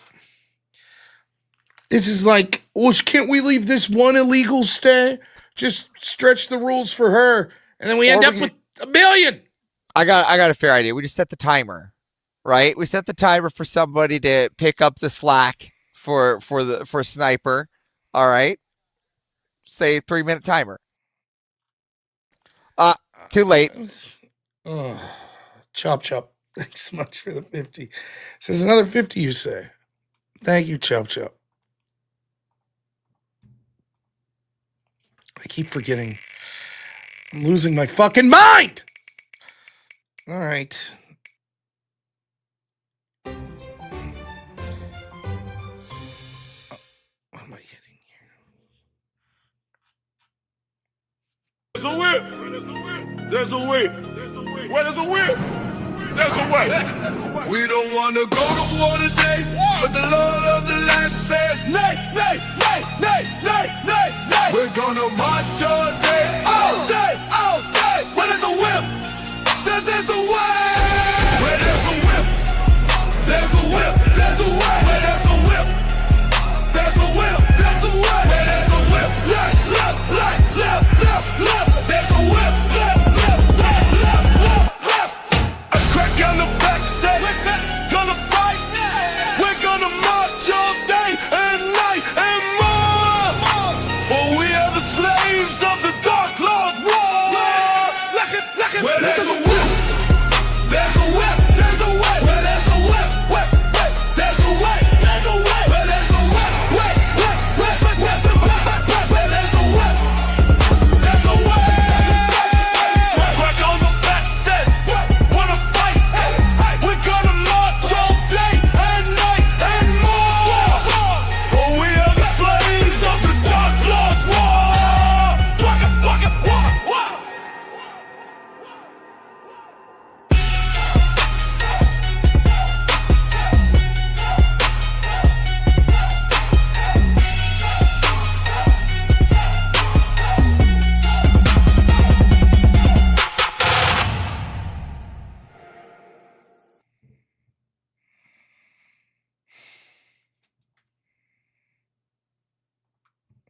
Did we do it? I think we did it. We did it. It's been a great night. You guys are the best. Thank you. Can we go to bed now? Wait, don't they get another whip for passing 100? No. Oh. Come up with this shit. $100 donation is a whip. If you go past 100, that's a whip. We had two $50 donations. That's past 100, but it's not a $100 donation. One. Yes, I invented something that got out of control like Skynet. Yes. I don't know another. Why would I owe another? Look at these people. My own mods, people turning against me. Yeah. No.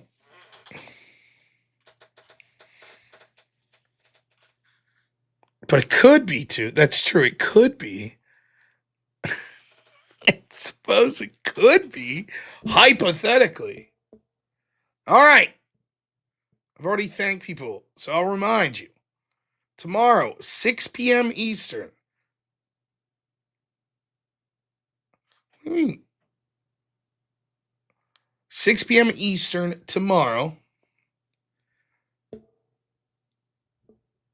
I will be on the Crucible's Rumble channel on the Extravaganza. Should be fun. And then I'll probably just start streaming on my channel right after that at 7.